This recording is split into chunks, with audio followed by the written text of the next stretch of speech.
The Invisible Man by H.G. Wells. Chapter 1 The Strange Man's Arrival.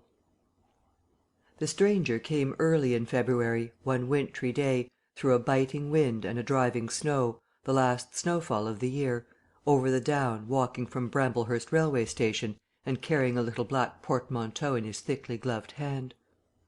He was wrapped up from head to foot, and the brim of his soft felt hat hid every inch of his face but the shiny tip of his nose. The snow had piled itself against his shoulders and chest, and added a white crest to the burden he carried. He staggered into the coach and horses more dead than alive, and flung his portmanteau down. "A fire!" he cried. "In the name of human charity, a room and a fire!" He stamped and shook the snow from off himself in the bar, and followed Mrs. Hall into her guest parlour to strike his bargain. And with that much introduction, that and a couple of sovereigns flung upon the table, he took up his quarters in the inn. Mrs. Hall lit the fire and left him there while she went to prepare him a meal with her own hands. A guest to stop at Iping in the winter time was an unheard of piece of luck, let alone a guest who was no haggler, and she was resolved to show herself worthy of her good fortune. As soon as the bacon was well under way, and Milly, her lymphatic maid, had been brisked up a bit by a few deftly chosen expressions of contempt, she carried the cloth, plates, and glasses into the parlour and began to lay them with the utmost éclat. Although the fire was burning up briskly, she was surprised to see that her visitor still wore his hat and coat, standing with his back to her and staring out of the window at the falling snow in the yard. His gloved hands were clasped behind him, and he seemed to be lost in thought. She noticed that the melting snow that still sprinkled his shoulders dripped upon her carpet. "Can I take your hat and coat, sir?" she said, "and give 'em a good dry in the kitchen?" "No," he said without turning. She was not sure she had heard him, and was about to repeat her question. He turned his head and looked at her over his shoulder. "I prefer to keep them on," he said with emphasis, and she noticed that he wore big blue spectacles with side lights, and had a bush side whisker over his coat collar that completely hid his cheeks and face. "Very well, sir," she said, "as you like. In a bit the room will be warmer." He made no answer, and had turned his face away from her again, and Mrs. Hall, feeling that her conversational advances were ill timed, laid the rest of the table things in a quick staccato and whisked out of the room. When she returned he was still standing there, like a man of stone, his back hunched, his collar turned up, his dripping hat brim turned down, hiding his face and ears completely. She put down the eggs and bacon with considerable emphasis, and called rather than said to him, "Your lunch is served, sir." "Thank you," he said at the same time, and did not stir until she was closing the door. Then he swung round and approached the table with a certain eager quickness. As she went behind the bar to the kitchen she heard a sound repeated at regular intervals. Chirk, chirk, chirk it went, the sound of a spoon being rapidly whisked round a basin. "That girl," she said. "There, I clean forgot it. It's her being so long." And while she herself finished mixing the mustard, she gave Milly a few verbal stabs for her excessive slowness. She had cooked the ham and eggs, laid the table, and done everything, while Milly help indeed had only succeeded in delaying the mustard. And him a new guest and wanting to stay. Then she filled the mustard pot, and putting it with a certain stateliness upon a gold and black tea tray, carried it into the parlour. She rapped and entered promptly. As she did so her visitor moved quickly, so that she got but a glimpse of a white object disappearing behind the table. It would seem he was picking something from the floor. She rapped down the mustard pot on the table, and then she noticed the overcoat and hat had been taken off and put over a chair in front of the fire, and a pair of wet boots threatened rust to her steel fender. She went to these things resolutely. "I suppose I may have them to dry now?" she said in a voice that brooked no denial. "Leave the hat," said her visitor in a muffled voice, and turning she saw he had raised his head and was sitting and looking at her. For a moment she stood gaping at him, too surprised to speak. He held a white cloth, it was a serviette he had brought with him, over the lower part of his face, so that his mouth and jaws were completely hidden, and that was the reason of his muffled voice. But it was not that which startled Mrs. Hall. It was the fact that all his forehead above his blue glasses was covered by a white bandage, and that another covered his ears, leaving not a scrap of his face exposed excepting only his pink, peaked nose. It was bright, pink and shiny just as it had been at first. He wore a dark brown velvet jacket with a high black linen-lined collar turned up about his neck. The thick black hair, escaping as it could below and between the cross bandages, projected in curious tails and horns, giving him the strangest appearance conceivable. This muffled and bandaged head was so unlike what she had anticipated that for a moment she was rigid. He did not remove the serviette, but remained holding it, as she saw now, with a brown gloved hand, and regarding her with his inscrutable blue glasses. "Leave the hat," he said, speaking very distinctly through the white cloth. Her nerves began to recover from the shock they had received. She placed the hat on the chair again by the fire. "I didn't know, sir," she began, "that—" and she stopped, embarrassed. "Thank you," he said drily, glancing from her to the door and then at her again. "I'll have them nicely dried, sir, at once," she said, and carried his clothes out of the room. She glanced at his white swathed head and blue goggles again as she was going out of the door.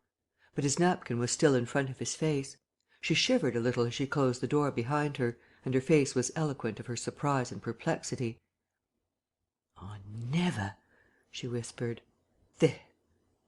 She went quite softly to the kitchen, and was too preoccupied to ask Milly what she was messing about with now, when she got there.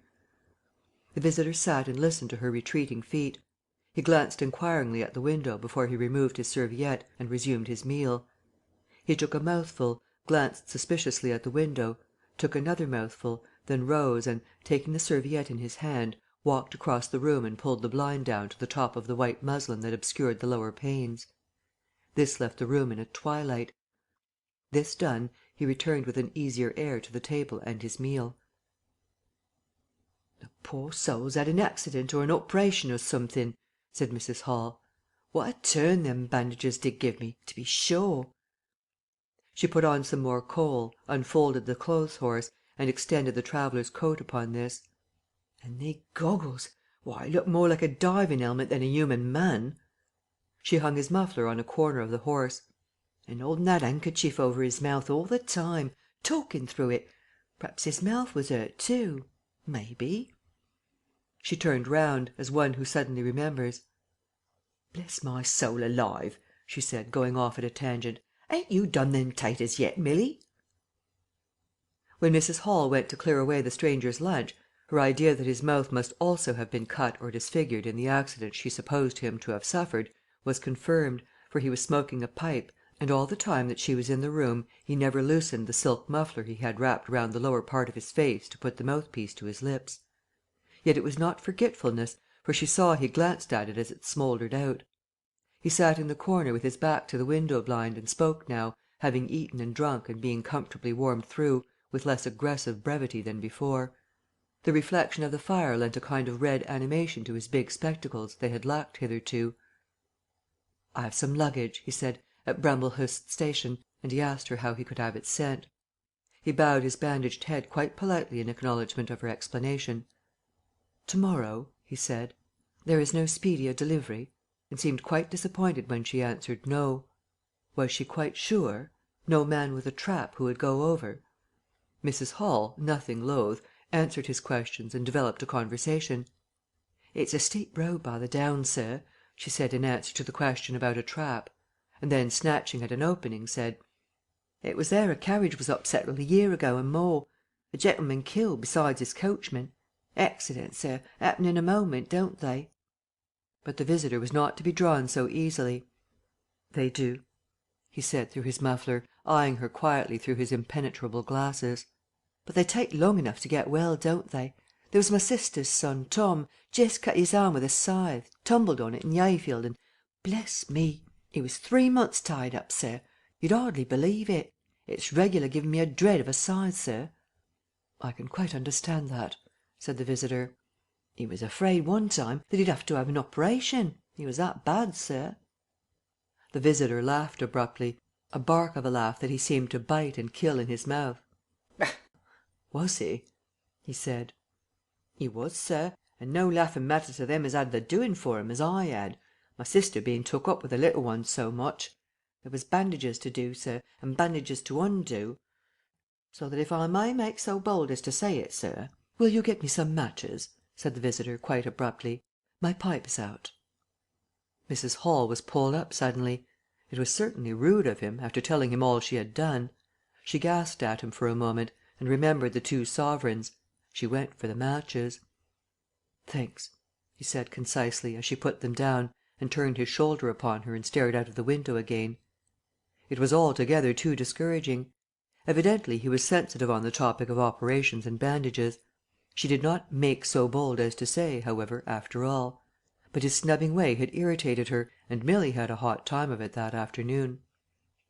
The visitor remained in the parlour until 4 o'clock, without giving the ghost of an excuse for an intrusion. For the most part he was quite still during that time. It would seem he sat in the growing darkness smoking in the firelight, perhaps dozing. Once or twice a curious listener might have heard him at the coals, and for the space of 5 minutes he was audible pacing the room. He seemed to be talking to himself. Then the armchair creaked as he sat down again. Chapter 2 Mr. Teddy Henfrey's First Impressions.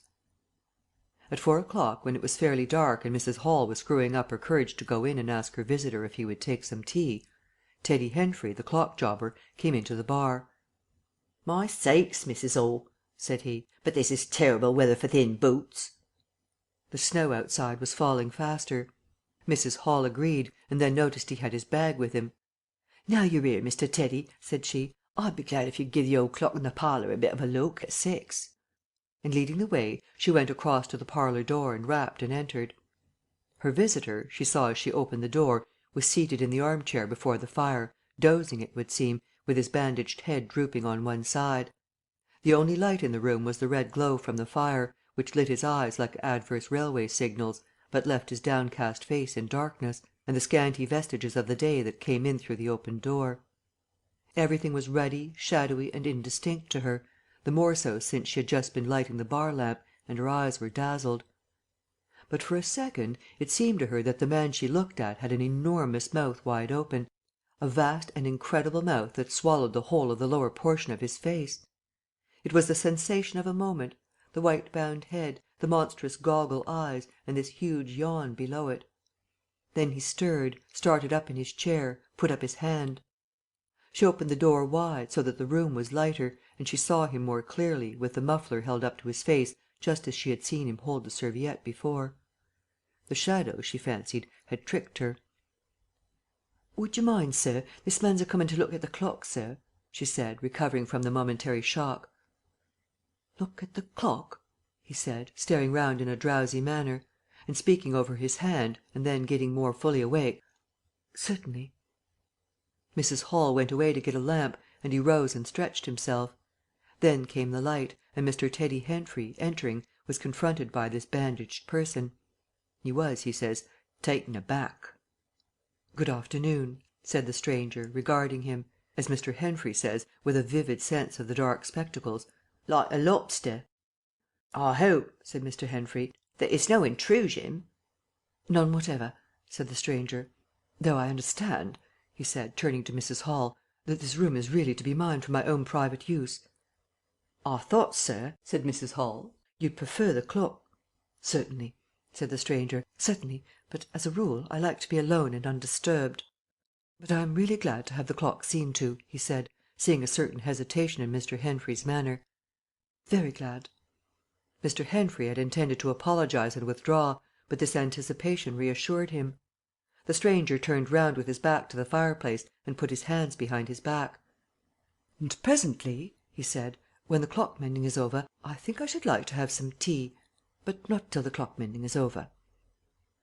Mrs. Hall was about to leave the room. She made no conversational advances this time, because she did not want to be snubbed in front of Mr. Henfrey, when her visitor asked her if she had made any arrangements about his boxes at Bramblehurst. She told him she had mentioned the matter to the postman, and that the carrier could bring them over on the morrow. "You are certain that is the earliest?" he said.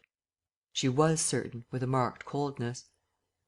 "I should explain," he added, "what I was really too cold and fatigued to do before, that I'm an experimental investigator." "Indeed, sir," said Mrs. Hall, much impressed. "And my baggage contains apparatus and appliances." "Very useful things indeed they are, sir," said Mrs. Hall. and I'm very naturally anxious to get on with my inquiries." "Of course, sir." "My reason for coming to Iping," he proceeded, with a certain deliberation of manner, "was a desire for solitude. I do not wish to be disturbed in my work. In addition to my work, an accident—" "I thought as much," said Mrs. Hall to herself. "necessitates a certain retirement. My eyes are sometimes so weak and painful that I have to shut myself up in the dark for hours together, lock myself up. Sometimes, now and then, not at present, certainly. At such times the slightest disturbance, the entry of a stranger into the room, is a source of excruciating annoyance to me. It is well these things should be understood." "Certainly, sir," said Mrs. Hall. "And if I might make so bold as to ask—" "That, I think, is all," said the stranger, with that quietly irresistible air of finality he could assume at will. Mrs. Hall reserved her question and sympathy for a better occasion. After Mrs. Hall had left the room, he remained standing in front of the fire, glaring, so Mr. Henfrey puts it, at the clock mending. Mr. Henfrey not only took off the hands of the clock and the face, but extracted the works, and he tried to work in as slow and quiet and unassuming a manner as possible. He worked with the lamp close to him, and the green shade threw a brilliant light upon his hands and upon the frame and wheels, and left the rest of the room shadowy. When he looked up, coloured patches swam in his eyes. Being constitutionally of a curious nature, he had removed the works, a quite unnecessary proceeding, with the idea of delaying his departure and perhaps falling into conversation with the stranger. But the stranger stood there, perfectly silent and still. So still, it got on Henfrey's nerves. He felt alone in the room and looked up, and there, grey and dim, was the bandaged head and huge blue lenses staring fixedly, with a mist of green spots drifting in front of them. It was so uncanny to Henfrey that for a minute they remained staring blankly at one another. Then Henfrey looked down again. Very uncomfortable position. One would like to say something. Should he remark that the weather was very cold for the time of year? He looked up as if to take aim with that introductory shot. "The weather?" he began. "Why don't you finish and go?" said the rigid figure, evidently in a state of painfully suppressed rage. "All you've got to do is fix the hour hand on its axle. You're simply humbugging." "Certainly, sir. 1 minute more. I overlooked—" And Mr. Henfrey finished and went. But he went feeling excessively annoyed.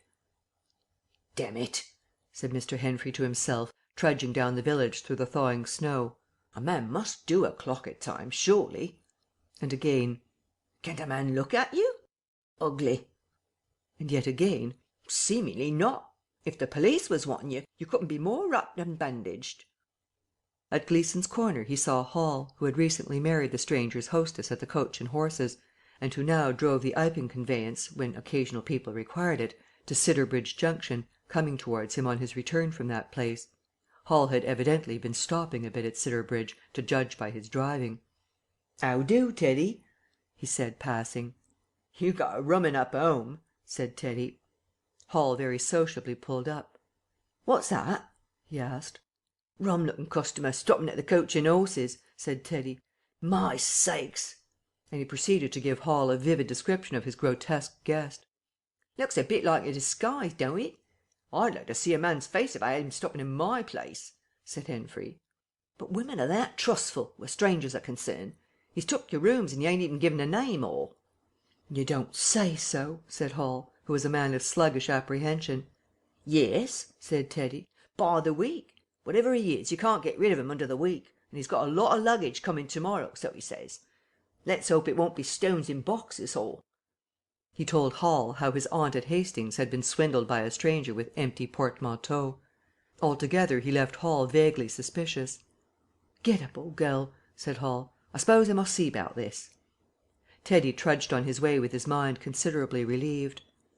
Instead of "seeing about it," however, Hall on his return was severely rated by his wife on the length of time he had spent in Sidderbridge, and his mild inquiries were answered snappishly and in a manner not to the point. But the seed of suspicion Teddy had sown germinated in the mind of Mr. Hall in spite of these discouragements. "You women don't know everything," said Mr. Hall, resolved to ascertain more about the personality of his guest at the earliest possible opportunity. And after the stranger had gone to bed, which he did about 9:30, Mr. Hall went very aggressively into the parlour and looked very hard at his wife's furniture, just to show that the stranger wasn't master there, and scrutinized closely and a little contemptuously a sheet of mathematical computations the stranger had left. When retiring for the night, he instructed Mrs. Hall to look very closely at the stranger's luggage when it came next day. "Mind your own business, Hall," said Mrs. Hall, "and I'll mind mine." She was all the more inclined to snap at Hall because the stranger was undoubtedly an unusually strange sort of stranger, and she was by no means assured about him in her own mind. In the middle of the night she woke up dreaming of huge white heads like turnips that came trailing after her at the end of interminable necks, and with vast black eyes. But being a sensible woman, she subdued her terrors and turned over and went to sleep again. Chapter 3. The 1,001 Bottles. So it was that on the 29th day of February, at the beginning of the thaw, this singular person fell out of infinity and into Iping village. Next day his luggage arrived through the slush, and very remarkable luggage it was.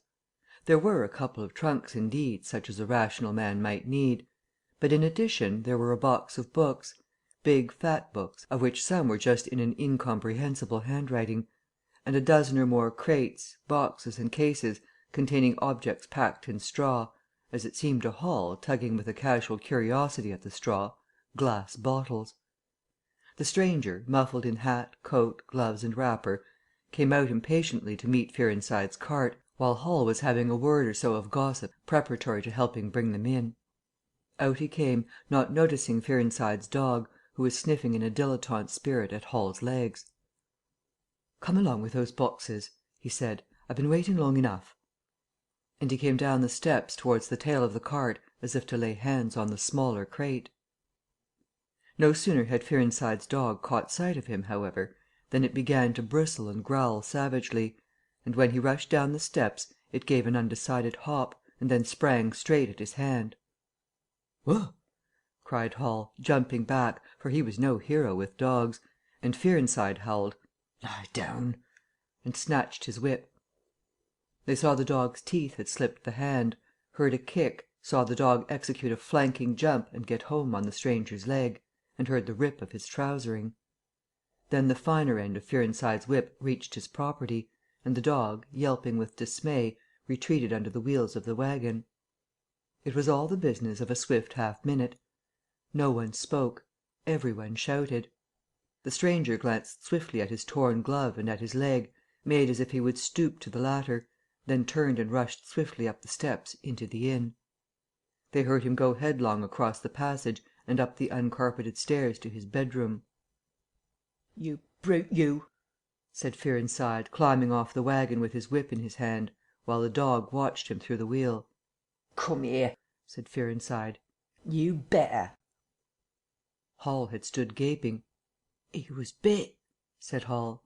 "I'd better go and see to un," and he trotted after the stranger. He met Mrs. Hall in the passage.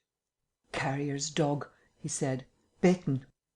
He went straight upstairs, and the stranger's door being ajar, he pushed it open, and was entering without any ceremony, being of a naturally sympathetic turn of mind. The blind was down and the room dim. He caught a glimpse of a most singular thing, what seemed a handless arm waving towards him, and a face of 3 huge indeterminate spots on white, very like the face of a pale pansy. Then he was struck violently in the chest, hurled back, and the door slammed in his face and locked. It was so rapid that it gave him no time to observe. A waving of indecipherable shapes, a blow and a concussion. There he stood on the dark little landing, wondering what it might be that he had seen. A couple of minutes after, he rejoined the little group that had formed outside the coach and horses. There was Fearenside telling about it all over again for the second time. There was Mrs. Hall saying his dog didn't have no business to bite her guests. There was Huxter, the general dealer from over the road, interrogative. And Sandy Wadgers from the forge, judicial. Besides women and children, all of them saying fatuities. "Wouldn't it bite me, I knows. Doesn't right have such dargs. What he biting for, then?" And so forth. Mr. Hall, staring at them from the steps and listening, found it incredible that he had seen anything so very remarkable happen upstairs. Besides, his vocabulary was altogether too limited to express his impressions. 'He don't want no help,' he says. Harry, we'd better be a taking of his luggage in." "You ought to have it cauterized at once," said Mr. Huxter, "'specially if it's at all inflamed." "I'd shoot, and that's what I'd do," said a lady in the group. Suddenly the dog began growling again. "Come along," cried an angry voice in the doorway, and there stood the muffled stranger with his collar turned up and his hat brim bent down. "The sooner you get those things in, the better I'll be pleased." It is stated by an anonymous bystander that his trousers and gloves had been changed. "Was you hurt, sir?" said Fearnside. "I'm rare sorry the darg—" "Not a bit," said the stranger. "Never broke the skin. Hurry up with those things."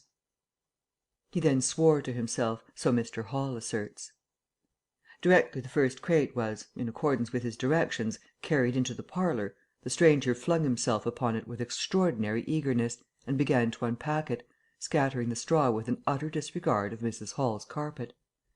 And from it he began to produce bottles, little fat bottles containing powders, small and slender bottles containing coloured and white fluids, fluted blue bottles labelled poison, bottles with round bodies and slender necks, large green glass bottles, large white glass bottles, bottles with glass stoppers and frosted labels, bottles with fine corks, bottles with bungs, bottles with wooden caps, wine bottles, salad oil bottles, putting them in rows on the chiffonnier, on the mantel, on the table under the window, round the floor, on the bookshelf, everywhere. The chemist's shop in Bramblehurst could not boast half so many. Quite a sight it was. Crate after crate yielded bottles, until all 6 were empty and the table high with straw. The only things that came out of these crates besides the bottles were a number of test tubes and a carefully packed balance. And directly the crates were unpacked, the stranger went to the window and set to work, not troubling in the least about the litter of straw, the fire which had gone out, the box of books outside, nor for the trunks and other luggage that had gone upstairs. When Mrs. Hall took his dinner in to him, he was already so absorbed in his work, pouring little drops out of the bottles into test tubes, that he did not hear her until she had swept away the bulk of the straw and put the tray on the table, with some little emphasis perhaps, seeing the state that the floor was in. Then he half turned his head and immediately turned it away again. But she saw he had removed his glasses. They were beside him on the table, and it seemed to her that his eye sockets were extraordinarily hollow. He put on his spectacles again, and then turned and faced her. She was about to complain of the straw on the floor when he anticipated her. "I wish you wouldn't come in without knocking," he said in the tone of abnormal exasperation that seemed so characteristic of him. "I knocked, but seemingly—" "Perhaps you did. But in my investigations, my really very urgent and necessary investigations, the slightest disturbance, the jar of a door, I must ask you—" "Certainly, sir. You can turn the lock if you like that, you know. Any time." "A very good idea," said the stranger. "This straw, sir, if I may make so bold as to remark—" "Don't. If the straw makes trouble, put it down in the bill." And he mumbled at her, words suspiciously like curses. He was so odd standing there, so aggressive and explosive, bottle in one hand and test tube in the other, that Mrs. Hall was quite alarmed. But she was a resolute woman. "In which case, I should like to know, sir, what you consider—" "A shilling. Put down a shilling. Surely a shilling's enough." "So be it," said Mrs. Hall, taking up the tablecloth and beginning to spread it over the table. "If you're satisfied, of course." He turned and sat down with his coat collar toward her. All the afternoon he worked with the door locked, and, as Mrs. Hall testifies, for the most part in silence. But once there was a concussion and a sound of bottles ringing together, as though the table had been hit, and the smash of a bottle flung violently down, and then a rapid pacing athwart the room. Fearing something was the matter, she went to the door and listened, not caring to knock. "I can't go on," he was raving. "I can't go on. 300,000, 400,000, the huge multitude. Cheated. All my life it may take me. Patience, patience indeed. Fool, fool." There was a noise of hobnails on the bricks in the bar, and Mrs. Hall had very reluctantly to leave the rest of his soliloquy. When she returned the room was silent again, save for the faint crepitation of his chair and the occasional clink of a bottle. It was all over. The stranger had resumed work. When she took in his tea she saw broken glass in the corner of the room under the concave mirror, and a golden stain that had been carelessly wiped. She called attention to it. "Put it down in the bill," snapped her visitor. "For God's sake don't worry me. If there's damage done, put it down in the bill." And he went on ticking a list in the exercise book before him. "I'll tell you something," said Fearenside, mysteriously. It was late in the afternoon, and they were in the little beer shop of Iping Hanger. "Well?"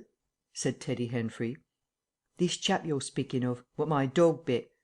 Well, he's black. Leastways, his legs are. I seed through the tear of his trousers and the tear of his glove.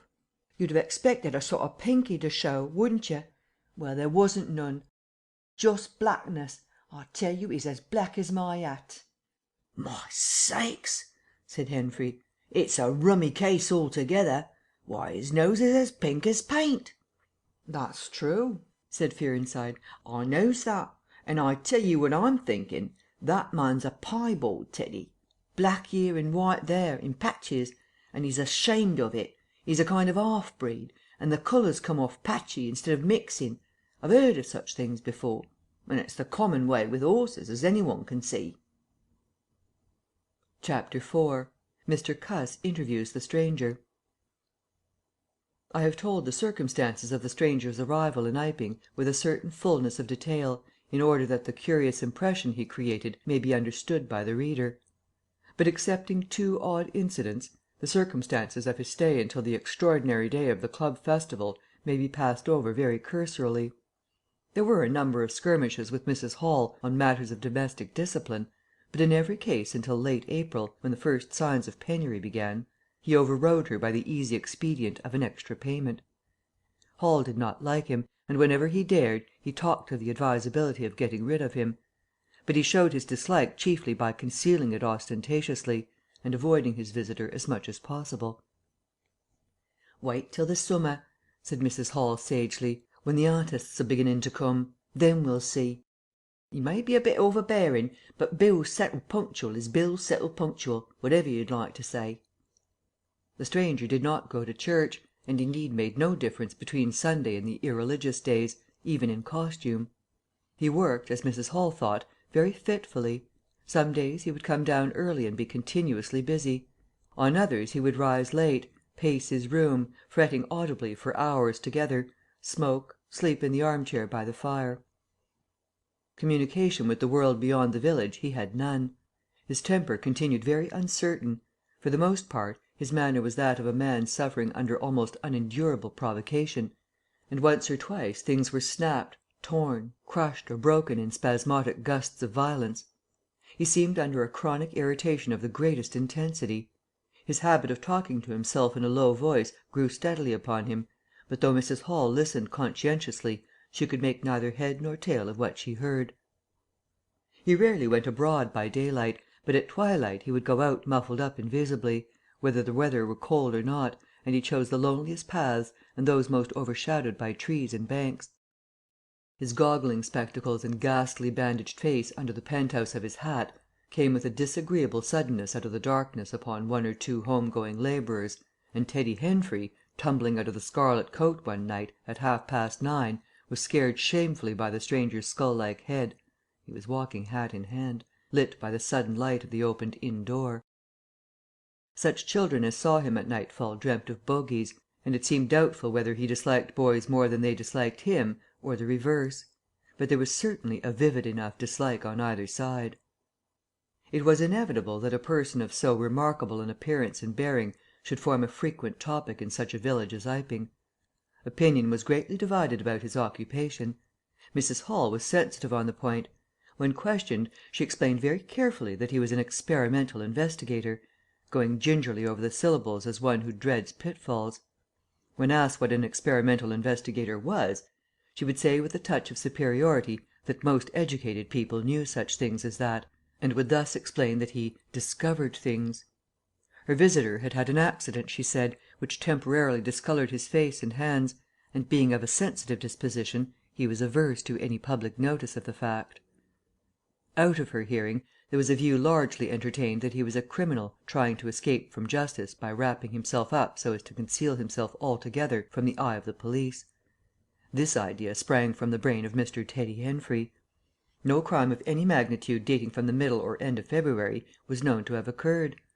Elaborated in the imagination of Mr. Gould, the probationary assistant in the National School, this theory took the form that the stranger was an anarchist in disguise, preparing explosives, and he resolved to undertake such detective operations as his time permitted. These consisted for the most part in looking very hard at the stranger whenever they met, or in asking people who had never seen the stranger leading questions about him. But he detected nothing. Another school of opinion followed Mr. Fearenside, and either accepted the piebald view or some modification of it; as for instance Silence Durgan, who was heard to assert that "if he chooses to show himself at fairs, he'd make his fortune in no time," and being a bit of a theologian, compared the stranger to the man with the one talent. Yet another view explained the entire matter by regarding the stranger as a harmless lunatic. That had the advantage of accounting for everything straight away. Between these main groups there were waverers and compromisers. Sussex folk have few superstitions, and it was only after the events of early April that the thought of the supernatural was first whispered in the village. Even then it was only credited among the women folk. But whatever they thought of him, people in Iping, on the whole, agreed in disliking him. His irritability, though it might have been comprehensible to an urban brain worker, was an amazing thing to these quiet Sussex villagers. The frantic gesticulations they surprised now and then, the headlong pace after nightfall that swept him upon them round quiet corners, the inhuman bludgeoning of all tentative advances of curiosity, the taste for twilight that led to the closing of doors, the pulling down of blinds, the extinction of candles and lamps. Who could agree with such goings on? They drew aside as he passed down the village, and when he had gone by, young humourists would up with coat collars and down with hat brims, and go pacing nervously after him in imitation of his occult bearing. There was a song popular at that time called "The Bogey Man." Miss Stachel sang it at the schoolroom concert, in aid of the church lamps, and thereafter whenever one or two of the villagers were gathered together and the stranger appeared, a bar or so of this tune, more or less sharp or flat, was whistled in the midst of them. Also belated little children would call "Bogey Man" after him, and make off tremulously elated. Cuss, the general practitioner, was devoured by curiosity. The bandages excited his professional interest, the report of the 1001 bottles aroused his jealous regard. All through April and May he coveted an opportunity of talking to the stranger, and at last, towards Whitsuntide, he could stand it no longer, but hit upon the subscription list for a village nurse as an excuse. He was surprised to find that Mr. Hall did not know his guest's name. "He give a name," said Mrs. Hall, an assertion which was quite unfounded, "but I didn't rightly hear it." She thought it seemed so silly not to know the man's name. Cuss rapped at the parlour door and entered. There was a fairly audible imprecation from within. "Pardon my intrusion," said Cuss, and then the door closed and cut Mrs. Hall off from the rest of the conversation. She could hear the murmur of voices for the next 10 minutes, then a cry of surprise, a stirring of feet, a chair flung aside, a bark of laughter, quick steps to the door, and Cuss appeared, his face white, his eyes staring over his shoulder. He left the door open behind him, and without looking at her strode across the hall and went down the steps, and she heard his feet hurrying along the road. He carried his hat in his hand. She stood behind the door, looking at the open door of the parlour. Then she heard the stranger laughing quietly, and then his footsteps came across the room. She could not see his face where she stood. The parlour door slammed, and the place was silent again. Cuss went straight up the village to Bunting the vicar. "Am I mad?" Cuss began abruptly, as he entered the shabby little study. "Do I look like an insane person?" "What's happened?" said the vicar, putting the ammonite on the loose sheets of his forthcoming sermon. "That chap at the inn." "Well?" "Give me something to drink," said Cuss, and he sat down. When his nerves had been steadied by a glass of cheap sherry, the only drink the good vicar had available, he told him of the interview he had just had. "Went in," he gasped, "and began to demand a subscription for that nurse fund. He'd stuck his hands in his pockets as I came in, and he sat down lumpily in his chair. Sniffed. I told him I'd heard he took an interest in scientific things. He said yes. Sniffed again. Kept on sniffing all the time. Evidently recently caught an infernal cold. No wonder wrapped up like that. I developed the nurse idea, and all the while kept my eyes open. Bottles, chemicals, everywhere. Balance, test tubes and stands, and a smell of evening primrose. Would he subscribe? Said he'd consider it. Asked him point blank, was he researching? Said he was. A long research. Got quite cross. A damnable long research, said he, blowing the cork out, so to speak. Oh, said I, and out came the grievance. The man was just on the boil, and my question boiled him over. He'd been given a prescription, most valuable prescription. What for he wouldn't say. Was it medical? Damn you, what are you fishing after? I apologised. Dignified sniff and cough. He resumed. He'd read it. 5 ingredients. Put it down. Turned his head. Draught of air from window lifted the paper. Swish. Rustle. He was working in a room with an open fireplace, he said. Saw flicker, and there was the prescription burning and lifting chimneyward. Rushed towards it just as it whisked up the chimney. So, just at that point, to illustrate his story, out came his arm. Well? No hand, just an empty sleeve. Lord, I thought, that's a deformity. Got a cork arm, I suppose, and has taken it off. Then I thought, there's something odd in that. What the devil keeps that sleeve up and open if there's nothing in it? There was nothing in it, I tell you. Nothing down it, right down to the joint. I could see right down it to the elbow, and there was a glimmer of light shining through a tear of the cloth. Good God, I said. Then he stopped. Stared at me with those black goggles of his, and then at his sleeve. Well, that's all. He never said a word. Just glared and put his sleeve back in his pocket quickly. I was saying, said he, that there was the prescription burning, wasn't I? Interrogative cough. How the devil, said I, can you move an empty sleeve like that? Empty sleeve?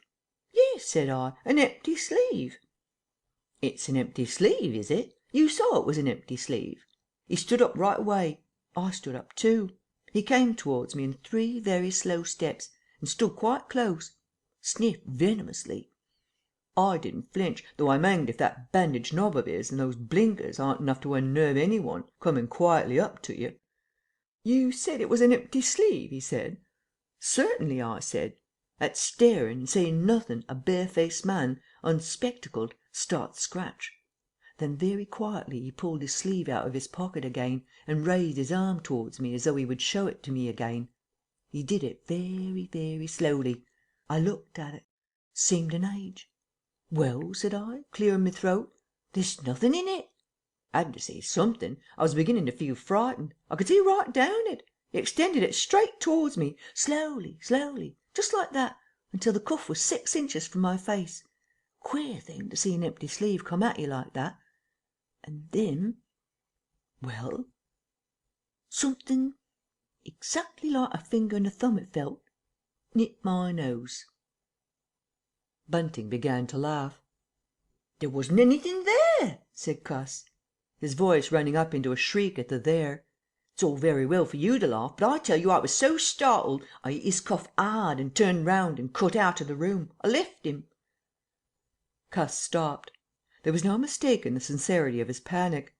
He turned round in a helpless way and took a second glass of the excellent Vicar's very inferior sherry. When I hit his cuff, said Cuss, I tell you it felt exactly like hitting an arm. And there wasn't an arm. There wasn't the ghost of an arm. Bunting thought it over. He looked suspiciously at Cuss. It's a most remarkable story, he said. He looked very wise and grave indeed. It's really, said Mr. Bunting with judicial emphasis, a most remarkable story. Chapter 5 The Burglary at the Vicarage. The facts of the burglary at the Vicarage came to us chiefly through the medium of the Vicar and his wife. It occurred in the small hours of Whit Monday, the day devoted in Iping to the club festivities. Mrs. Bunting, it seems, woke up suddenly in the stillness that comes before the dawn, with the strong impression that the door of their bedroom had opened and closed. She did not arouse her husband at first, but sat up in bed listening. She then distinctly heard the pad, pad, pad of bare feet coming out of the adjoining dressing room and walking along the passage towards the staircase. As soon as she felt assured of this, she aroused the Reverend Mr. Bunting as quietly as possible. He did not strike a light, but putting on his spectacles, her dressing gown and his bath slippers, he went out on the landing to listen. He heard quite distinctly a fumbling going on at his study desk downstairs, and then a violent sneeze. At that he returned to his bedroom, armed himself with a most obvious weapon, the poker, and descended the staircase as noiselessly as possible. Mrs. Bunting came out on the landing. The hour was about 4, and the ultimate darkness of the night was past. There was a faint shimmer of light in the hall, but the study doorway yawned impenetrably black. Everything was still except the faint creaking of the stairs under Mr. Bunting's tread and the slight movements in the study. Then something snapped, the drawer was opened, and there was a rustle of papers. Then came an imprecation, and a match was struck, and the study was flooded with yellow light. Mr. Bunting was now in the hall, and through the crack of the door he could see the desk and the open drawer and a candle burning on the desk. But the robber he could not see. He stood there in the hall undecided what to do, and Mrs. Bunting, her face white and intent, crept slowly downstairs after him. One thing kept Mr. Bunting's courage: the persuasion that this burglar was a resident in the village. They heard the chink of money, and realized that the robber had found the housekeeping reserve of gold, £2 10 in half sovereigns altogether. At that sound Mr. Bunting was nerved to abrupt action. Gripping the poker firmly, he rushed into the room, closely followed by Mrs. Bunting. "Surrender!" cried Mr. Bunting, fiercely, and then stopped amazed. Apparently the room was perfectly empty. Yet their conviction that they had that very moment heard somebody moving in the room had amounted to a certainty. For half a minute, perhaps, they stood gaping, then Mrs. Bunting went across the room and looked behind the screen, while Mr. Bunting, by a kindred impulse, peered under the desk. Then Mrs. Bunting turned back the window curtains, and Mr. Bunting looked up the chimney and probed it with the poker. Then Mrs. Bunting scrutinized the waste paper basket, and Mr. Bunting opened the lid of the coal scuttle. Then they came to a stop and stood, with eyes interrogating each other. "I could ha' sworn," said Mr. Bunting. "The candle," said Mr. Bunting. "Who lit the candle?" "The drawer," said Mrs. Bunting, "and the money's gone." She went hastily to the doorway. "Of all the strange occurrences!" There was a violent sneeze in the passage. They rushed out, and as they did so, the kitchen door slammed. "Bring the candle," said Mr. Bunting, and led the way. They both heard a sound of bolts being hastily shot back. As he opened the kitchen door, he saw through the scullery that the back door was just opening, and a faint light of early dawn displayed the dark masses of the garden beyond. He is certain that nothing went out of the door. It opened, stood open for a moment, and then closed with a slam. As it did so, the candle Mrs. Bunting was carrying from the study flickered and flared. It was a minute or more before they entered the kitchen. The place was empty. They refastened the back door, examined the kitchen, pantry and scullery thoroughly, and at last went down into the cellar. There was not a soul to be found in the house, search as they would. Daylight found the vicar and his wife, a quaintly costumed little couple, still marvelling about on their own ground floor, by the unnecessary light of a guttering candle. Chapter 6. The Furniture that Went Mad. Now it happened that in the early hours of Whit Monday, before Milly was hunted out for the day, Mr. Hall and Mrs. Hall both rose and went noiselessly down into the cellar. Their business there was of a private nature, and had something to do with the specific gravity of their beer. They had hardly entered the cellar when Mrs. Hall found she had forgotten to bring down a bottle of sarsaparilla from their joint room. As she was the expert and principal operator in this affair, Hall very properly went upstairs for it. On the landing he was surprised to see that the stranger's door was ajar. He went on into his own room and found the bottle as he had been directed. But returning with the bottle, he noticed that the bolts of the front door had been shot back, that the door was in fact simply on the latch. And with a flash of inspiration he connected this with the stranger's room upstairs and the suggestions of Mr. Teddy Henfrey. He distinctly remembered holding the candle while Mrs. Hall shot these bolts overnight. At the sight he stopped, gaping, then with the bottle still in his hand, went upstairs again. He rapped at the stranger's door. There was no answer. He rapped again. then pushed the door wide open and entered. It was as he expected. The bed, the room also, was empty; and what was stranger, even to his heavy intelligence, on the bedroom chair and along the rail of the bed were scattered the garments, the only garments so far as he knew, and the bandages of their guest. His big slouch hat even was cocked jauntily over the bedpost. As Hall stood there, he heard his wife's voice coming out of the depth of the cellar, with that rapid telescoping of the syllables and interrogative cocking up of the final words to a high note by which the West Sussex villager is wont to indicate a brisk impatience. "George, you got what I want?" At that he turned and hurried down to her. "Jenny," he said, over the rail of the cellar steps, "'tis the truth what Henfrey says. he's not in his room, he ain't, And the front door's unbolted." At first Mrs. Hall did not understand, and as soon as she did she resolved to see the empty room for herself. Hall, still holding the bottle, went first. "If he ain't there," he said, "his clothes are, and what's he doing without his clothes then? 'Tis a most curious business." As they came up the cellar steps, they both, it was afterwards ascertained, fancied they heard the front door open and shut, but seeing it closed and nothing there, neither said a word to the other about it at the time. Mrs. Hall passed her husband in the passage and ran on first upstairs. Some one sneezed on the staircase. Hall, following 6 steps behind, thought that he heard her sneeze. She, going on first, was under the impression that Hall was sneezing. She flung open the door and stood regarding the room. "Of all the curious!" she said. She heard a sniff close behind her head, as it seemed, and turning, was surprised to see Hall a dozen feet off on the topmost stair. But in another moment he was beside her. She bent forward and put her hand on the pillow and then under the clothes. "Cold," she said. "He's been up this hour or more." As she did so, a most extraordinary thing happened. The bedclothes gathered themselves together, leapt up suddenly into a sort of peak, and then jumped headlong over the bottom rail. It was exactly as if a hand had clutched them in the centre and flung them aside. Immediately after, the stranger's hat hopped off the bedpost, described a whirling flight in the air through the better part of a circle, and then dashed straight at Mrs. Hall's face. Then as swiftly came the sponge from the washstand. And then the chair, flinging the stranger's coat and trousers carelessly aside, and laughing dryly in a voice singularly like the stranger's, turned itself up with its 4 legs at Mrs. Hall, seemed to take aim at her for a moment, and charged at her. She screamed and turned, and then the chair legs came gently but firmly against her back, and impelled her and Hall out of the room. The door slammed violently and was locked.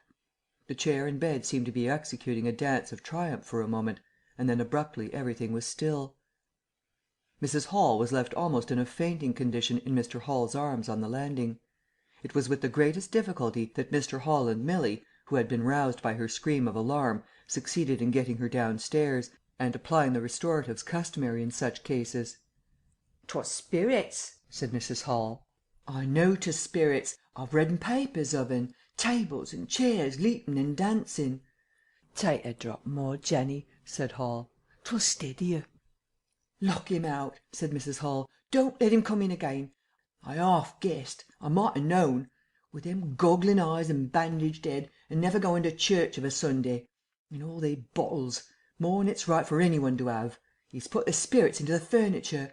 My good old furniture. 'Twas in that very chair my poor dear mother used to sit when I was a little girl.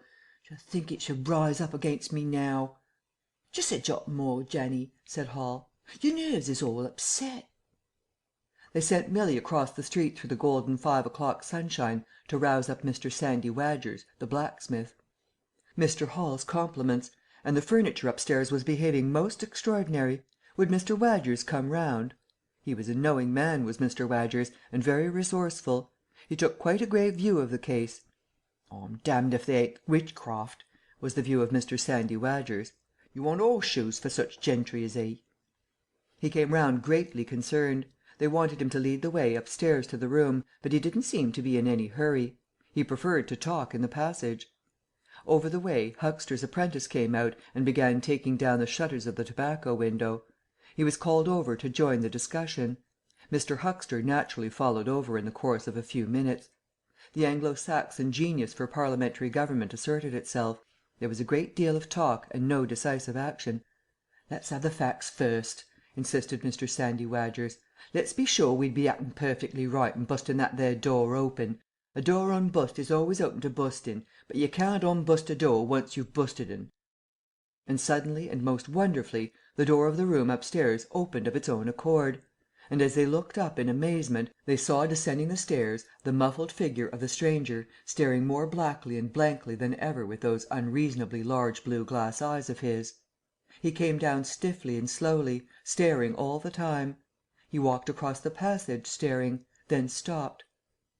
"Look there," he said, and their eyes followed the direction of his gloved finger and saw a bottle of sarsaparilla hard by the cellar door.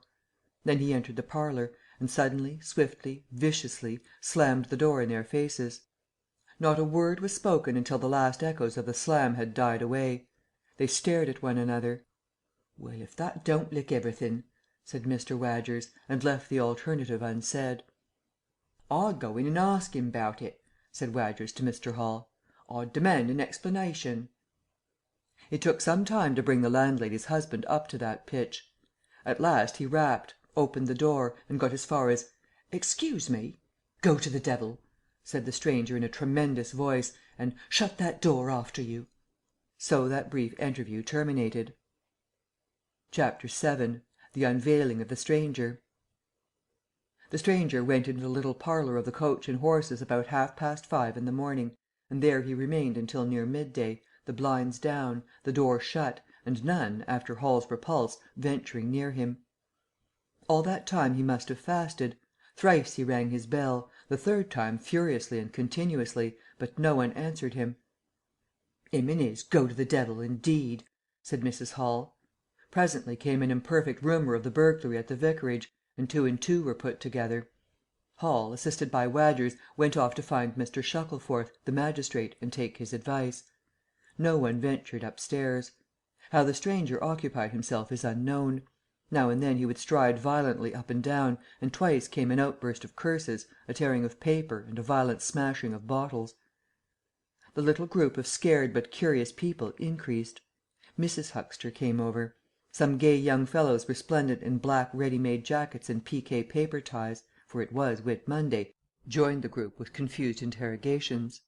Young Archie Harker distinguished himself by going up the yard and trying to peep under the window blinds.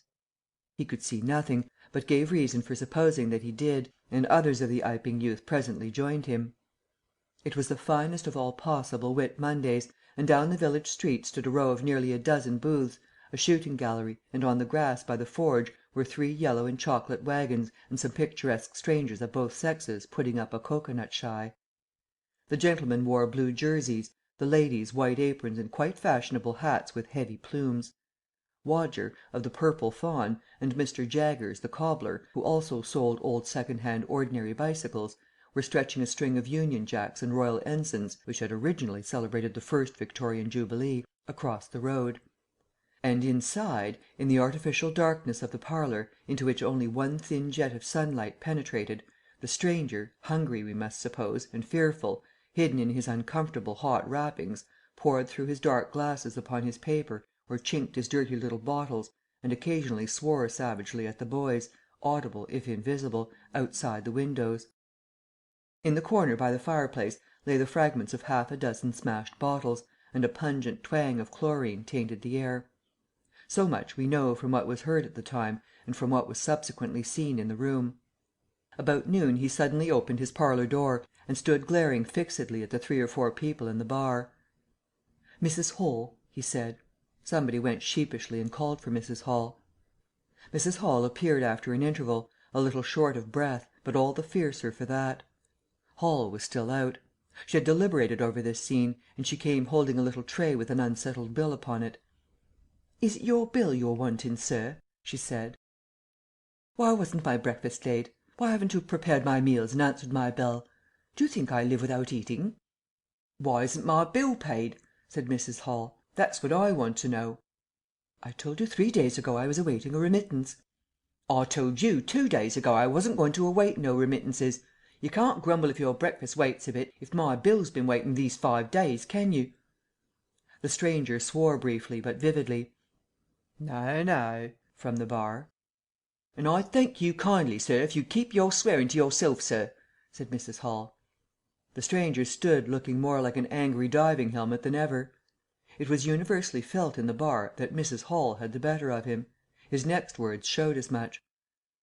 "Look here, my good woman," he began. "Don't good woman me," said Mrs. Hall. "I've told you my remittance hasn't come." "Remittance indeed," said Mrs. Hall. "Still, I daresay in my pocket." "You told me 3 days ago that you hadn't anything but a sovereign's worth of silver upon you." "Well, I've found some more." "Hallo!" from the bar. "I wonder where you found it," said Mrs. Hall. That seemed to annoy the stranger very much. He stamped his foot. "What do you mean?" he said. "That I wonder where you found it," said Mrs. Hall. "And before I take any bills or get any breakfasts, or do any such things whatsoever, you got to tell me one or two things I don't understand, and what nobody don't understand, and what everybody's very anxious to understand. I want to know what you've been doing to my chair upstairs, and I want to know how 'tis your room was empty, and how you got in again.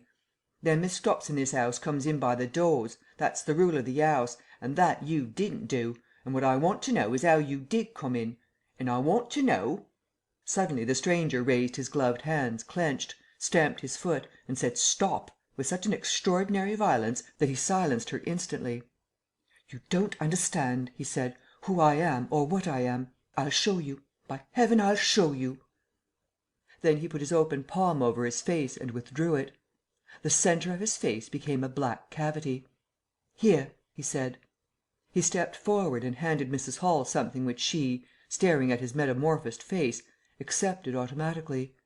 Then, when she saw what it was, she screamed loudly, dropped it and staggered back. The nose (it was the stranger's nose), pink and shining, rolled on the floor. Then he removed his spectacles, and every one in the bar gasped. He took off his hat, and with a violent gesture tore at his whiskers and bandages. For a moment they resisted him. A flash of horrible anticipation passed through the bar. "Oh, my God!" said some one. Then off they came. It was worse than anything. Mrs. Hall, standing open-mouthed and horror-struck, shrieked at what she saw, and made for the door of the house. Every one began to move. They were prepared for scars, disfigurements, tangible horrors, but nothing. The bandages and false hair flew across the passage into the bar, making a hobbledehoy jump to avoid them. Every one tumbled on every one else down the stairs. For the man who stood there shouting some incoherent explanation was a solid gesticulating figure up to the coat collar of him, and then nothingness. No visible thing at all. People down the village heard shouts and shrieks, and looking up the street saw the coach and horses violently firing out its humanity. They saw Mrs. Hall fall down, and Mr. Teddy Henfrey jump to avoid tumbling over her, and then they heard the frightful screams of Milly, who, emerging suddenly from the kitchen at the noise of the tumult, had come upon the headless stranger from behind. These increased suddenly.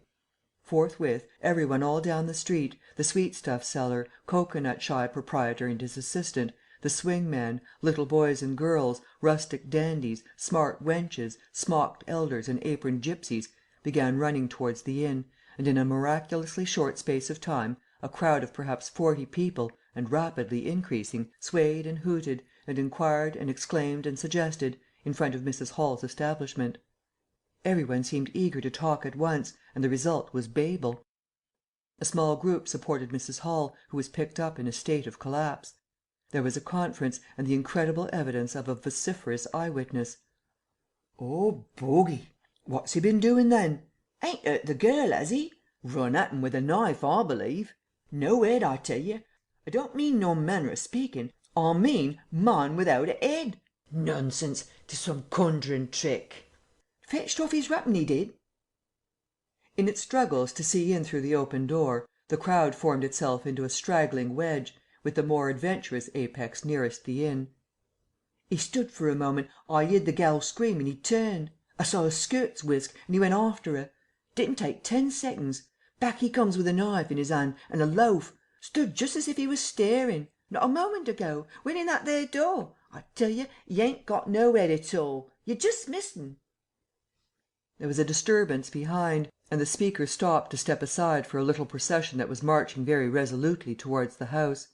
First Mr. Hall, very red and determined, then Mr. Bobby Jaffers, the village constable, and then the wary Mr. Wadgers. They had come now armed with a warrant. People shouted conflicting information of the recent circumstances. "'Ead or no 'ead," said Jaffers, "I got to restin', and restin' I will." Mr. Hall marched up the steps, marched straight to the door of the parlour and flung it open. "Constable," he said, "do your duty." Jaffers marched in, Hall next, Wadgers last. They saw in the dim light the headless figure facing them with a gnawed crust of bread in one gloved hand and a chunk of cheese in the other. "That's 'im," said Hall. "What the devil is this?" came in a tone of angry expostulation from above the collar of the figure. "You're a damned rum customer, mister," said Mr. Jaffers, "but 'ead or no 'ead, the warrant says body, and duty's duty." "Keep off," said the figure, starting back. Abruptly he whipped down the bread and cheese, and Mr. Hall just grasped the knife on the table in time to save it. Off came the stranger's left glove and was slapped in Jaffers' face. In another moment, Jaffers, cutting short some statement concerning a warrant, had gripped him by the handless wrist and caught his invisible throat. He got a sounding kick on the shin that made him shout, but he kept his grip. Hall sent the knife sliding along the table to Wadgers, who acted as goalkeeper for the offensive, so to speak, and then stepped forward as Jaffers and the stranger swayed and staggered towards him, clutching and hitting in. A chair stood in the way and went aside with a crash as they came down together. "Get the feet," said Jaffers between his teeth. Mr. Hall, endeavouring to act on instructions, received a sounding kick in the ribs that disposed of him for a moment, and Mr. Wadgers, seeing the decapitated stranger had rolled over and got the upper side of Jaffers, retreated towards the door, knife in hand, and so collided with Mr. Huxter and the Sidderbridge carter coming to the rescue of law and order. At the same moment down came 3 or 4 bottles from the chiffonnier and shot a web of pungency into the air of the room. "I'll surrender," cried the stranger, though he had Jaffers down, and in another moment he stood up panting, a strange figure, headless and handless, for he had pulled off his right glove now as well as his left. "It's no good," he said, as if sobbing for breath. It was the strangest thing in the world, to hear that voice coming as if out of empty space. But the Sussex peasants are perhaps the most matter-of-fact people under the sun. Jaffers got up also and produced a pair of handcuffs. Then he stared. "I say," said Jaffers, brought up short by a dim realization of the incongruity of the whole business. "Darn it, can't use him as I can see." The stranger ran his arm down his waistcoat, and as if by a miracle the buttons to which his empty sleeve pointed became undone. Then he said something about his shin and stooped down. He seemed to be fumbling with his shoes and socks. "Why," said Huxter suddenly, "that's not a man at all, it's just empty clothes. Look, you can see down his collar and the linings of his clothes. I could put my arm—" He extended his hand. It seemed to meet something in mid air, and he drew it back with a sharp exclamation. "I wish you'd keep your fingers out of my eye," said the aerial voice, in a tone of savage expostulation. "The fact is, I'm all here, head, hands, legs, and all the rest of it, but it happens I'm invisible. It's a confounded nuisance, but I am. That's no reason why I should be poked to pieces by every stupid bumpkin in Iping, is it?" The suit of clothes, now all unbuttoned and hanging loosely upon its unseen supports, stood up, arms akimbo. Several other of the men folks had now entered the room, so that it was closely crowded. "Invisible, eh?" said Huxter, ignoring the stranger's abuse. "Who ever heard the likes of that?" "It's strange, perhaps, but it's not a crime. Why am I assaulted by a policeman in this fashion?" "Oh, that's a different matter," said Jaffers. "No doubt you're a bit difficult to see in this light, but I got a warrant and it's all correct.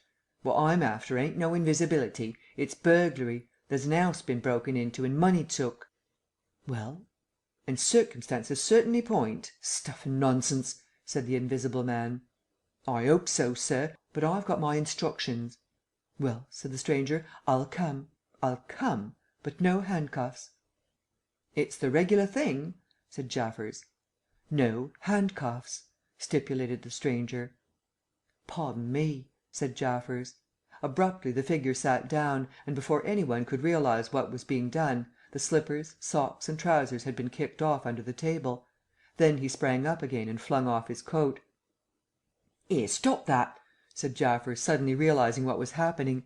He gripped at the waistcoat. It struggled, and the shirt slipped out of it and left it limp and empty in his hand. "Hold him!" said Jaffers, loudly. "Once he gets the things off—" "Hold him!" cried every one, and there was a rush at the fluttering white shirt which was now all that was visible of the stranger. The shirt sleeve planted a shrewd blow in Hall's face that stopped his open-armed advance and sent him backward into old Toothsome the sexton, and in another moment the garment was lifted up and became convulsed and vacantly flapping about the arms, even as a shirt that is being thrust over a man's head. Jaffers clutched at it, and only helped to pull it off. He was struck in the mouth out of the air, and incontinently threw his truncheon, and smote Teddy Henfrey savagely upon the crown of his head. "Look out!" said everybody, fencing at random and hitting at nothing. "Hold him! Shut the door! Don't let him loose! I got something! Here he is!" A perfect babel of noises they made. Everybody, it seemed, was being hit all at once, and Sandy Wadgers, knowing as ever and his wit sharpened by a frightful blow in the nose, reopened the door and led the rout. The others, following incontinently, were jammed for a moment in the corner by the doorway. The hitting continued. Phipps, the Unitarian, had a front tooth broken, and Henfrey was injured in the cartilage of his ear. Jaffers was struck under the jaw, and turning, caught at something that intervened between him and Huxter in the mêlée, and prevented their coming together. He felt a muscular chest, and in another moment the whole mass of struggling, excited men shot out into the crowded hall. "I got him!" shouted Jaffers, choking and reeling through them all, and wrestling with purple face and swelling veins against his unseen enemy. Men staggered right and left as the extraordinary conflict swayed swiftly towards the house door, and went spinning down the half-dozen steps of the inn. Jaffers cried in a strangling voice, holding tight nevertheless and making play with his knee, spun around, and fell heavily undermost with his head on the gravel. Only then did his fingers relax. There were excited cries of "Hold him!" "Invisible!" and so forth, and a young fellow, a stranger in the place, whose name did not come to light, rushed in at once, caught something, missed his hold, and fell over the constable's prostrate body. Half-way across the road a woman screamed as something pushed by her. A dog, kicked apparently, yelped and ran howling into Huxter's yard, and with that the transit of the invisible man was accomplished. For a space people stood amazed and gesticulating, and then came panic, and scattered them abroad through the village as a gust scatters dead leaves. But Jaffers lay quite still, face upward and knees bent, at the foot of the steps of the inn. Chapter 8. In Transit. The 8th chapter is exceedingly brief, and relates that Gibbons, the amateur naturalist of the district, while lying out on the spacious open downs without a soul within a couple of miles of him, as he thought, and almost dozing, heard close to him the sound as of a man coughing, sneezing, and then swearing savagely to himself, and looking, beheld nothing. Yet the voice was indisputable. It continued to swear with that breadth and variety that distinguishes the swearing of a cultivated man. It grew to a climax, diminished again, and died away in the distance, going as it seemed to him in the direction of Adderdean. It lifted to a spasmodic sneeze and ended. Gibbons had heard nothing of the morning's occurrences, but the phenomenon was so striking and disturbing that his philosophical tranquillity vanished. He got up hastily, and hurried down the steepness of the hill towards the village as fast as he could go. Chapter 9. Mr. Thomas Marvel. You must picture Mr. Thomas Marvel as a person of copious, flexible visage, a nose of cylindrical protrusion, a liquorish, ample, fluctuating mouth, and a beard of bristling eccentricity. His figure inclined to embonpoint. His short limbs accentuated this inclination. He wore a furry silk hat, and the frequent substitution of twine and shoelaces for buttons, apparent at critical points of his costume, marked a man essentially bachelor. Mr. Thomas Marvel was sitting with his feet in a ditch by the roadside over the down towards Adderdean, about a mile and a half out of Iping. His feet, save for socks of irregular openwork, were bare, his big toes were broad, and pricked like the ears of a watchful dog. In a leisurely manner he did everything in a leisurely manner he was contemplating trying on a pair of boots. They were the soundest boots he had come across for a long time, but too large for him, whereas the ones he had were, in dry weather, a very comfortable fit, but too thin-soled for damp. Mr. Marvel hated roomy shoes, but then he hated damp. He had never properly thought out which he hated most, and it was a pleasant day, and there was nothing better to do. So he put the 4 shoes in a graceful group on the turf and looked at them. And seeing them there among the grass and springing agrimony, it suddenly occurred to him that both pairs were exceedingly ugly to see. He was not at all startled by a voice behind him. "They're boots, anyhow," said the voice. "They are charity boots," said Mr. Thomas Marvel, with his head on one side, regarding them distastefully. "And which is the ugliest pair in the old blessed universe, I'm darned if I know." Said the voice. "I've worn worse. In fact, I've worn none, but none so audacious ugly, if you'll allow the expression. I've been caging boots in particular for days, because I was sick of them. They're sound enough, of course, but a gentleman on tramp sees such a thundering lot of his boots. And if you'll believe me, I've raised nothing in the old blessed country, try as I would, but them. Look at 'em, and a good country for boots, too, in a general way. But it's just my promiscuous luck. I've got boots in this country 10 years or more, and then they treat you like this." "It's a beast of a country," said the voice, "and pigs for people." "Ain't it?" said Mr. Thomas Marvel. "Lor, but them boots, it beats it." He turned his head over his shoulder to the right to look at the boots of his interlocutor with a view to comparisons, and lo, where the boots of his interlocutor should have been, were neither legs nor boots. He was irradiated by the dawn of a great amazement. "Where are you?" said Mr. Thomas Marvel over his shoulder, and coming on all fours. He saw a stretch of empty downs, with the wind swaying the remote green-pointed furze bushes. "Am I drunk?" said Mr. Marvel. "Have I had visions? Was I talking to myself? What the—" "Don't be alarmed," said a voice. "None of your ventriloquising me," said Mr. Thomas Marvel, rising sharply to his feet. "Where are you? Alarmed, indeed." "Don't be alarmed," repeated the voice. "You'll be alarmed in a minute, you silly fool," said Mr. Thomas Marvel. "Where are you? Let me get my mark on you." "Are you buried?" said Mr. Thomas Marvel after an interval. There was no answer.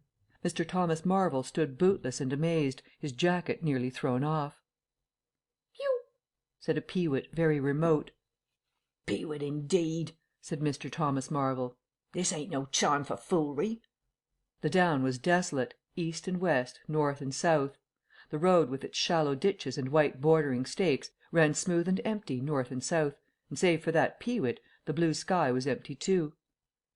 "So help me," said Mr. Thomas Marvel, shuffling his coat on to his shoulders again. "It's the drink. I might ha' known." "It's not the drink," said the voice. "You keep your nerves steady."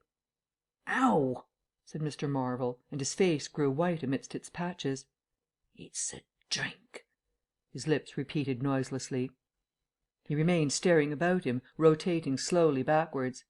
"I could ha' swore I heard a voice," he whispered. "Of course you did." "It's there again," said Mr. Marvel, closing his eyes and clasping his hand on his brow with a tragic gesture. He was suddenly taken by the collar and shaken violently, and left more dazed than ever. "Don't be a fool," said the voice. "I'm off my blooming jump," said Mr. Marvel. "It's no good. It's fretting about them blasted boots. I'm off my blessed blooming jump. Or it's spirits." "Neither one nor the other," said the voice. "Listen." "Jump," said Mr. Marvel. "1 minute," said the voice, penetratingly, tremulous with self-control. "Well?" said Mr. Thomas Marvel, with a strange feeling of having been dug in the chest by a finger. "You think I'm just imagination? Just imagination?" "What else can you be?" said Mr. Thomas Marvel, rubbing the back of his neck. "Very well," said the voice, in a tone of relief. "Then I'm going to throw flints at you till you think differently." "But where are you?" The voice made no answer. Whiz came a flint, apparently out of the air, and missed Mr. Marvel's shoulder by a hair's breadth.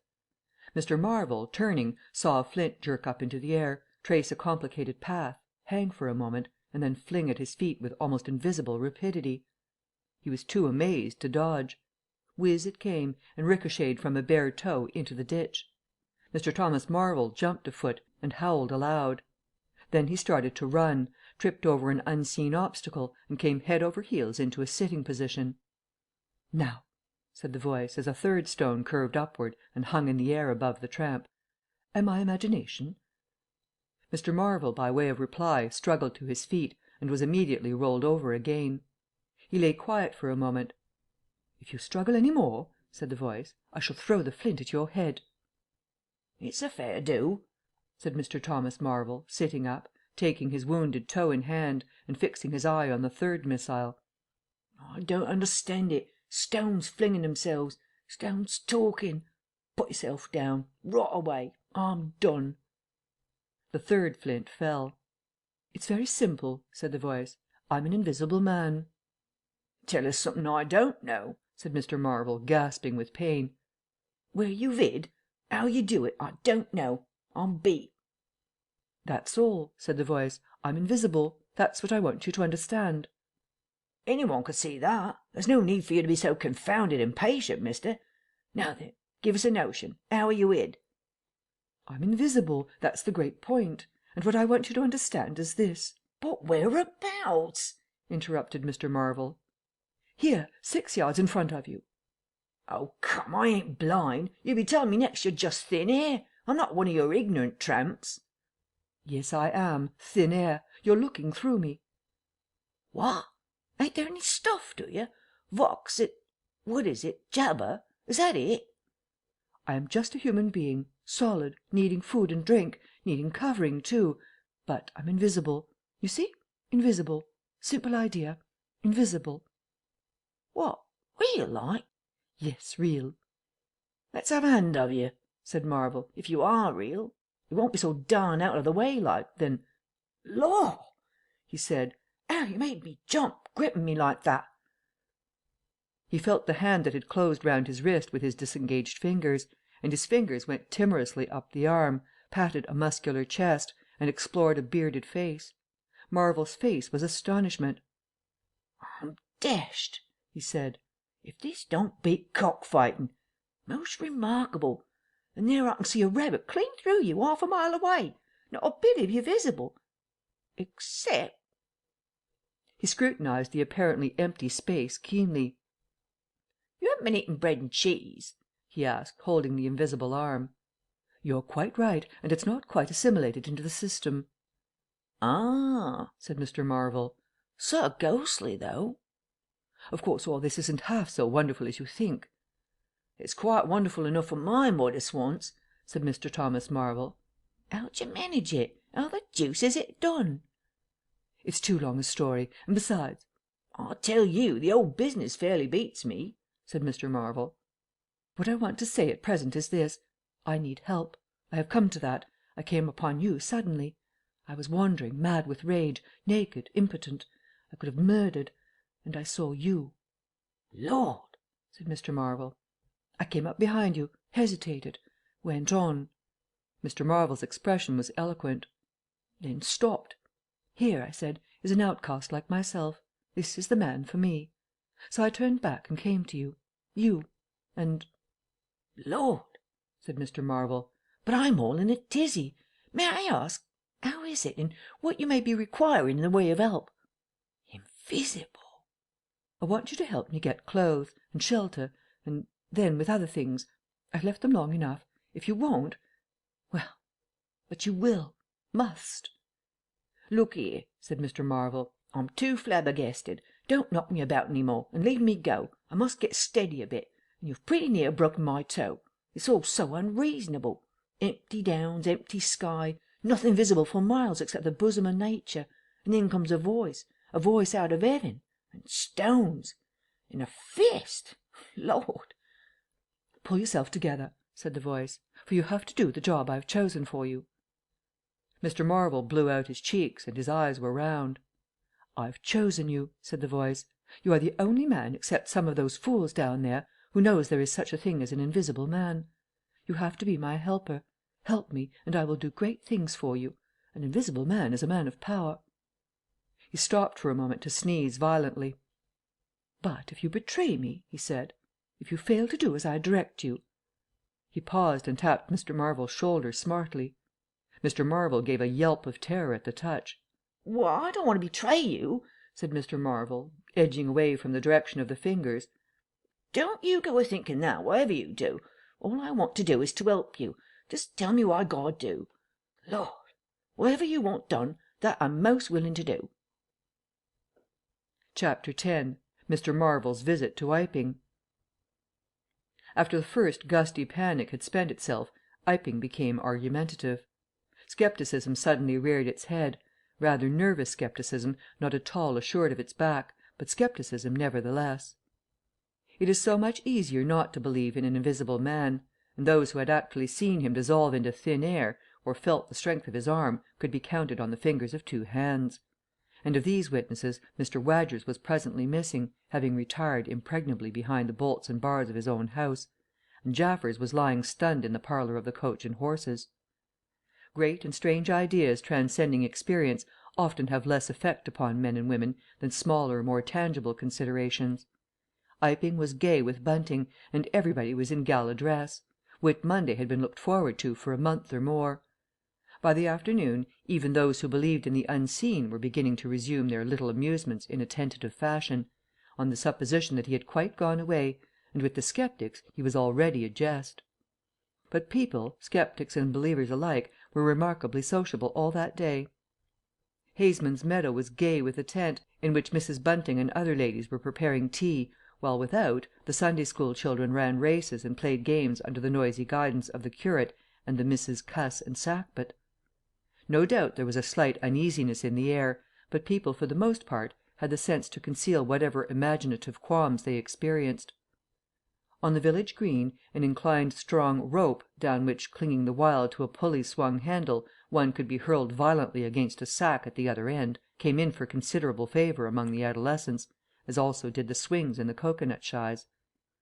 There was also promenading, and the steam organ attached to a small roundabout filled the air with a pungent flavour of oil, and with equally pungent music. Members of the club, who had attended church in the morning, were splendid in badges of pink and green, and some of the gayer minded had also adorned their bowler hats with brilliant coloured favours of ribbon.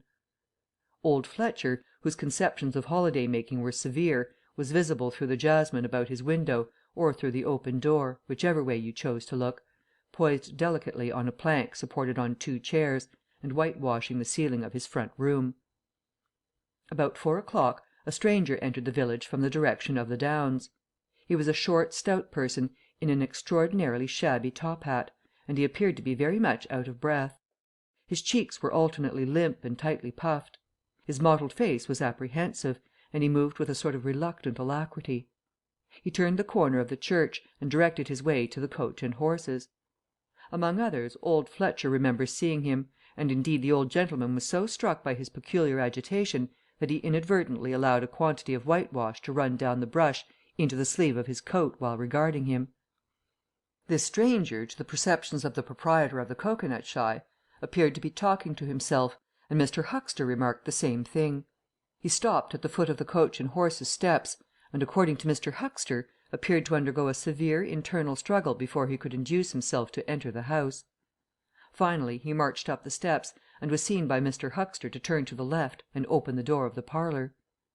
Mr. Huxter heard voices from within the room and from the bar apprising the man of his error. "That room's private," said Hall, and the stranger shut the door clumsily and went into the bar.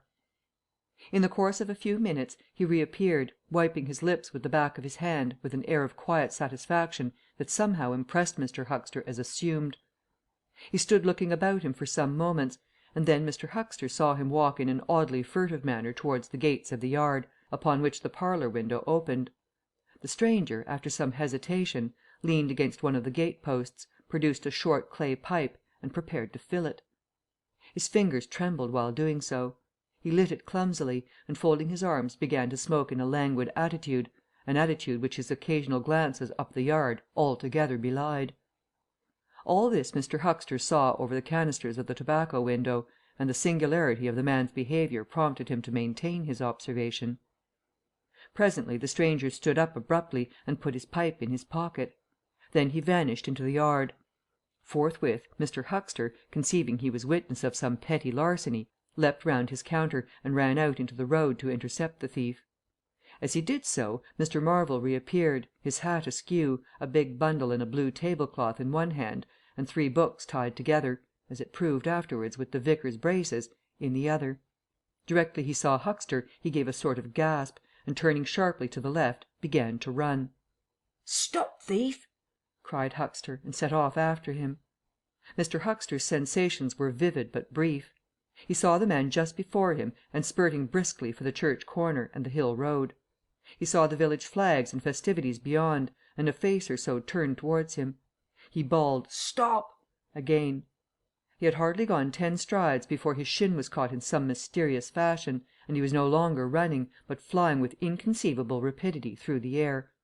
He saw the ground suddenly close to his face. The world seemed to splash into a million whirling specks of light, and subsequent proceedings interested him no more. Chapter 11. In the Coach and Horses. Now, in order clearly to understand what had happened in the inn, it is necessary to go back to the moment when Mr. Marvel first came into view of Mr. Huxter's window. At that precise moment Mr. Cuss and Mr. Bunting were in the parlour. They were seriously investigating the strange occurrences of the morning, and were, with Mr. Hall's permission, making a thorough examination of the invisible man's belongings. Jaffers had partially recovered from his fall, and had gone home in the charge of his sympathetic friends. The stranger's scattered garments had been removed by Mrs. Hall, and the room tidied up. And on the table under the window where the stranger had been wont to work, Cuss had hit almost at once on 3 big books in manuscript labelled Diary. "Diary," said Cuss, putting the 3 books on the table. "Now, at any rate, we shall learn something." The vicar stood with his hands on the table. "Diary," repeated Cuss, sitting down, putting 2 volumes to support the 3rd, and opening it. No name on the flyleaf. Bother. Cipher and figures." The vicar came round to look over his shoulder. Cuss turned the pages over with a face suddenly disappointed. Dear me, it's all cipher, Bunting." "There are no diagrams?" asked Mr. Bunting. "No illustrations throwing light?" "See for yourself," said Mr. Cuss. "Some of it's mathematical, and some of it's Russian, or some such language, to judge by the letters, and some of it's Greek. Now, the Greek I thought you—" "Of course," said Mr. Bunting, taking out and wiping his spectacles, and feeling suddenly very uncomfortable, for he had no Greek left in his mind worth talking about. "Yes, the Greek, of course, may furnish a clue. I'll find you a place." "I'd rather glance through the volumes first," said Mr. Bunting, still wiping. "A general impression first, Cuss, and then, you know, we can go looking for clues."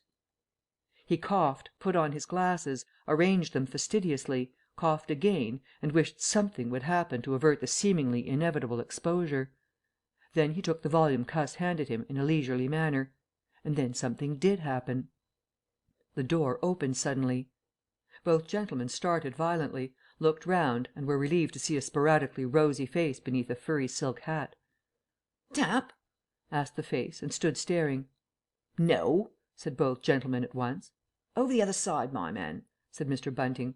And "Please shut that door," said Mr. Cuss, irritably.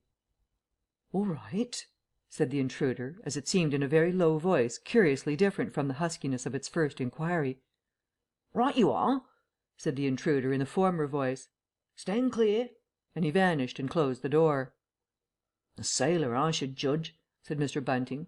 "Amusing fellows they are. Stand clear, indeed. A nautical term, referring to his getting back out of the room, I suppose." "I daresay so," said Cuss. "My nerves are all loose to day. It quite made me jump, the door opening like that." Mr. Bunting smiled as if he had not jumped. "And now," he said with a sigh, "these books." Some one sniffed as he did so. "One thing is indisputable," said Bunting, drawing up a chair next to that of Cuss. "There certainly have been very strange things happening in Iping during the last few days. Very strange. I cannot, of course, believe in this absurd invisibility story." "It's incredible," said Cuss. "Incredible. But the fact remains that I certainly saw right down his sleeve." "But did you? Are you sure? Suppose a mirror, for instance. Hallucinations are so easily produced.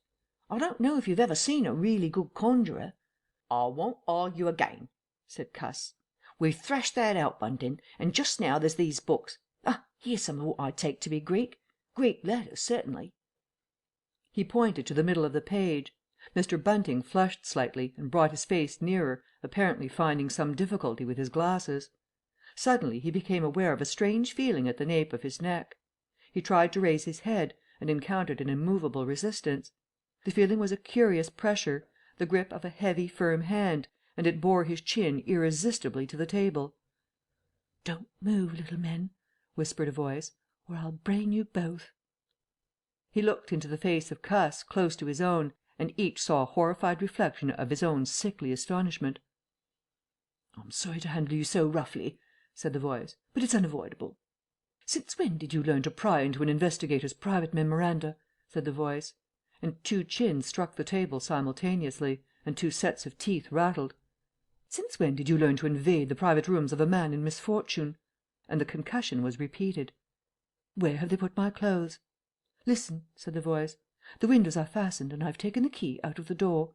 I'm a fairly strong man, and I have the poker handy, besides being invisible. There's not the slightest doubt that I could kill you both and get away quite easily if I wanted to. Do you understand? Very well. If I let you go, will you promise not to try any nonsense and do what I tell you?" The vicar and the doctor looked at one another, and the doctor pulled a face. "Yes," said Mr. Bunting, and the doctor repeated it. Then the pressure on the necks relaxed, and the doctor and the vicar sat up, both very red in the face and wriggling their heads. "Please keep sitting where you are," said the invisible man. "Here's the poker, you see." "When I came into this room," continued the invisible man, after presenting the poker to the tip of the nose of each of his visitors, "I did not expect to find it occupied, and I expected to find, in addition to my books and memoranda, an outfit of clothing.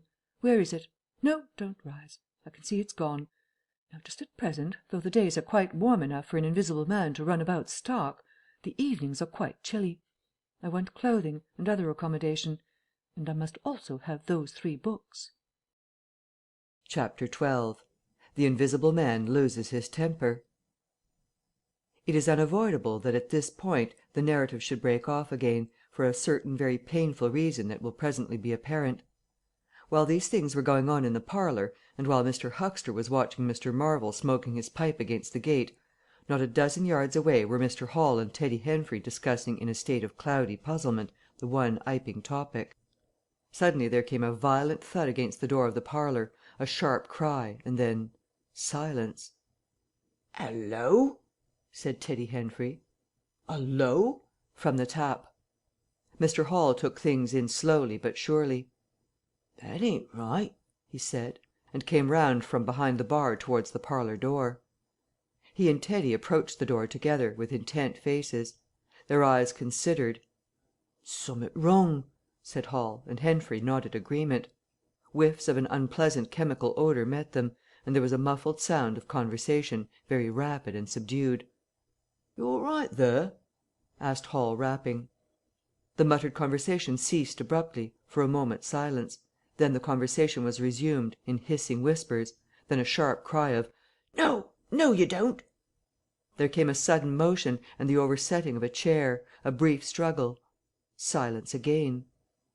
"What the deuce!" exclaimed Henfrey, sotto voce. "You all right there?" asked Mr. Hall sharply, again. The vicar's voice answered with a curious jerking intonation. "Quite right.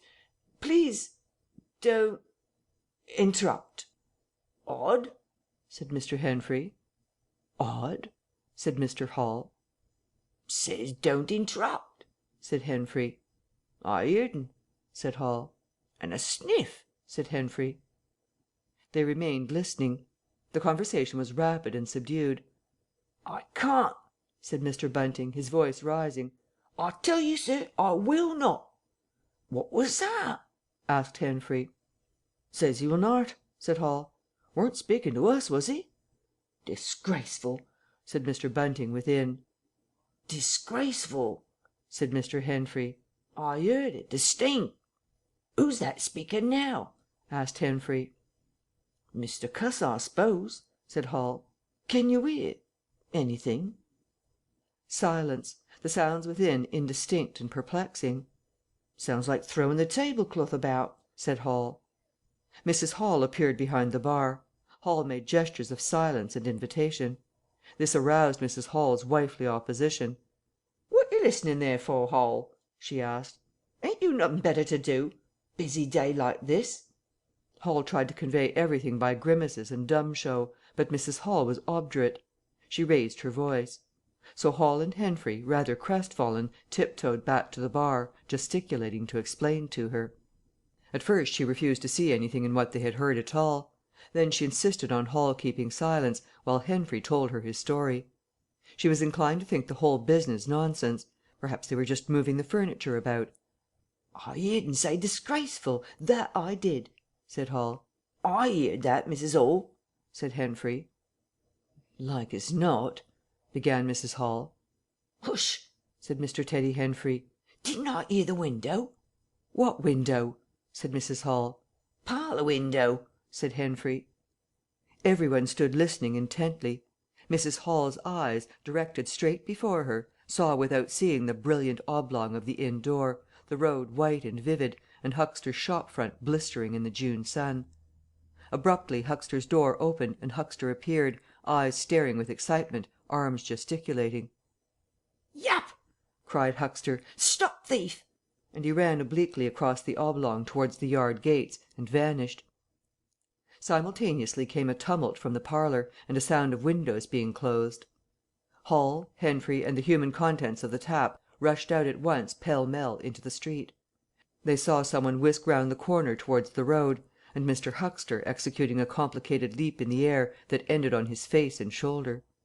Down the street people were standing astonished, or running towards them. Mr. Huxter was stunned. Henfrey stopped to discover this, but Hall and the two labourers from the tap rushed at once to the corner, shouting incoherent things, and saw Mr. Marvel vanishing by the corner of the church wall. They appeared to have jumped to the impossible conclusion that this was the invisible man suddenly become visible, and set off at once along the lane in pursuit. But Hall had hardly run a dozen yards before he gave a loud shout of astonishment and went flying headlong sideways, clutching one of the labourers and bringing him to the ground. He had been charged just as one charges a man at football. The second labourer came round in a circle, stared, and conceiving that Hall had tumbled over of his own accord, turned to resume the pursuit, only to be tripped by the ankle just as Huxter had been. Then, as the first labourer struggled to his feet, he was kicked sideways by a blow that might have felled an ox. As he went down, the rush from the direction of the village green came round the corner. The first to appear was the proprietor of the Cocoanut Shy, a burly man in a blue jersey. He was astonished to see the lane empty save for 3 men sprawling absurdly on the ground. And then something happened to his rearmost foot, and he went headlong and rolled sideways just in time to graze the feet of his brother and partner, following headlong. The two were then kicked, knelt on, fallen over, and cursed by quite a number of over-hasty people. Now when Hall and Henfrey and the labourers ran out of the house, Mrs. Hall, who had been disciplined by years of experience, remained in the bar next the till. And suddenly the parlour door was opened, and Mr. Cuss appeared, and without glancing at her, rushed at once down the steps toward the corner. "Hold him!" he cried. "Don't let him drop that parcel!" He knew nothing of the existence of Marvel, for the invisible man had handed over the books and bundle in the yard. The face of Mr. Cuss was angry and resolute, but his costume was defective, a sort of limp white kilt that could only have passed muster in Greece. "Hold him!" he bawled. "He's got my trousers, and every stitch of the vicar's clothes. Tend to him in a minute," he cried to Henfrey as he passed the prostrate Huxter, and coming round the corner to join the tumult, was promptly knocked off his feet into an indecorous sprawl. Somebody in full flight trod heavily on his finger. He yelled, struggled to regain his feet, was knocked against and thrown on all fours again, and became aware that he was involved not in a capture but a rout. Every one was running back to the village. He rose again and was hit severely behind the ear. He staggered and set off back to the coach and horses forthwith, leaping over the deserted Huxter, who was now sitting up, on his way. Behind him, as he was half-way up the inn steps, he heard a sudden yell of rage, rising sharply out of the confusion of cries and a sounding smack in some one's face.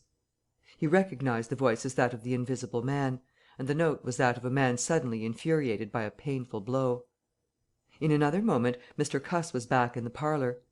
"He's coming back, Bunting," he said, rushing in. "Save yourself." Mr. Bunting was standing in the window, engaged in an attempt to clothe himself in the hearthrug and a West Surrey Gazette. "Who's coming?" he said, so startled that his costume narrowly escaped disintegration. "Invisible man," said Cuss, and rushed on to the window. "We'd better clear out from here. He's fighting mad. Mad!" In another moment he was out in the yard. "Good heavens!" said Mr. Bunting, hesitating between two horrible alternatives. He heard a frightful struggle in the passage of the inn, and his decision was made. He clambered out of the window, adjusted his costume hastily, and fled up the village as fast as his fat little legs would carry him. From the moment when the invisible man screamed with rage and Mr. Bunting made his memorable flight up the village, it became impossible to give a consecutive account of affairs in Iping. Possibly the invisible man's original intention was simply to cover Marvel's retreat with the clothes and books. But his temper, at no time very good, seems to have gone completely at some chance blow, and forthwith he set to smiting and overthrowing for the mere satisfaction of hurting. You must figure the street full of running figures, of doors slamming and fights for hiding places. You must figure the tumult suddenly striking on the unstable equilibrium of old Fletcher's planks and 2 chairs, with cataclysmic results. You must figure an appalled couple caught dismally in a swing. And then the whole tumultuous rush has passed, and the Iping street with its gauds and flags is deserted save for the still raging unseen, and littered with cocoanuts, overthrown canvas screens, and the scattered stock in trade of a sweetstuff stall.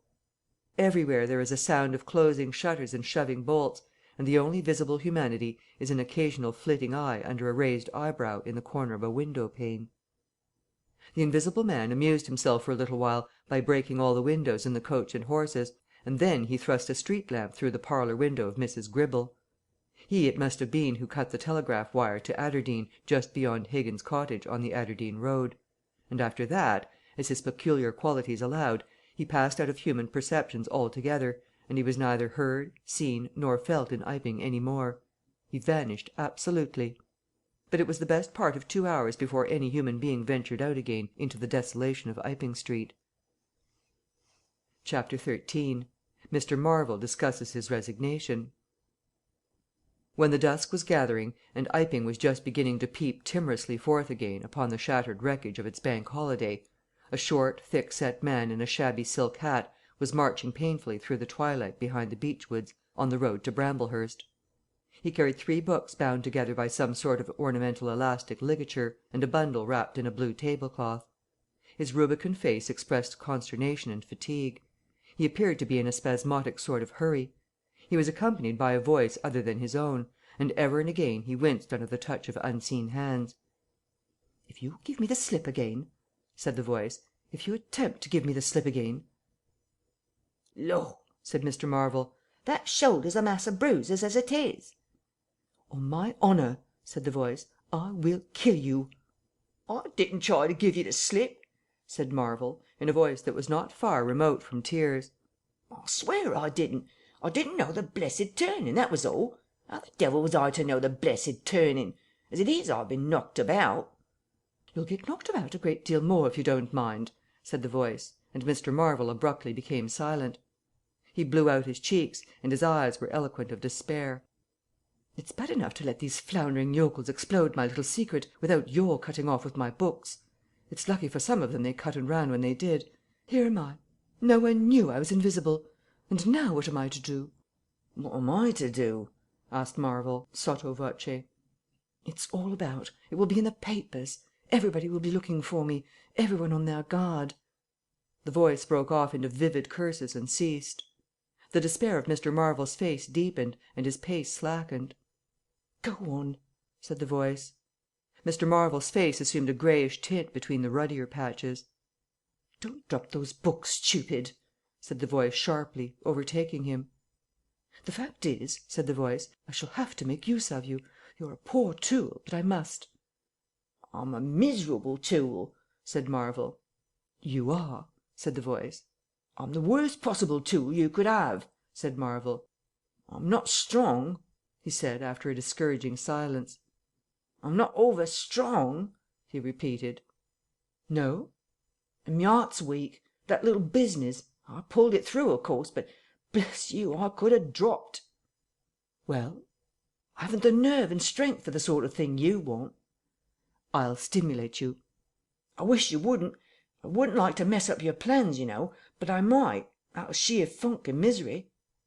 "You'd better not," said the voice, with quiet emphasis. "I wish I was dead," said Marvel. "It ain't justice," he said.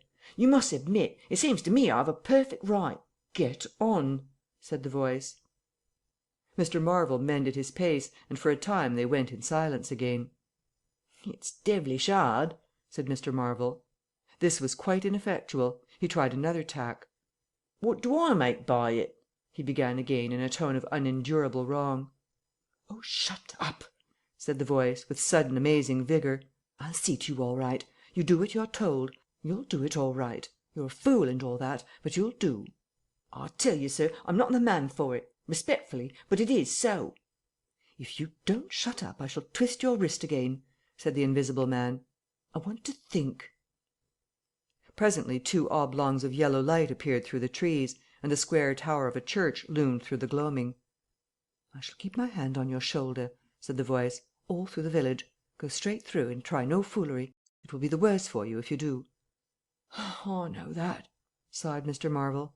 "I know all that." The unhappy looking figure in the obsolete silk hat passed up the street of the little village with his burdens and vanished into the gathering darkness beyond the lights of the windows.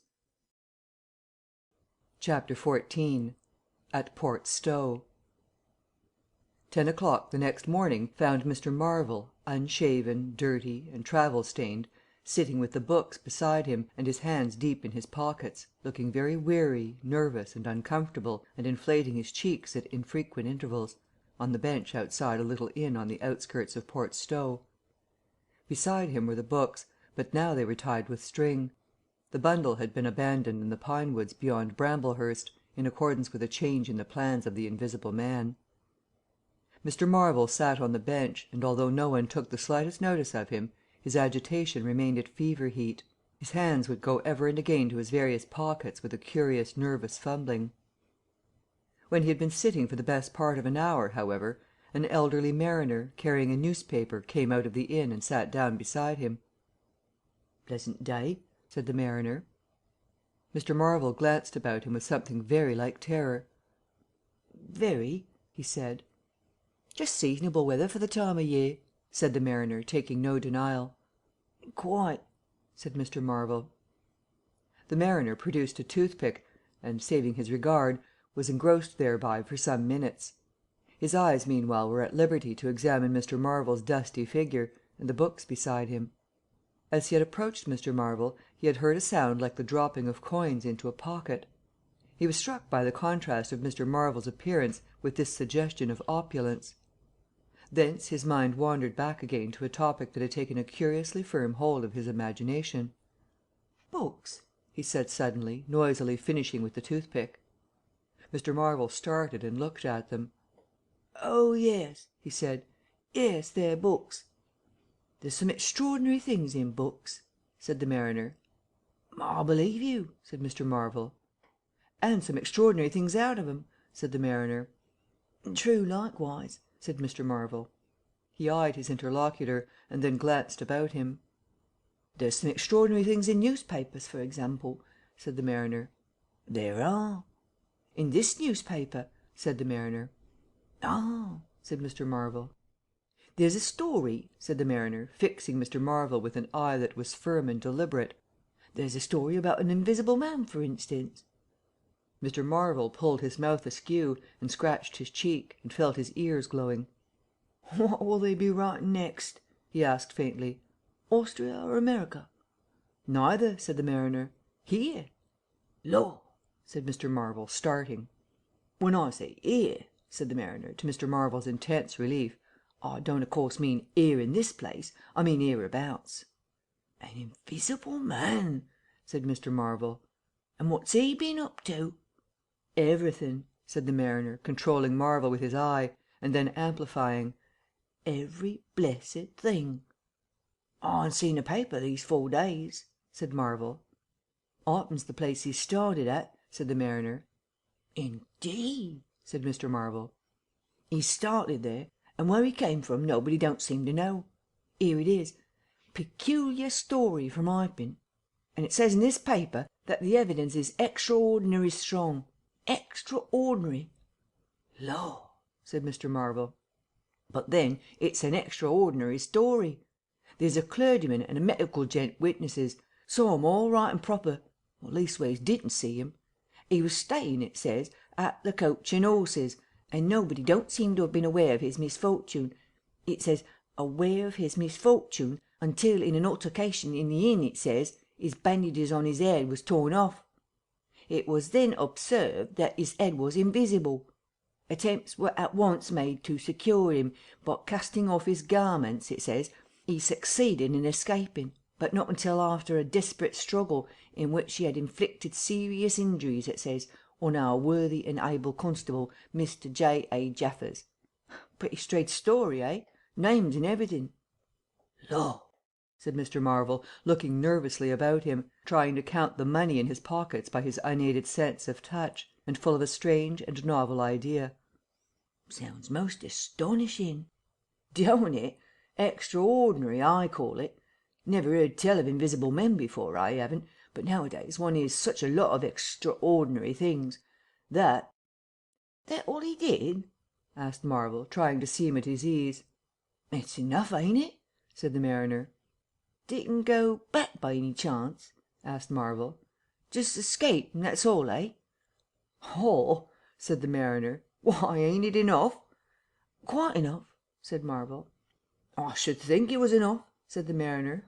I should think it was enough. He didn't have any pals. Don't say he had any pals, does it? asked Mr. Marvel, anxious. Ain't one of the sort enough for you? asked the mariner. No, thank heaven, as one might say, he didn't. He nodded his head slowly. Makes me regular uncomfortable, the bare thought of that chap running about the country. He is at present at large, and from certain evidence it is supposed that he has took, I suppose they mean, the road to Port Stowe. You see, we're right in it. None of your American wonders this time. And just think of the things he might do. Where you'd be if he took a drop over and above and had a fancy to go for you. Suppose he wants to rob. Who can prevent him? He can trespass. He can burgle. He can walk through a cordon of policemen as easy as me or you could give the slip to a blind man. Easier, for these here blind chaps here uncommon sharp, I'm told. And wherever there was liquor, he fancied. He's got a tremendous advantage, certainly, said Mr. Marvel. And, well, you're right, said the mariner. He has. All this time Mr. Marvel had been glancing about him intently, listening for faint footfalls, trying to detect imperceptible movements. He seemed on the point of some great resolution. He coughed behind his hand. He looked about him again, listened, bent towards the mariner, and lowered his voice. The fact of it is, I happen to know just a thing or two about this invisible man, from private sources.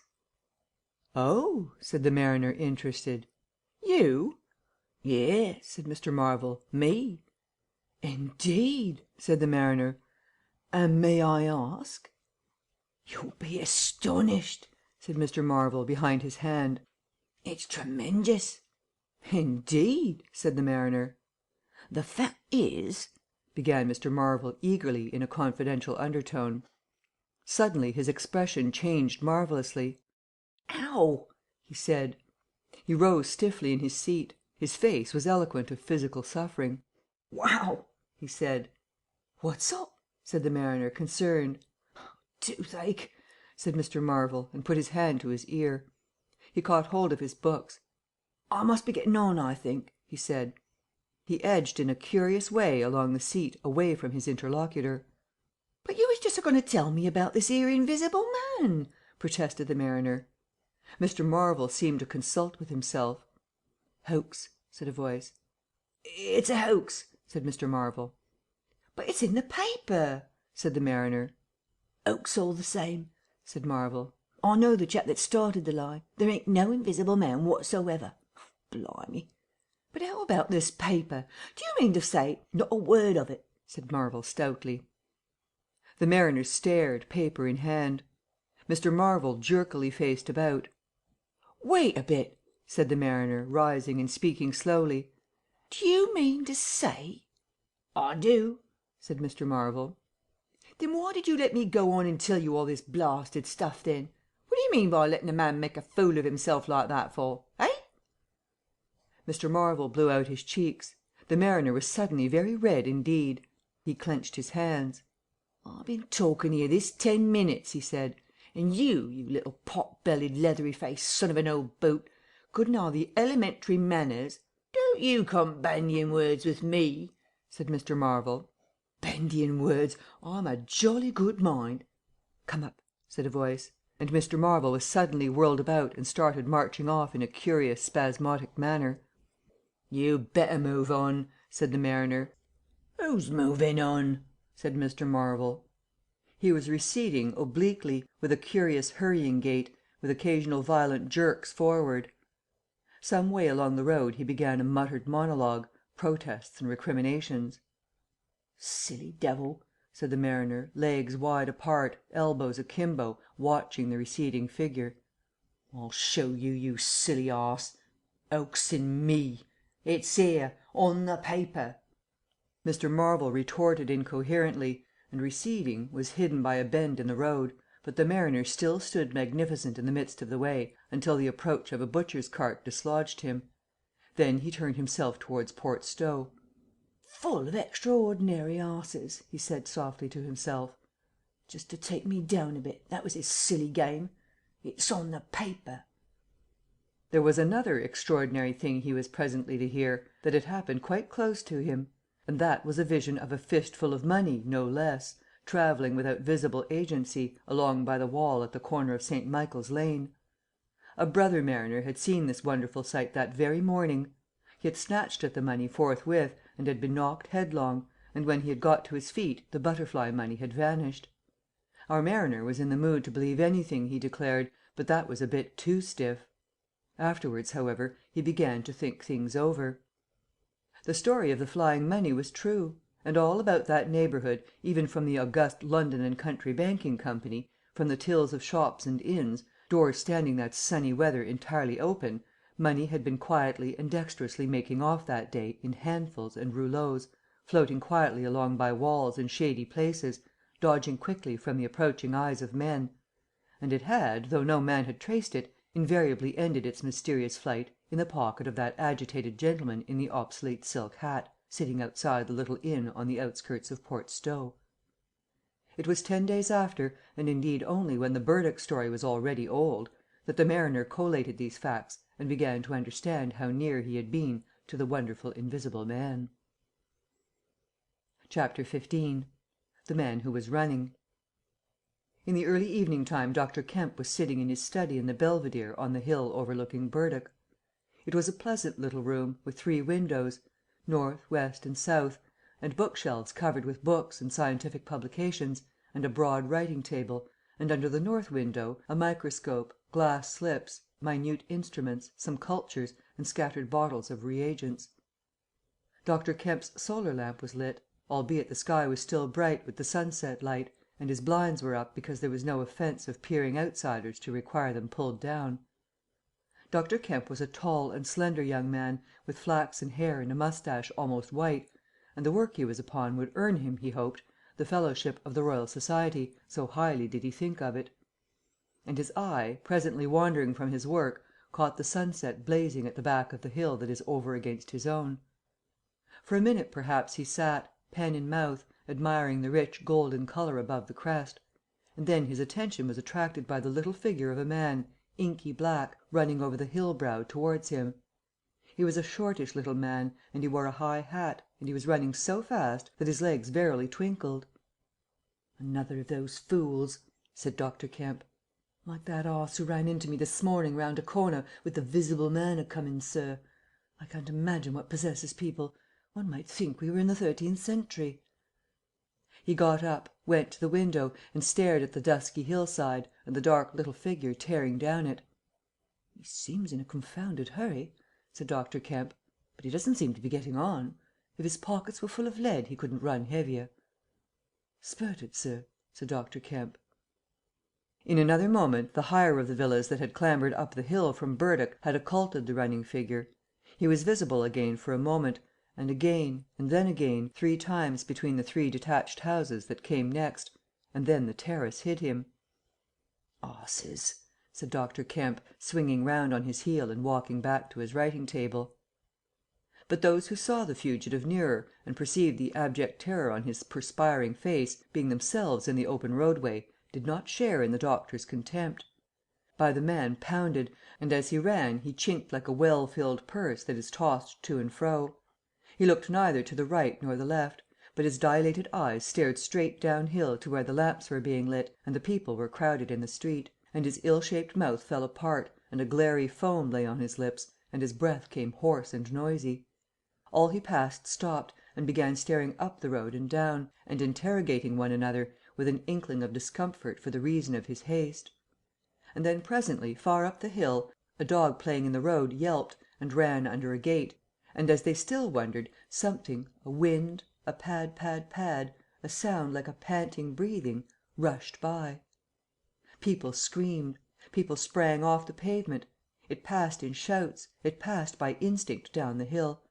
They were shouting in the street before Marvel was half way there. They were bolting into houses and slamming the doors behind them, with the news. He heard it and made one last desperate spurt. Fear came striding by, rushed ahead of him, and in a moment had seized the town. "The Invisible Man is coming! The Invisible Man!" Chapter 16. In the Jolly Cricketers.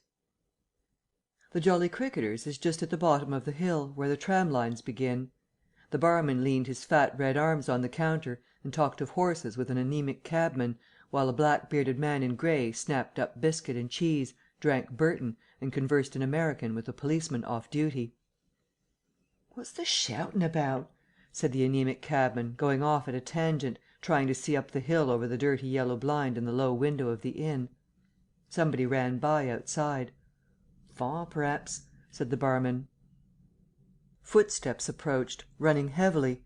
The door was pushed open violently, and Marvel, weeping and dishevelled, his hat gone, the neck of his coat torn open, rushed in, made a convulsive turn, and attempted to shut the door. It was held half open by a strap. "Come in!" he bawled, his voice shrieking with terror. "He's coming!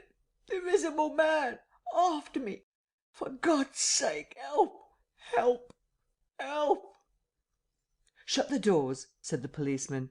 "Who's coming? What's the row?" He went to the door, released the strap, and it slammed. The American closed the other door. "Let me go inside," said Marvel, staggering and weeping, but still clutching the books. "Let me go inside. Lock me in. Somewhere. I tell you he's after me. I've given the slip. He said he'd kill me, and he will." "You're safe," said the man with the black beard. "The door's shut. What's it all about?" "Let me go inside," said Marvel, and shrieked aloud as a blow suddenly made the fastened door shiver, and was followed by a hurried rapping and a shouting outside. "Hullo!" cried the policeman. "Who's there?" Mr. Marvel began to make frantic dives at panels that looked like doors. "You kill me. He's got a knife or something. For God's sake." "Here you are," said the barman. "Come in here," and he held up the flap of the bar. Mr. Marvel rushed behind the bar as the summons outside was repeated. "Don't open the door," he screamed. "Please don't open the door. Where shall I hide?" This Invisible Man, then?" asked the man with the black beard, with one hand behind him. "I guess it's about time we saw him." The window of the inn was suddenly smashed in, and there was a screaming and running to and fro in the street. The policeman had been standing on the settee staring out, craning to see who was at the door. He got down with raised eyebrows. "It's that," he said. The barman stood in front of the bar parlour door, which was now locked on Mr. Marvel, stared at the smashed window, and came round to the 2 other men. Everything was suddenly quiet. "I wish I had my truncheon," said the policeman, going irresolutely to the door. "Once we open, in he comes. There's no stopping him." "Don't you be in too much hurry about that door," said the anaemic cabman, anxiously. "Draw the bolts," said the man with the black beard, "and if he comes He showed a revolver in his hand. "That won't do," said the policeman. "That's murder." "I know what country I'm in," said the man with the beard. "I'm going to let off at his legs. Draw them bolts." "Not with that blinkin' thing going off behind me," said the barman, craning over the blind. "Very well," said the man with the black beard, and stooping down, revolver ready, drew them himself. Barman, cabman, and policeman faced about. "Come in," said the bearded man in an undertone, standing back and facing the unbolted doors with his pistol behind him. No one came in. The door remained closed. 5 minutes afterwards, when a second cabman pushed his head in cautiously, they were still waiting, and an anxious face peered out of the bar parlour and supplied information. "Are all the doors of the house shut?" asked Marvel. "He's going round, prowling round. He's as artful as a devil." "Good Lord!" said the burly barman. "There's the back. Just watch them doors. I say!" He looked about him helplessly. The bar parlour door slammed and they heard the key turn. "There's the yard door and the private door. The yard door." He rushed out of the bar. In a minute he reappeared with a carving knife in his hand. "The yard door was open," he said, and his fat underlip dropped. "He may be in the house now," said the first cabman. "He's not in the kitchen," said the barman. "There's 2 women there, and I've stabbed every inch of it with this little beef slicer, and they don't think he's come in. They haven't noticed." "Have you fastened it?" asked the first cabman. "I'm out of frocks," said the barman. The man with the beard replaced his revolver. And even as he did so the flap of the bar was shut down and the bolt clicked, and then with a tremendous thud the catch of the door snapped and the bar parlour door burst open. They heard Marvel squeal like a caught leveret, and forthwith they were clambering over the bar to his rescue. The bearded man's revolver cracked and the looking glass at the back of the parlour starred and came smashing and tinkling down. As the barman entered the room he saw Marvel, curiously crumpled up and struggling against the door that led to the yard and kitchen. The door flew open while the barman hesitated, and Marvel was dragged into the kitchen. There was a scream and a clatter of pans. Marvel, head down, and lugging back obstinately, was forced to the kitchen door, and the bolts were drawn. Then the policeman, who had been trying to pass the barman, rushed in, followed by one of the cabmen, gripped the wrist of the invisible hand that collared Marvel, was hit in the face and went reeling back. The door opened, and Marvel made a frantic effort to obtain a lodgment behind it. Then the cabman collared something. "I got him," said the cabman. The barman's red hands came clawing at the unseen. "Here he is," said the barman. Mr. Marvel, released, suddenly dropped to the ground and made an attempt to crawl behind the legs of the fighting men. The struggle blundered round the edge of the door. The voice of the invisible man was heard for the first time, yelling out sharply, as the policeman trod on his foot. Then he cried out passionately, and his fists flew round like flails. The cabman suddenly whooped and doubled up, kicked under the diaphragm. The door into the bar parlour from the kitchen slammed and covered Mr. Marvel's retreat. The men in the kitchen found themselves clutching at and struggling with empty air. "Where's he gone?" cried the man with the beard. "Out?" "This way," said the policeman, stepping into the yard and stopping. A piece of tile whizzed by his head and smashed among the crockery on the kitchen table. "I'll show him," shouted the man with the black beard, and suddenly a steel barrel shone over the policeman's shoulder, and 5 bullets had followed one another into the twilight whence the missile had come. As he fired, the man with the beard moved his hand in a horizontal curve so that his shots radiated out into the narrow yard like spokes from a wheel. A silence followed. "5 cartridges," said the man with the black beard. "That's the best of all. 4 aces and a joker. Get a lantern, some one, and come and feel about for his body." Chapter 17. Dr. Kemp's Visitor. Dr. Kemp had continued writing in his study until the shots aroused him. Crack, crack, crack they came, one after the other. "Hullo!" said Dr. Kemp, putting his pen into his mouth again and listening. "Who's letting off revolvers in Berwick? What are the 'osses at now?" He went to the south window, threw it up, and leaning out stared down on the network of windows, beaded gas lamps and shops, with its black interstices of roof and yard that made up the town at night. "Looks like a crowd down the hill," he said, "by the cricketers," and remained watching. Thence his eyes wandered over the town to far away where the ship's lights shone, and the pier glowed, a little illuminated faceted pavilion like a gem of yellow light. The moon in its first quarter hung over the westward hill, and the stars were clear and almost tropically bright. After 5 minutes, during which his mind had travelled into a remote speculation of social conditions of the future, and lost itself at last over the time dimension, Dr. Kemp roused himself with a sigh, pulled down the window again, and returned to his writing desk. It must have been about an hour after this that the front door bell rang. He had been writing slackly, and with intervals of abstraction, since the shots. He sat listening. He heard the servant answer the door, and waited for her feet on the staircase, but she did not come. "Wonder what that was?" said Dr. Kemp. He tried to resume his work, failed, got up, went downstairs from his study to the landing, rang, and called over the balustrade to the housemaid as she appeared in the hall below. "Was that a letter?" he asked. "Only a runaway ring, sir," she answered. "I'm restless to night," he said to himself. He went back to his study, and this time attacked his work resolutely. In a little while he was hard at work again, and the only sounds in the room were the ticking of the clock and the subdued shrillness of his quill, hurrying in the very centre of the circle of light his lamp shade threw on his table. It was 2 o'clock before Dr. Kemp had finished his work for the night. He rose, yawned, and went downstairs to bed. He had already removed his coat and vest, when he noticed that he was thirsty. He took a candle and went down to the dining room in search of a syphon and whiskey. Dr. Kemp's scientific pursuits have made him a very observant man, and as he recrossed the hall he noticed a dark spot on the linoleum near the mat at the foot of the stairs. He went on upstairs, and then it suddenly occurred to him to ask himself what the spot on the linoleum might be. Apparently some subconscious element was at work. At any rate, he turned with his burden, went back to the hall, put down the syphon and whiskey, and bending down, touched the spot. Without any great surprise, he found it had the stickiness and colour of drying blood. He took up his burden again, and returned upstairs, looking about him and trying to account for the blood spot. On the landing he saw something, and stopped, astonished. The door handle of his own room was blood-stained. He looked at his own hand. It was quite clean, and then he remembered that the door of his room had been open when he came down from his study, and that consequently he had not touched the handle at all. He went straight into his room, his face quite calm, perhaps a trifle more resolute than usual. His glance, wandering inquisitively, fell on the bed. On the counterpane was a mess of blood, and the sheet had been torn.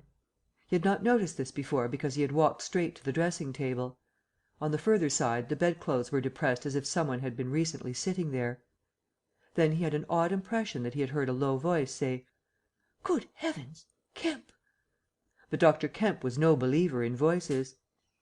He stood staring at the tumbled sheets. Was that really a voice? He looked about again, but noticed nothing further than the disordered and blood-stained bed. Then he distinctly heard a movement across the room, near the wash-hand stand. All men, however highly educated, retain some superstitious inklings. The feeling that is called eerie came upon him. He closed the door of the room, came forward to the dressing-table, and put down his burdens. Suddenly, with a start, he perceived a coiled and blood-stained bandage of linen rag hanging in mid-air, between him and the wash-hand stand. He stared at this in amazement. It was an empty bandage, a bandage properly tied, but quite empty. He would have advanced to grasp it, but a touch arrested him, and a voice speaking quite close to him. "Kemp," said the voice. "Eh?" said Kemp, with his mouth open. "Keep your nerve," said the voice. "I'm an invisible man." Kemp made no answer for a space, simply stared at the bandage. "Invisible man," he said. "I'm an invisible man," repeated the voice. The story he had been active to ridicule only that morning rushed through Kemp's brain. He does not appear to have been either very much frightened or very greatly surprised at the moment. Realization came later. "I thought it was all a lie," he said. The thought uppermost in his mind was the reiterated arguments of the morning. "Have you a bandage on?" he asked. "Yes," said the invisible man. "Oh," said Kemp, and then roused himself. "I say," he said, "but this is nonsense. It's some trick." He stepped forward suddenly, and his hand, extended towards the bandage, met invisible fingers. He recoiled at the touch, and his colour changed. "Keep steady, Kemp, for God's sake. I want help badly. Stop." The hand gripped his arm. He struck at it. "Kemp!" cried the voice. "Kemp, keep steady." and the grip tightened. A frantic desire to free himself took possession of Kemp. The hand of the bandaged arm gripped his shoulder, and he was suddenly tripped and flung backwards upon the bed. He opened his mouth to shout, and the corner of the sheet was thrust between his teeth. The Invisible Man had him down grimly, but his arms were free, and he struck and tried to kick savagely.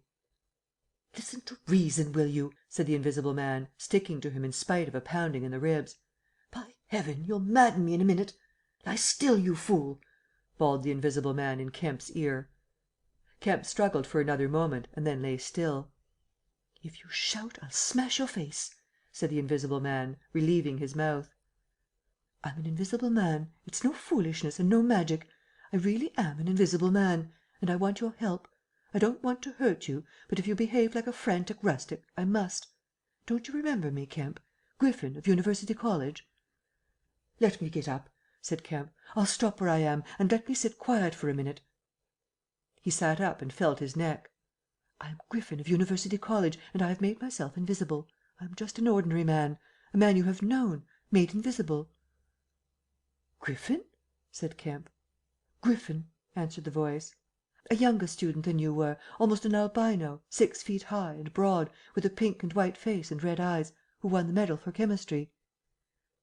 "I'm confused," said Kemp. "My brain is rioting. What has this to do with Griffin?" "I am Griffin." Kemp thought. "It's horrible," he said. "But what devilry must happen to make a man invisible?" "It's no devilry. It's a process, sane and intelligible enough." "It's horrible," said Kemp. "How on earth—" "It's horrible enough, but I'm wounded and in pain and tired. Great God, Kemp, you are a man. Take it steady. Give me some food and drink, and let me sit down here." Kemp stared at the bandage as it moved across the room, then saw a basket chair dragged across the floor and come to rest near the bed. It creaked, and the seat was depressed the quarter of an inch or so. He rubbed his eyes and felt his neck again. "This beats ghosts," he said, and laughed stupidly. "That's better. Thank heaven you're getting sensible." "Oh, silly," said Kemp, and knuckled his eyes. "Give me some whiskey. I'm near dead." "It didn't feel so. Where are you? If I get up, shall I run into you? There. All right. Whiskey? Here. Where shall I give it to you?" The chair creaked and Kemp felt the glass drawn away from him. He let go by an effort. His instinct was all against it. It came to rest poised 20 inches above the front edge of the seat of the chair. He stared at it in infinite perplexity. This must be hypnotism. You have suggested you are invisible." "Nonsense," said the voice. "It's frantic." "Listen to me." "I demonstrated conclusively this morning," began Kemp, "that invisibility—" "Never mind what you've demonstrated. I'm starving," said the voice, "and the night is chilly to a man without clothes." "Food?" said Kemp. The tumbler of whiskey tilted itself. "Yes," said the Invisible Man, rapping it down. "Have you a dressing gown?" Kemp made some exclamation in an undertone. He walked to a wardrobe and produced a robe of dingy scarlet. "This do?" he asked. It was taken from him. It hung limp for a moment in mid air, fluttered weirdly, stood full and decorous buttoning itself, and sat down in his chair. "Drawers, socks, slippers would be a comfort," said the unseen curtly. "And food." "Anything. But this is the insanest thing I ever was in my life." He turned out his drawers for the articles, and then went downstairs to ransack his larder. He came back with some cold cutlets and bread, pulled up a light table, and placed them before his guest. "Never mind knives," said his visitor, and a cutlet hung in mid air, with a sound of gnawing. "Invisible," said Kemp, and sat down on a bedroom chair. "I always like to get something about me before I eat," said the Invisible Man, with a full mouth, eating greedily. "Queer fancy." "I suppose that wrist is all right?" said Kemp. "Trust me," said the Invisible Man. "Of all the strange and wonderful—" "Exactly. But it's odd I should blunder into your house to get my bandaging. My first stroke of luck. Anyhow, I meant to sleep in this house to night. You must stand that. It's a filthy nuisance, my blood showing, isn't it? Quite a clot over there. Gets visible as it coagulates, I see. It's only the living tissue I've changed, and only for as long as I'm alive. I've been in the house 3 hours." "But how's it done?" began Kemp, in a tone of exasperation. "Confound it, the whole business! It's unreasonable from beginning to end." "Quite reasonable," said the Invisible Man. "Perfectly reasonable." He reached over and secured the whiskey bottle. Kemp stared at the devouring dressing gown. A ray of candle light penetrating a torn patch in the right shoulder made a triangle of light under the left ribs. "What were the shots?" he asked. "How did the shooting begin?" "There was a real fool of a man, a sort of confederate of mine, curse him, who tried to steal my money, has done so." "Is he invisible too?" "No." "Well? Can't I have some more to eat before I tell you all that? I'm hungry, in pain, and you want me to tell stories." Kemp got up. "You didn't do any shooting?" he asked. "Not me," said his visitor. "Some fool I'd never seen fired at random. A lot of them got scared. They all got scared at me. Curse them! I say, I want more to eat than this, Kemp." "I'll see what there is to eat downstairs," said Kemp. "Not much, I'm afraid." After he had done eating, and he made a heavy meal, the Invisible Man demanded a cigar. He bit the end savagely before Kemp could find a knife, and cursed when the outer leaf loosened. It was strange to see him smoking. His mouth and throat, pharynx and nares became visible as a sort of whirling smoke cast. "This blessed gift of smoking," he said, and puffed vigorously. "I'm lucky to have fallen upon you, Kemp. You must help me. Fancy tumbling on you just now. I'm in a devilish scrape. I've been mad, I think. The things I've been through. But we will do things yet. Let me tell you." He helped himself to more whiskey and soda. Kemp got up, looked about him, and fetched a glass from his spare room. "It's wild, but I suppose I may drink." "You haven't changed much, Kemp, these dozen years. You fair men don't. Cool and methodical, after the first collapse. I must tell you, we will work together." "But how was it all done?" said Kemp. "And how did you get like this?" "For God's sake, let me smoke in peace for a little while, and then I will begin to tell you." But the story was not told that night. The Invisible Man's wrist was growing painful, he was feverish, exhausted, and his mind came round to brood upon his chase down the hill and the struggle about the inn. He spoke in fragments of marvel, he smoked faster, his voice grew angry. Kemp tried to gather what he could. "He was afraid of me. I could see that he was afraid of me," said the Invisible Man many times over. "He meant to give me the slip. He was always casting about. What a fool I was! The cur! I should have killed him." "Where did you get the money?" asked Kemp abruptly. The Invisible Man was silent for a space. "I can't tell you to night," he said. He groaned suddenly and leaned forward, supporting his invisible head on invisible hands. "Kemp," he said, "I've had no sleep for near 3 days, except a couple of dozes of an hour or so. I must sleep soon. Well, have my room. Have this room. But how can I sleep? If I sleep, he will get away. Oh, what does it matter?"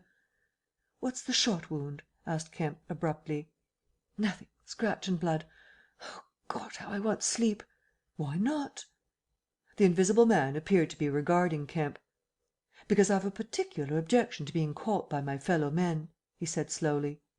Kemp started. "Fool that I am," said the Invisible Man, striking the table smartly. "I've put the idea into your head." Chapter 18.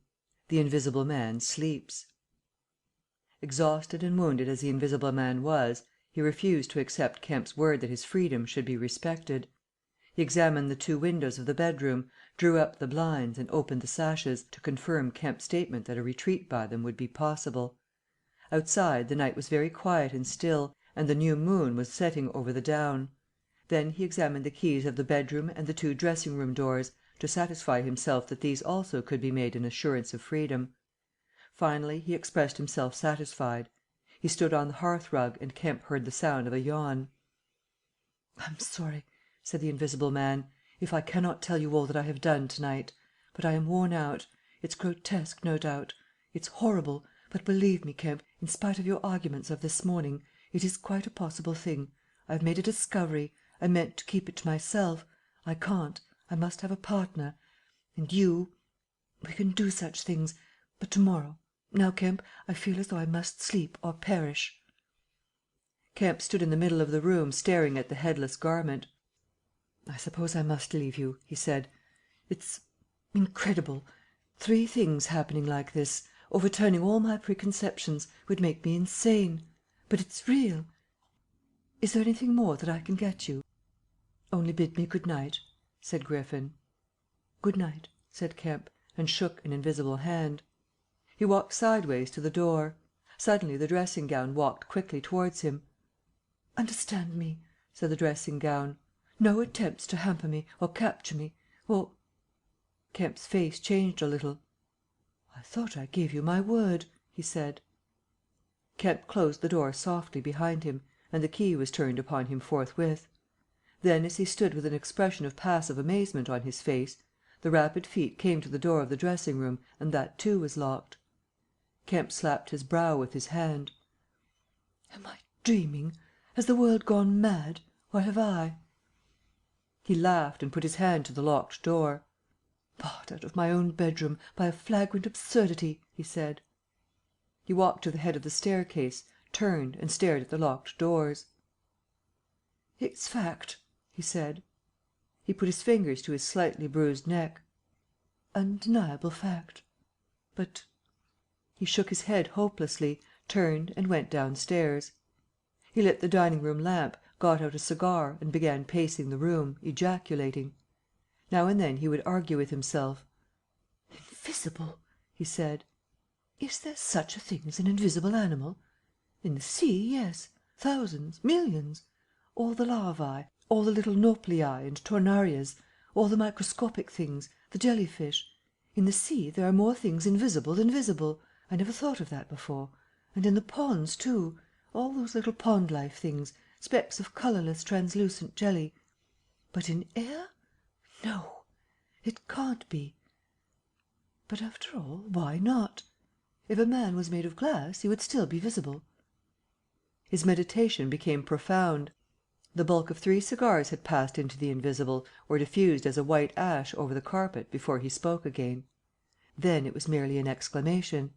He turned aside, walked out of the room, and went into his little consulting room and lit the gas there. It was a little room because Dr. Kemp did not live by practice, and in it were the day's newspapers. The morning's paper lay carelessly opened and thrown aside. He caught it up, turned it over, and read the account of a strange story from Iping that the mariner at Port Stowe had spelt over so painfully to Mr. Marvel. Kemp read it swiftly. "Wrapped up," said Kemp. "Disguised. Hiding it. No one seems to have been aware of his misfortune. What the devil is his game?" He dropped the paper, and his eye went seeking. "Ah!" he said, and caught up the St. James' Gazette, lying folded up as it arrived. "Now we shall get at the truth," said Dr. Kemp. He rent the paper open. A couple of columns confronted him. "An entire village in Sussex goes mad," was the heading. "Good heavens!" said Kemp, reading eagerly an incredulous account of the events in Iping of the previous afternoon that have already been described. Over the leaf the report in the morning paper had been reprinted. He re-read it. "Ran through the street striking right and left. Jaffas insensible. Mr. Huxter in great pain, still unable to describe what he saw. Painful humiliation. Vicar. Woman ill with terror. Windows smashed. This extraordinary story probably a fabrication. Too good not to print. Cum grano." He dropped the paper and stared blankly in front of him. "Probably a fabrication." He caught up the paper again, and re-read the whole business. "But when does the tramp come in? Why the deuce was he chasing a tramp?" He sat down abruptly on the surgical bench. "He's not only invisible," he said, "but he's mad, homicidal." When dawn came to mingle its pallor with the lamplight and cigar smoke of the dining room, Kemp was still pacing up and down, trying to grasp the incredible. He was altogether too excited to sleep. His servants, descending sleepily, discovered him, and were inclined to think that overstudy had worked this ill on him. He gave them extraordinary but quite explicit instructions to lay breakfast for 2 in the Belvedere study, and then to confine themselves to the basement and ground floor. Then he continued to pace the dining room until the morning's paper came. That had much to say and little to tell, beyond the confirmation of the evening before, and a very badly written account of another remarkable tale from Port Burdock. This gave Kemp the essence of the happenings at the Jolly Cricketers, and the name of Marvel. He has made me keep with him 24 hours," Marvel testified. Certain minor facts were added to the Iping story, notably the cutting of the village telegraph wire. But there was nothing to throw light on the connection between the Invisible Man and the tramp, for Mr. Marvel had supplied no information about the 3 books or the money with which he was linked. The incredulous tone had vanished, and a shoal of reporters and inquirers were already at work elaborating the matter. Kemp read every scrap of the report and sent his housemaid out to get every one of the morning papers she could. These also he devoured. "He is invisible," he said, "and it reads like rage growing to mania. The things he may do, the things he may do, and he's upstairs free as the air. What on earth ought I to do?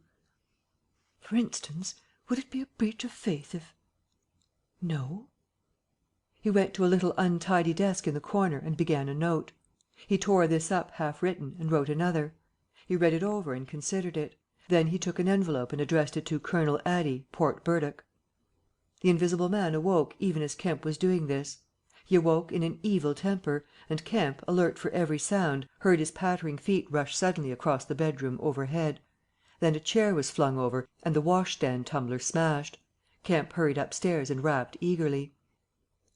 Chapter 19. Certain First Principles.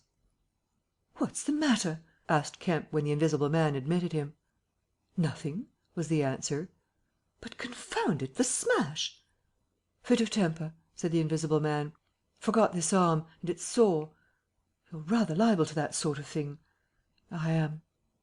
Kemp walked across the room and picked up the fragments of broken glass. "All the facts are out about you," said Kemp, standing up with the glass in his hand. "All that happened in Iping and down the hill. The world has become aware of its invisible citizen, but no one knows you are here." The Invisible Man swore. "The secret's out. I gather it was a secret. I don't know what your plans are, but of course I'm anxious to help you." The Invisible Man sat down on the bed. "There's breakfast upstairs," said Kemp, speaking as easily as possible, and he was delighted to find his strange guest rose willingly. Kemp led the way up the narrow staircase to the belvedere. "Before we can do anything else," said Kemp, "I must understand a little more about this invisibility of yours." He had sat down, after one nervous glance out of the window, with the air of a man who has talking to do. His doubts of the sanity of the entire business flashed and vanished again as he looked across to where Griffin sat at the breakfast table, a headless, handless dressing gown, wiping unseen lips on a miraculously held serviette. "It's simple enough and credible enough," said Griffin, putting the serviette aside and leaning the invisible head on an invisible hand. "No doubt to you, but..." Kemp laughed. "Well, yes, to me it seemed wonderful at first, no doubt. But now, great God! But we will do great things yet. I came on the stuff first at Chesilstowe." "Chesilstowe?" "I went there after I left London. You know I dropped medicine and took up physics?" "No. Well, I did. Light fascinated me." "Ah!" "Optical density. The whole subject is a network of riddles, a network with solutions glimmering elusively through, and being but 22 and full of enthusiasm, I said, I will devote my life to this. This is worth while. You know what fools we are at 22." "Fools then or fools now," said Kemp. "As though knowing could be any satisfaction to a man." "But I went to work, like a slave, and I had hardly worked and thought about the matter 6 months before light came through one of the meshes suddenly, blindingly. I found a general principle of pigments and refraction, a formula, a geometrical expression involving 4 dimensions. Fools, common men, even common mathematicians, do not know anything of what some general expression may mean to the student of molecular physics. In the books that tramp has hidden, there are marvels, miracles, but this was not a method, it was an idea, that might lead to a method by which it would be possible, without changing any other property of matter, except, in some instances, colours, to lower the refractive index of a substance, solid or liquid, to that of air, so far as all practical purposes are concerned." "Whew!" said Kemp. "That's odd, but still I don't see quite... I can understand that thereby you could spoil a valuable stone, but personal invisibility is a far cry." "Precisely," said Griffin. "But consider, visibility depends on the action of the visible bodies on light. Either a body absorbs light, or it reflects or refracts it, or does all these things. If it neither reflects, nor refracts, nor absorbs light, it cannot of itself be visible. You see an opaque red box, for instance, because the colour absorbs some of the light and reflects the rest, all the red part of the light, to you. If it did not absorb any particular part of the light, but reflected it all, then it would be a shining white box, silver. A diamond box would neither absorb much of the light nor reflect much from the general surface, but just here and there, where the surfaces were favourable, the light would be reflected and refracted, so that you would get a brilliant appearance of flashing reflections and translucencies, a sort of skeleton of light. A glass box would not be so brilliant, nor so clearly visible, as a diamond box, because there would be less refraction and reflection. See that? From certain points of view you would see quite clearly through it. Some kinds of glass would be more visible than others. A box of flint glass would be brighter than a box of ordinary window glass. A box of very thin common glass would be hard to see in a bad light, because it would absorb hardly any light and reflect very little. And if you put a sheet of common white glass in water, still more if you put it in some denser liquid than water, it would vanish almost altogether, because light passing from water to glass is only slightly refracted, or reflected, or indeed affected in any way. It is almost as invisible as a jet of coal gas or hydrogen is in air, and for precisely the same reason." "Yes," said Kemp, "that is pretty plain sailing. And here's another fact you will know to be true. If a sheet of glass is smashed, Kemp, and beaten into a powder, it becomes much more visible while it is in the air. It becomes at last an opaque white powder. This is because the powdering multiplies the surfaces of the glass at which refraction and reflection occur. In the sheet of glass there are only two surfaces. In the powder the light is reflected or refracted by each grain it passes through, and very little gets right through the powder. But if the white powdered glass is put into water, it forthwith vanishes. The powdered glass and water have much the same refractive index, that is, the light undergoes very little refraction or reflection in passing from one to the other. You make the glass invisible by putting it into a liquid of nearly the same refractive index. A transparent thing becomes invisible if it is put in any medium of almost the same refractive index. And if you will consider only a second, you will see also that the powder of glass might be made to vanish in air if its refractive index could be made the same as that of air, for then there would be no refraction or reflection as the light passed from glass to air." "Yes, yes," said Kemp, "but a man's not powdered glass." "No," said Griffin, "he's more transparent." "Nonsense." "That from a doctor! How one forgets! Have you already forgotten your physics in 10 years? Just think of all the things that are transparent and seem not to be so. Paper, for instance, is made up of transparent fibres, and it is white and opaque only for the same reason that a powder of glass is white and opaque. Oil-white paper fill up the interstices between the particles with oil, so that there is no longer refraction or reflection except at the surfaces, and it becomes as transparent as glass. And not only paper, but cotton fibre, linen fibre, wool fibre, woody fibre, and bone, Kemp, flesh, Kemp, hair, Kemp, nails and nerves, Kemp. In fact, the whole fabric of a man, except the red of his blood and the black pigment of hair, are all made up of transparent colourless tissue. So little suffices to make us visible one to the other. For the most part, the fibres of a living creature are no more opaque than water." "Great heavens!" cried Kemp. Of course, of course. I was thinking only last night of the sea larvae and all jellyfish." "Now you have me. And all that I knew and had in mind a year after I left London. 6 years ago. But I kept it to myself. I had to do my work under frightful disadvantages. Oliver, my professor, was a scientific bounder, a journalist by instinct, a thief of ideas. He was always prying, and you know the knavish system of the scientific world. I simply would not publish, and let him share my credit. I went on working. I got nearer and nearer making my formula into an experiment, a reality. I told no living soul, because I meant to flush my work upon the world with a crushing effect, and become famous at a blow. I took up the question of pigments to fill up certain gaps, and suddenly, not by design but by accident, I made a discovery in physiology." "Yes?" "You know the red colouring matter of blood? It can be made white, colourless, and remain with all the functions it has now." Kemp gave a cry of incredulous amazement. The Invisible Man rose and began pacing the little study. "You may well exclaim. I remember that night. It was late at night. In the daytime one was bothered with the gaping, silly students, and I worked then sometimes till dawn. It came suddenly, splendid and complete in my mind. I was alone. The laboratory was still, with the tall lights burning brightly and silently. In all my great moments I have been alone. One could make an animal, a tissue, transparent. One could make it invisible. All except the pigments. I could be invisible," I said, suddenly realizing what it meant to be an albino with such knowledge. It was overwhelming. I left the filtering I was doing and went and stared out of the great window at the stars. "I could be invisible," I repeated. To do such a thing would be to transcend magic, and I beheld, unclouded by a doubt, a magnificent vision of all that invisibility might mean to a man, the mystery, the power, the freedom. Drawbacks I saw none. You have only to think, and I, a shabby, poverty-struck, hemmed-in demonstrator, teaching fools in a provincial college, might suddenly become this. I ask you, Kemp, if you, anyone, I tell you, would have flung himself upon that research. And I worked 3 years, and every mountain of difficulty I toiled over showed another from its summit. The infinite details and the exasperation. A professor, a provincial professor, always prying. "When are you going to publish this work of yours?" was his everlasting question. And the students, the cramped means.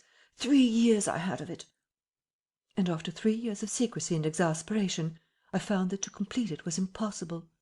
Impossible. "How?" asked Kemp. "Money," said the invisible man, and went again to stare out of the window. He turned around abruptly. "I robbed the old man, robbed my father. The money was not his, and he shot himself." Chapter 20. At the house in Great Portland Street. For a moment Kemp sat in silence, staring at the back of the headless figure at the window. Then he started, struck by a thought, rose, took the invisible man's arm, and turned him away from the outlook. "You're tired," he said, "and while I sit you walk about. Have my chair." He placed himself between Griffin and the nearest window.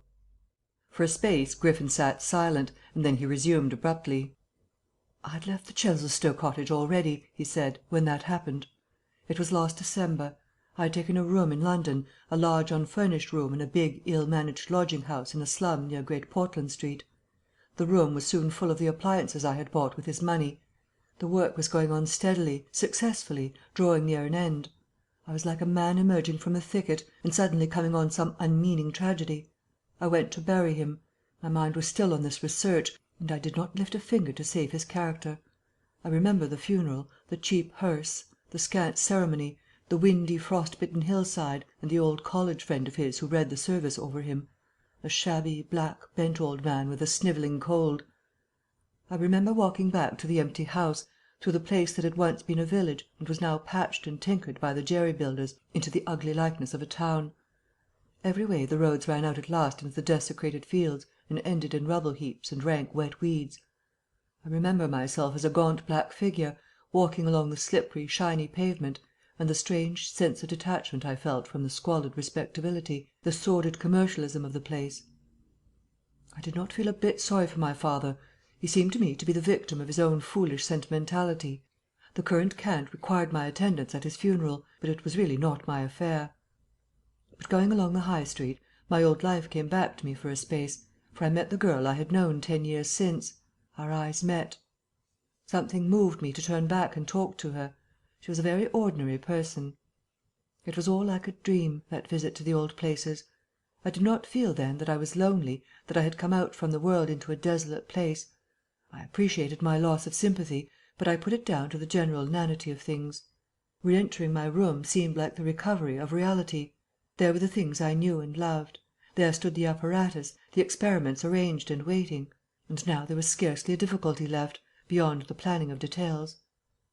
I will tell you, Kemp, sooner or later, all the complicated processes. We need not go into that now. For the most part, saving certain gaps I chose to remember, they are written in cipher in those books that tramp has hidden. We must hunt him down. We must get those books again. But the essential phase was to place the transparent object whose refractive index was to be lowered between 2 radiating centres of a sort of ethereal vibration, of which I will tell you more fully later. No, not those Röntgen vibrations. I don't know that these others of mine have been described. Yet they are obvious enough. I needed 2 little dynamos, and these I worked with a cheap gas engine. My first experiment was with a bit of white wool fabric. It was the strangest thing in the world to see it in the flicker of the flashes, soft and white, and then to watch it fade like a wreath of smoke and vanish. I could scarcely believe I had done it. I put my hand into the emptiness, and there was the thing as solid as ever. I felt it awkwardly, and threw it on the floor. I had a little trouble finding it again. And then came a curious experience.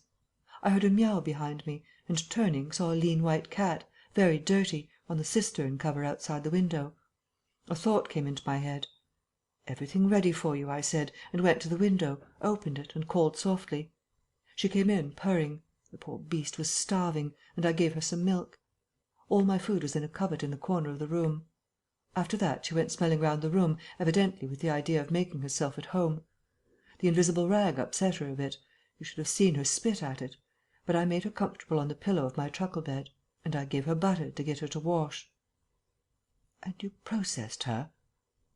"I processed her. But giving drugs to a cat is no joke, Kemp, and the process failed." "Failed?" "In two particulars. These were the claws and the pigment stuff. What is it? At the back of the eye in a cat. You know." "Tapetum." "Yes, the tapetum. It didn't go. After I'd given the stuff to bleach the blood and done certain other things to her, I gave the beast opium and put her and the pillow she was sleeping on the apparatus, and after all the rest had faded and vanished, there remained 2 little ghosts of her eyes." "Odd." "I can't explain it. She was bandaged and clamped, of course, so I had her safe. But she woke while she was still misty, and meowed dismally, and someone came knocking. It was an old woman from downstairs, who suspected me of vivisecting, a drink-sodden old creature, with only a white cat to care for in all the world. I whipped out some chloroform, applied it, and answered the door. 'Did I hear cat?' she said. 'My cat?' 'Not here,' I said, very politely.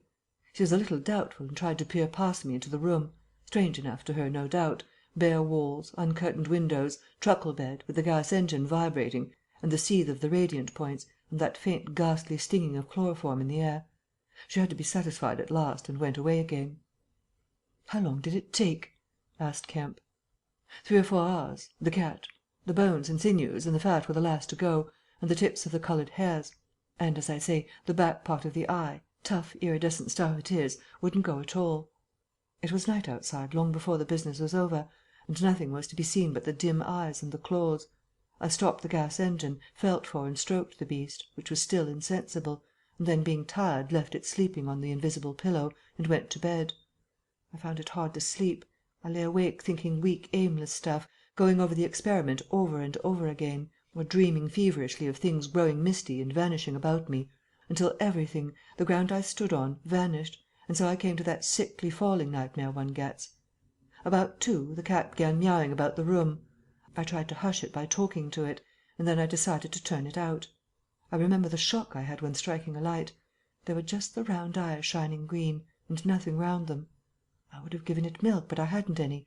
It wouldn't be quiet. It just sat down and meowed at the door. I tried to catch it, with an idea of putting it out of the window, but it wouldn't be caught. It vanished. Then it began meowing in different parts of the room. At last I opened the window and made a bustle. I suppose it went out at last. I never saw any more of it.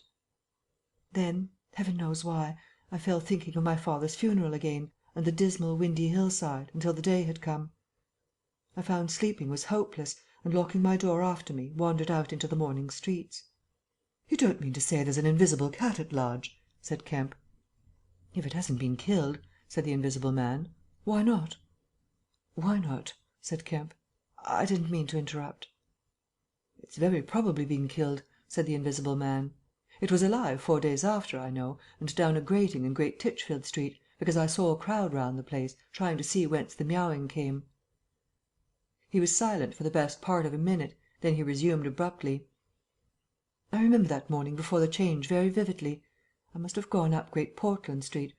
I remember the barracks in Albany Street, and the horse soldiers coming out, and at last I found the summit of Primrose Hill. It was a sunny day in January, one of those sunny frosty days that came before the snow this year. My weary brain tried to formulate the position, to plot out a plan of action.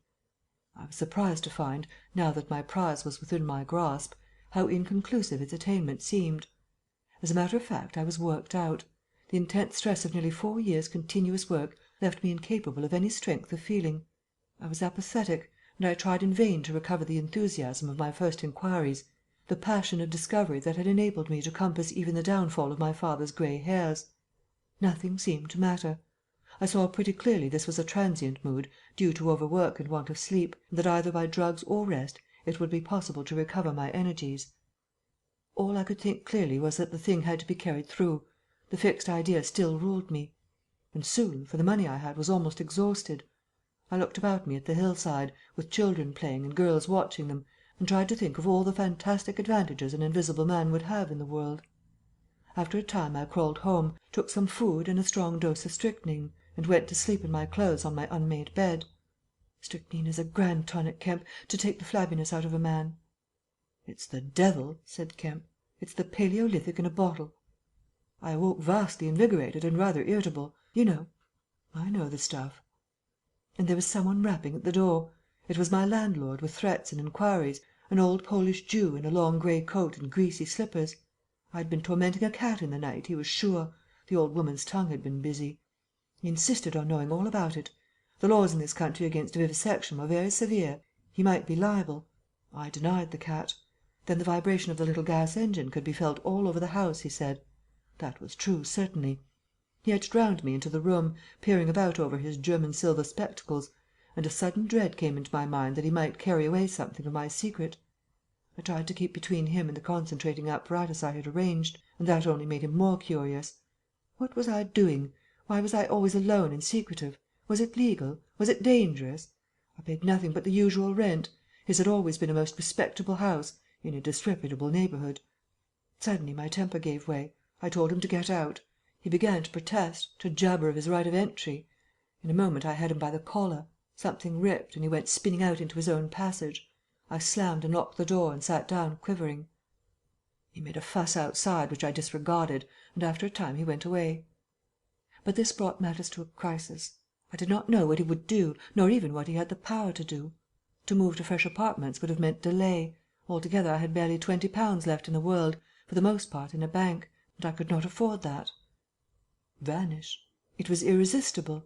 Then there would be an inquiry, the sacking of my room. At the thought of the possibility of my work being exposed or interrupted at its very climax, I became very angry and active. I hurried out with my 3 books of notes, my cheque book the tramp has them now and directed them from the nearest post office to a house of call for letters and parcels in Great Portland Street. I tried to go out noiselessly. Coming in, I found my landlord going quietly upstairs. He had heard the door close, I suppose. You would have laughed to see him jump aside on the landing as I came tearing after him. He glared at me as I went by him, and I made the house quiver with the slamming of my door. I heard him come shuffling up to my floor, hesitate, and go down. I set to work upon my preparations forthwith. It was all done that evening and night. While I was still sitting under the sickly, drowsy influence of the drugs that decolorize blood, there came a repeated knocking at the door. It ceased, footsteps went away and returned, and the knocking was resumed. There was an attempt to push something under the door, a blue paper. Then, in a fit of irritation, I rose and went and flung the door wide open. "Now then," said I. It was my landlord, with a notice of ejectment or something. He held it out to me, saw something odd about my hands, I expect, and lifted his eyes to my face. For a moment he gaped. Then he gave a sort of inarticulate cry, dropped candle and writ together, and went blundering down the dark passage to the stairs. I shut the door, locked it, and went to the looking-glass. Then I understood his terror. My face was white, like white stone. But it was all horrible. I had not expected the suffering. A night of racking anguish, sickness, and fainting. I set my teeth, though my skin was presently afire, all my body afire. But I lay there like grim death. I understood now how it was the cat had howled until I chloroformed it. Lucky it was I lived alone and untended in my room. There were times when I sobbed and groaned and talked. But I stuck to it. I became insensible and woke languid in the darkness. The pain had passed. I thought I was killing myself, and I did not care. I shall never forget that dawn, and the strange horror of seeing that my hands had become as clouded glass, and watching them grow clearer and thinner as the day went by, until at last I could see the sickly disorder of my room through them, though I closed my transparent eyelids. My limbs became glassy, the bones and arteries faded, vanished, and the little white nerves went lost. I gritted my teeth and stayed there to the end. At last only the dead tips of the finger-nails remained, pallid and white, and the brown stain of some acid upon my fingers. I struggled up. At first I was as incapable as a swathed infant, stepping with limbs I could not see. I was weak and very hungry. I went and stared at nothing in my shaving glass, at nothing save where an attenuated pigment still remained behind the retina of my eyes, fainter than mist. I had to hang on to the table and press my forehead against the glass. It was only by a frantic effort of will that I dragged myself back to the apparatus and completed the process. I slept during the forenoon, pulling the sheet over my eyes to shut out the light, and about midday I was awakened again by a knocking. My strength had returned. I sat up and listened and heard a whispering. I sprang to my feet and, as noiselessly as possible, began to detach the connections of my apparatus and to distribute it about the room so as to destroy the suggestions of its arrangement. Presently the knocking was renewed and voices called, first my landlord's and then two others. To gain time I answered them. The invisible rag and pillow came to hand, and I opened the window and pitched them out on to the cistern cover. As the window opened, a heavy crash came at the door. Someone had charged it with the idea of smashing the lock, but the stout bolts I had screwed up some days before stopped him. That startled me, made me angry. I began to tremble and do things hurriedly. I tossed together some loose paper, straw, packing paper and so forth, in the middle of the room, and turned on the gas. Heavy blows began to rain upon the door. I could not find the matches. I beat my hands on the wall with rage. I turned down the gas again, stepped out of the window on the cistern cover, very softly lowered the sash, and sat down, secure and invisible, but quivering with anger, to watch events. They split a panel, I saw, and in another moment they had broken away the staples of the bolts and stood in the open doorway. It was the landlord and his two stepsons, sturdy young men of 3 or 4 and 20. Behind them fluttered the old hag of a woman from downstairs. You may imagine their astonishment to find the room empty. One of the younger men rushed to the window at once, flung it up and stared out. His staring eyes and thick-lipped, bearded face came a foot from my face. I was half-minded to hit his silly countenance, but I arrested my doubled fist. He stared right through me. So did the others as they joined him. The old man went and peered under the bed, and then they all made a rush for the cupboard. They had to argue about it at length in Yiddish and Cockney English. They concluded I had not answered them, that their imagination had deceived them. A feeling of extraordinary elation took the place of my anger as I sat outside the window and watched these 4 people, for the old lady came in, glancing suspiciously about her like a cat, trying to understand the riddle of my behaviour. The old man, so far as I could understand his patois, agreed with the old lady that I was a vivisectionist. The sons protested in garbled English that I was an electrician, and appealed to the dynamos and radiators. They were all nervous about my arrival, although I found subsequently that they had bolted the front door. The old lady peered into the cupboard and under the bed, and one of the young men pushed up the register and stared up the chimney. One of my fellow lodgers, a costermonger who shared the opposite room with the butcher, appeared on the landing, and he was called in and told incoherent things. It occurred to me that the radiators, if they fell into the hands of some acute, well-educated person, would give me away too much, and watching my opportunity, I came into the room and tilted one of the little dynamos off its fellow on which it was standing, and smashed both apparatus. Then, while they were trying to explain the smash, I dodged out of the room and went softly downstairs. I went into one of the sitting-rooms and waited until they came down, still speculating and argumentative, all a little disappointed at finding no horrors and all a little puzzled how they stood legally towards me. Then I slipped up again with a box of matches, fired my heap of paper and rubbish, put the chairs and bedding thereby, led the gas to the affair by means of an india-rubber tube, and waving a farewell to the room, left it for the last time. "You fired the house!" exclaimed Kemp. "Fired the house. It was the only way to cover my trail, and no doubt it was ensured. I slipped the bolts of the front door quietly and went out into the street. I was invisible, and I was only just beginning to realize the extraordinary advantage my invisibility gave me. My head was already teeming with plans of all the wild and wonderful things I had now impunity to do. Chapter 21. In Oxford Street. In going downstairs the first time, I found an unexpected difficulty because I could not see my feet. Indeed, I stumbled twice, and there was an unaccustomed clumsiness in gripping the bolt. By not looking down, however, I managed to walk on the level passably well. My mood, I say, was one of exultation. I felt as a seeing man might do, with padded feet and noiseless clothes, in a city of the blind. I experienced a wild impulse to jest, to startle people, to clap men on the back, fling people's hats astray, and generally revel in my extraordinary advantage. But hardly had I emerged upon Great Portland Street, however, my lodging was close to the big draper's shop there, when I heard a clashing concussion and was hit violently behind, and turning saw a man carrying a basket of soda water siphons and looking in amazement at his burden. Although the blow had really hurt me, I found something so irresistible in his astonishment that I laughed aloud. "The devil's in the basket," I said, and suddenly twisted it out of his hand. He let it go incontinently, and I swung the whole weight into the air. But a fool of a cabman, standing outside a public-house, made a sudden rush for this, and his extending fingers took me with excruciating violence under the ear. I let the whole down with a smash on the cabman, and then, with shouts and the clatter of feet about me, people coming out of shops, vehicles pulling up, I realized what I had done for myself, and, cursing my folly, backed against a shop window and prepared to dodge out of the confusion. In a moment I should be wedged into a crowd and inevitably discovered.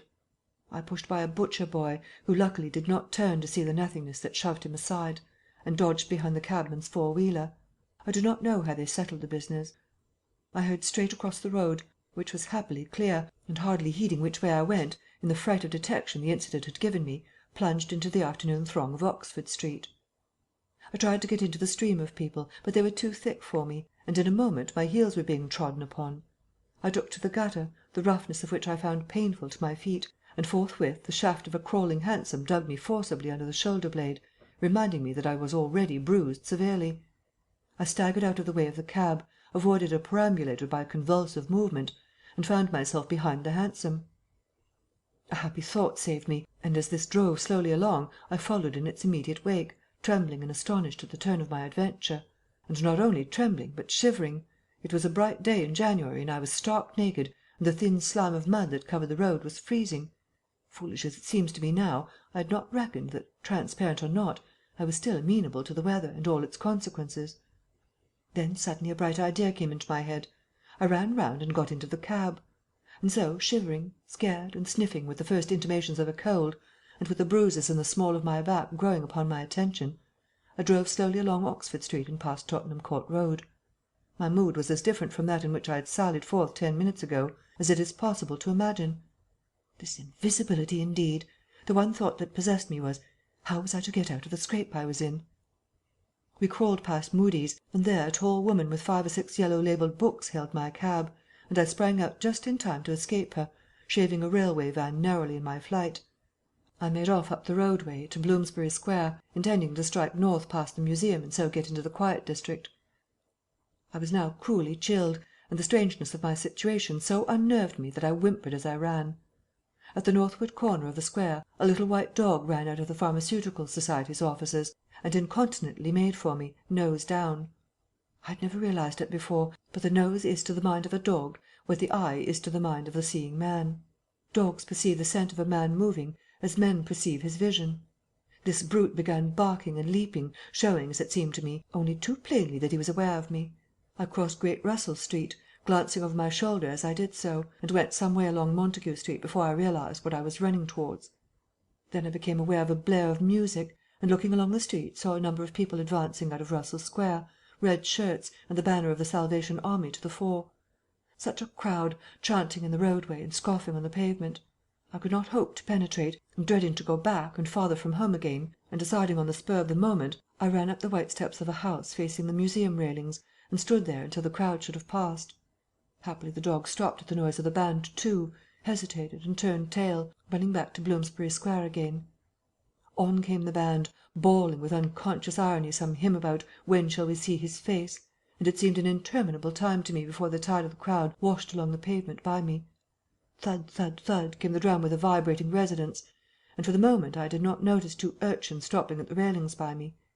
"See 'em?" said one. "See what?" said the other. "Why, them footmarks, bare, like what you makes in mud." I looked down and saw the youngsters had stopped and were gaping at the muddy footmarks I had left behind me up the newly whitened steps. The passing people elbowed and jostled them, but their confounded intelligence was arrested. Thud, thud, thud, when thud shall we see thud his face, thud, thud. "There's a barefoot man gone up them steps, or I don't know nothin'," said one. "And he ain't never come down again, and his foot was a-bleeding." The thick of the crowd had already passed. "Look there, Ted," quoth the younger of the detectives, with the sharpness of surprise in his voice, and pointed straight to my feet. I looked down and saw at once the dim suggestion of their outline sketched in splashes of mud. For a moment I was paralysed. "Why, that's rum," said the elder. "Dashed rum. It's just like the ghost of a foot, ain't it?" He hesitated and advanced with outstretched hand. A man pulled up short to see what he was catching, and then a girl. In another moment he would have touched me. Then I saw what to do. I made a step, the boy started back with an exclamation, and with a rapid movement I swung myself over into the portico of the next house. But the smaller boy was sharp-eyed enough to follow the movement, and before I was well down the steps and upon the pavement he had recovered from his momentary astonishment, and was shouting out that the feet had gone over the wall. They rushed round and saw my new footmarks flash into being on the lower step and upon the pavement. "What's up?" asked someone. "Feet! Look! Feet running!" Everybody in the road, except my 3 pursuers, was pouring along after the Salvation Army, and this blow not only impeded me but them. There was an eddy of surprise and interrogation. At the cost of bowling over one young fellow, I got through, and in another moment I was rushing headlong round the circuit of Russell Square, with 6 or 7 astonished people following my footmarks. There was no time for explanation, or else the whole host would have been after me. Twice I doubled round corners, thrice I crossed the road and came back upon my tracks, and then, as my feet grew hot and dry, the damp impressions began to fade. At last I had a breathing space and rubbed my feet clean with my hands, and so got away altogether. The last I saw of the chase was a little group of a dozen people perhaps, studying with infinite perplexity a slowly drying footprint that had resulted from a puddle in Tavistock Square, a footprint as isolated and incomprehensible to them as Crusoe's solitary discovery. This running warmed me to a certain extent, and I went on with a better courage through the maze of less frequented roads that runs hereabouts. My back had now become very stiff and sore, my tonsils were painful from the cabman's fingers, and the skin of my neck had been scratched by his nails. My feet hurt exceedingly, and I was lame from a little cut on one foot. I saw in time a blind man approaching me, and fled limping, for I feared his subtle intuitions. Once or twice accidental collisions occurred, and I left people amazed, with unaccountable curses ringing in their ears. Then came something silent and quiet against my face, and across the square fell a thin veil of slowly falling flakes of snow. I had caught a cold, and do as I would I could not avoid an occasional sneeze. And every dog that came in sight, with its pointing nose and curious sniffing, was a terror to me. Then came men and boys running, first one and then others, and shouting as they ran. It was a fire. They ran in the direction of my lodging, and looking back down a street I saw a mass of black smoke streaming up above the roofs and telephone wires. It was my lodging burning. My clothes, my apparatus, all my resources indeed, except my cheque book and the 3 volumes of memoranda that awaited me in Great Portland Street, were there. Burning. I had burnt my boats, if ever a man did. The place was blazing. The invisible man paused and thought. Kemp glanced nervously out of the window. "Yes," he said. "Go on." Chapter 22. In the Emporium. So, last January, with the beginning of a snowstorm in the air about me, and if it settled on me it would betray me, weary, cold, painful, inexpressibly wretched, and still but half convinced of my invisible quality, I began this new life to which I am committed. I had no refuge, no appliances, no human being in the world in whom I could confide. To have told my secret would have given me away, made a mere show and rarity of me. Nevertheless I was half-minded to accost some passer-by and throw myself upon his mercy. But I knew too clearly the terror and brutal cruelty my advances would evoke. I made no plans in the street. My sole object was to get shelter from the snow, to get myself covered and warm. Then I might hope to plan. But even to me, an invisible man, the rows of London houses stood latched, barred, and bolted impregnably. Only one thing could I see clearly before me, the cold exposure and misery of the snowstorm and the night. And then I had a brilliant idea. I turned down one of the roads leading from Gower Street to Tottenham Court Road, and found myself outside Omnium's, the big establishment where everything is to be bought. You know the place: meat, grocery, linen, furniture, clothing, oil paintings even. A huge meandering collection of shops rather than a shop. I had thought I should find the doors open, but they were closed, and as I stood in the wide entrance a carriage stopped outside, and a man in uniform, you know the kind of personage with Omnium on his cap, flung open the door. I contrived to enter, and walking down the shop, it was a department where they were selling ribbons and gloves and stockings and that kind of thing, came to a more spacious region devoted to picnic baskets and wicker furniture. I did not feel safe there, however. People were going to and fro, and I prowled restlessly about until I came upon a huge section in an upper floor containing multitudes of bedsteads, and over these I clambered and found a resting place at last among a huge pile of folded flock mattresses. The place was already lit up and agreeably warm, and I decided to remain where I was, keeping a cautious eye on the 2 or 3 sets of shopmen and customers who were meandering through the place until closing time came. Then I should be able, I thought, to rob the place for food and clothing, and, disguised, prowl through it and examine its resources, perhaps sleep on some of the bedding. That seemed an acceptable plan. My idea was to procure clothing to make myself a muffled but acceptable figure, to get money, and then to recover my books and parcels where they awaited me, take a lodging somewhere, and elaborate plans for the complete realization of the advantages my invisibility gave me, as I still imagined, over my fellow men. Closing time arrived quickly enough. It could not have been more than an hour after I took up my position on the mattresses before I noticed the blinds of the windows being drawn, and customers being marched doorward. And then a number of brisk young men began with remarkable alacrity to tidy up the goods that remained disturbed. I left my lair as the crowds diminished, and prowled cautiously out into the less desolate parts of the shop. I was really surprised to observe how rapidly the young men and women whipped away the goods displayed for sale during the day. All the boxes of goods, the hanging fabrics, the festoons of lace, the boxes of sweets in the grocery section, the displays of this and that, were being whipped down, folded up, slapped into tidy receptacles, and everything that could not be taken down and put away had sheets of some coarse stuff like sacking flung over them. Finally, all the chairs were turned up onto the counters, leaving the floor clear. Directly each of these young people had done, he or she made promptly for the door with such an expression of animation as I have rarely observed in a shop assistant before. Then came a lot of youngsters, scattering straw dust and carrying pails and brooms. I had to dodge to get out of the way, and as it was, my ankle got stung with the sawdust.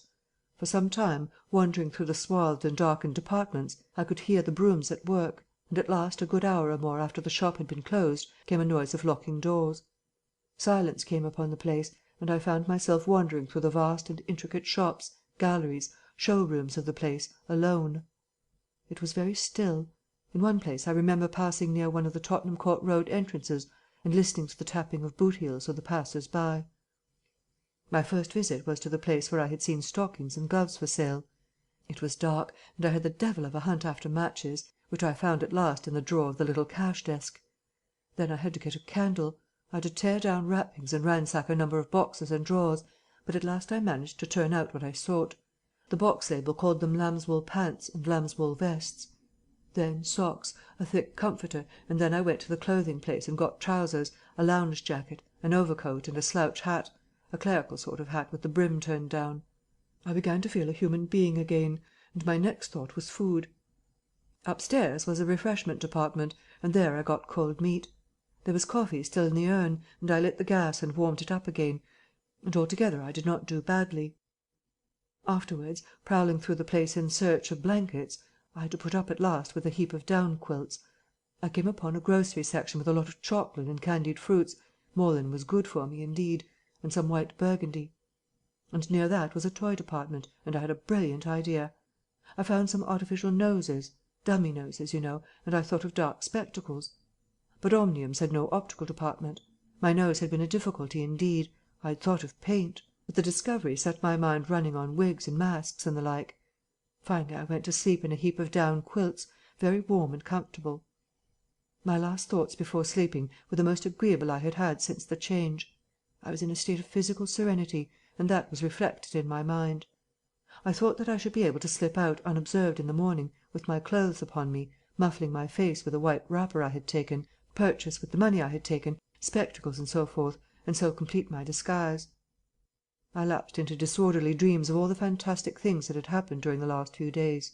I saw the ugly little Jew of a landlord vociferating in his rooms. I saw his 2 sons marvelling, and the wrinkled old woman's gnarled face as she asked for her cat.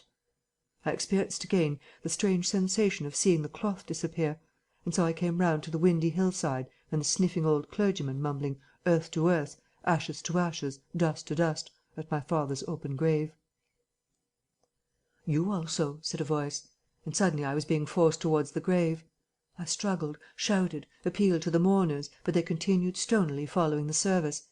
The old clergyman, too, never faltered, droning and sniffing through the ritual. I realized I was invisible and inaudible, that overwhelming forces had their grip on me. I struggled in vain. I was forced over the brink. The coffin rang hollow as I fell upon it, and the gravel came flying after me in spadefuls. Nobody heeded me. Nobody was aware of me. I made convulsive struggles and awoke. The pale London dawn had come. The place was full of a chilly grey light that filtered round the edges of the window blinds.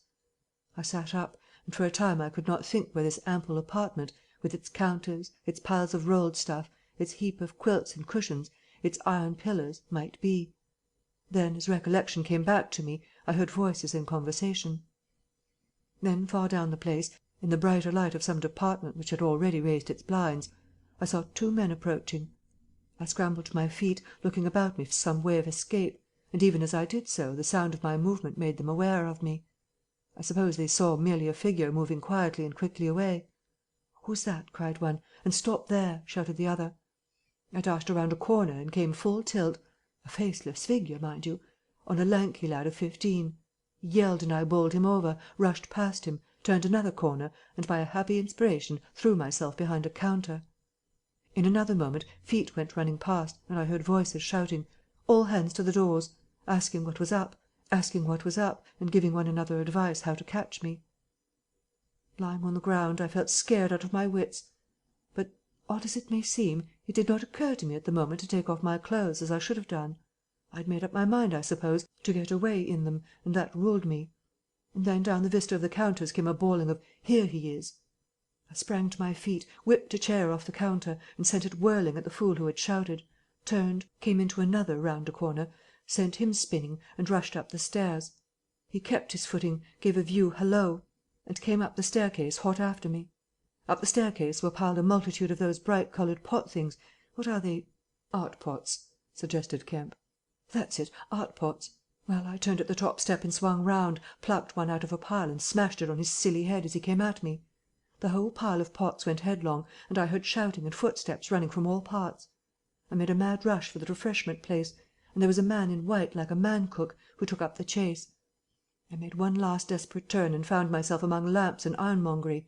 I went behind the counter of this and waited for my cook, and as he bolted in at the head of the chase I doubled him up with a lamp. Down he went, and I crouched behind the counter and began whipping off my clothes as fast as I could. Coat, jacket, trousers, shoes were all right, but a lamb's-wool vest fits a man like a skin. I had more men coming. My cook was lying quiet on the other side of the counter, stunned or scared speechless, and I had to make another dash for it, like a rabbit hunted out of a wood-pile. "This way, policeman," I heard someone shouting. I found myself in my bedstead storeroom again, and at the end of a wilderness of wardrobes. I rushed among them, went flat, got rid of my vest after infinite wriggling, and stood a free man again, panting and scared, as the policeman and three of the shopmen came round the corner. They made a rush for the vest and pants, and collared the trousers. "He's dropping his plunder," said one of the young men. "He must be somewhere here." But they did not find me all the same. I stood watching them hunt for me for a time, and cursing my ill luck in losing the clothes. Then I went into the refreshment room, drank a little milk I found there, and sat down by the fire to consider my position. In a little while two assistants came in and began to talk over the business very excitedly and like the fools they were. I had a magnified account of my depredations, and other speculations as to my whereabouts. Then I fell to scheming again. The insurmountable difficulty of the place, especially now it was alarmed, was to get any plunder out of it. I went down into the warehouse to see if there was any chance of packing and addressing a parcel, but I could not understand the system of checking. About 11 o'clock, the snow having thawed as it fell, and the day being finer and a little warmer than the previous one, I decided that the Emporium was hopeless, and went out again, exasperated at my want of success, with only the vaguest plans of action in my mind. Chapter 23. In Drury Lane. "But you begin now to realize," said the invisible man, "the full disadvantage of my condition. I had no shelter, no covering. To get clothing was to forego all my advantage, to make myself a strange and terrible thing. I was fasting, for to eat, to fill myself with unassimilated matter, would be to become grotesquely visible again." "I never thought of that," said Kemp. "Nor had I, and the snow had warned me of other dangers. I could not go abroad in snow. It would settle on me and expose me. Rain, too, would make me a watery outline, a glistening surface of a man, a bubble. And fog, I should be like a fainter bubble in a fog, a surface, a greasy glimmer of humanity. Moreover, as I went abroad, in the London air, I gathered dirt about my ankles, floating smuts and dust upon my skin. I did not know how long it would be before I should become visible from that cause also, but I saw clearly it could not be for long. Not in London, at any rate. I went into the slums towards Great Portland Street, and found myself at the end of the street in which I had lodged. I did not go that way, because of the crowd half-way down it opposite to the still smoking ruins of the house I had fired. My most immediate problem was to get clothing. What to do with my face puzzled me.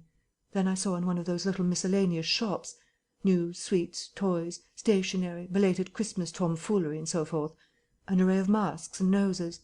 I realized that problem was solved. In a flash I saw my course. I turned about, no longer aimless, and went, circuitously in order to avoid the busy ways, towards the back streets north of the Strand. For I remembered, though not very distinctly where, that some theatrical costumiers had shops in that district. The day was cold, with a nipping wind down the northward running streets. I walked fast to avoid being overtaken. Every crossing was a danger, every passenger a thing to watch alertly. One man, as I was about to pass him at the top of Bedford Street, turned upon me abruptly and came into me, sending me into the road and almost under the street of a passing hansom. The verdict of the cab rank was that he had had some sort of stroke. I was so unnerved by this encounter that I went into Covent Garden Market and sat down for some time in a quiet corner by a stall of violets, panting and trembling. I found I had caught a fresh cold, and had to turn out after a time lest my sneezes should attract attention. At last I reached the object of my quest, a dirty, fly-blown little shop in a byway near Drury Lane, with a window full of tinsel robes, sham jewels, wigs, slippers, dominoes, and theatrical photographs. The shop was old-fashioned and low and dark, and the house rose above it for 4 stories, dark and dismal. I peered through the window and, seeing no one within, entered. The opening of the door set a clanking bell ringing. I left it open, and walked round a bare costume stand into a corner behind a cheval glass. For a minute or so no one came. Then I heard heavy feet striding across a room, and a man appeared down the shop. My plans were now perfectly definite.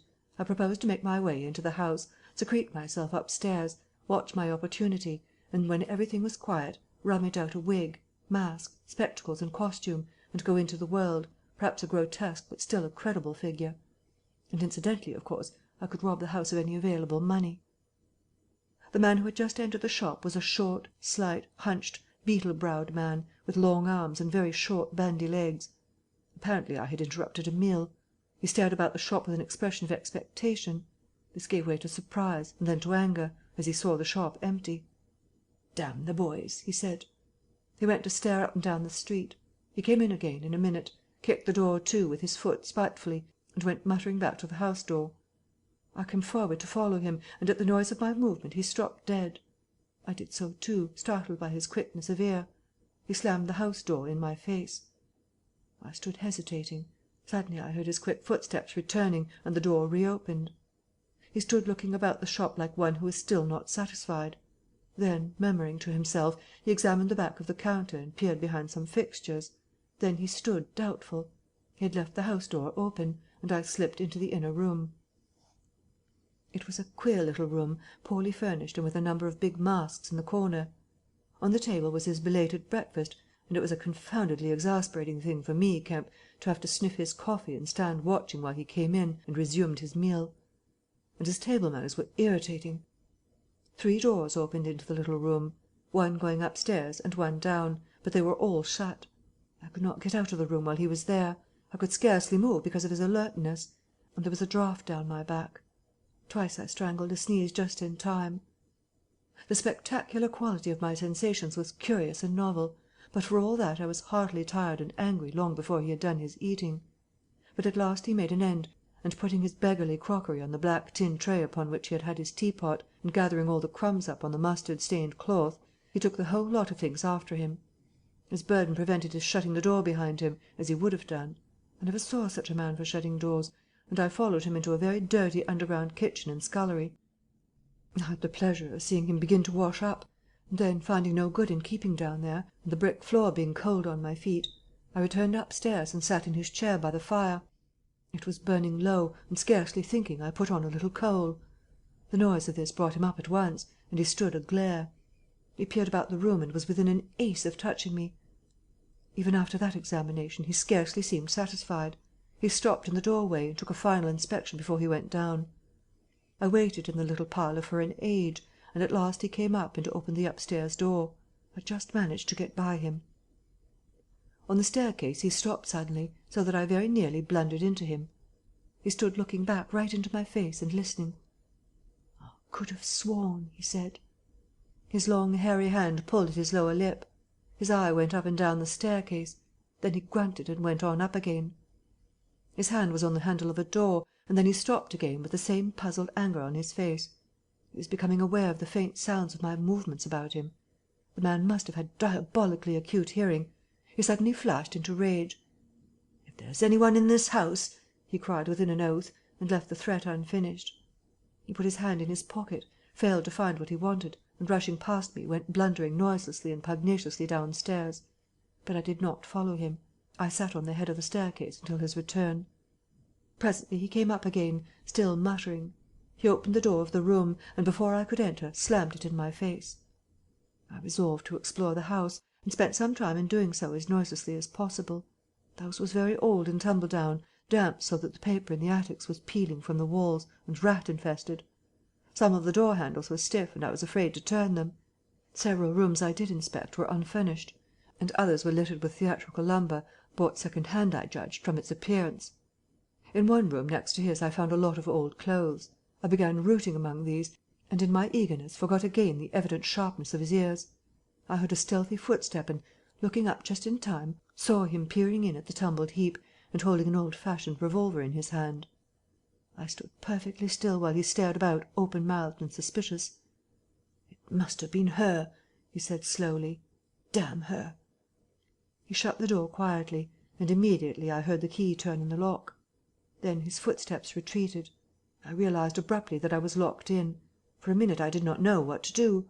I walked from door to window and back, and stood perplexed. A gust of anger came upon me, but I decided to inspect the clothes before I did anything further, and my first attempt brought down a pile from an upper shelf. This brought him back, more sinister than ever. That time he actually touched me, jumped back with amazement, and stood astonished in the middle of the room. Presently he calmed a little. "Rats," he said in an undertone, finger on lips. He was evidently a little scared. I edged quietly out of the room, but a plank creaked. Then the infernal little brute started going all over the house, revolver in hand, and locking door after door and pocketing the keys. When I realized what he was up to, I had a fit of rage. I could hardly control myself sufficiently to watch my opportunity. By this time I knew he was alone in the house, and so I made no more ado, but knocked him on the head. "Knocked him on the head?" exclaimed Kemp. "Yes, stunned him, as he was going downstairs. Hit him from behind with a stool that stood on the landing. He went downstairs like a bag of old boots." "But I say, the common conventions of humanity—" "Are all very well for common people, but the point was, Kemp, that I had to get out of that house in a disguise without his seeing me. I couldn't think of any other way of doing it. And then I gagged him with a Louis XIV vest and tied him up in a sheet." "Tied him up in a sheet?" "Made a sort of bag of it. It was rather a good idea to keep the idiot scared and quiet, and a devilish hard thing to get out of, head away from the string. My dear Kemp, it's no good your sitting glaring as though I was a murderer. It had to be done. He had his revolver. If once he saw me he would be able to describe me." "But still," said Kemp, "in England, to day, and the man was in his own house, and you were, well, robbing." "Robbing! Confound it, you'll call me a thief next. Surely, Kemp, you're not fool enough to dance on the old strings. Can't you see my position?" "And his too," said Kemp. The invisible man stood up sharply. "What do you mean to say?" Kemp's face grew a trifle hard. He was about to speak and checked himself.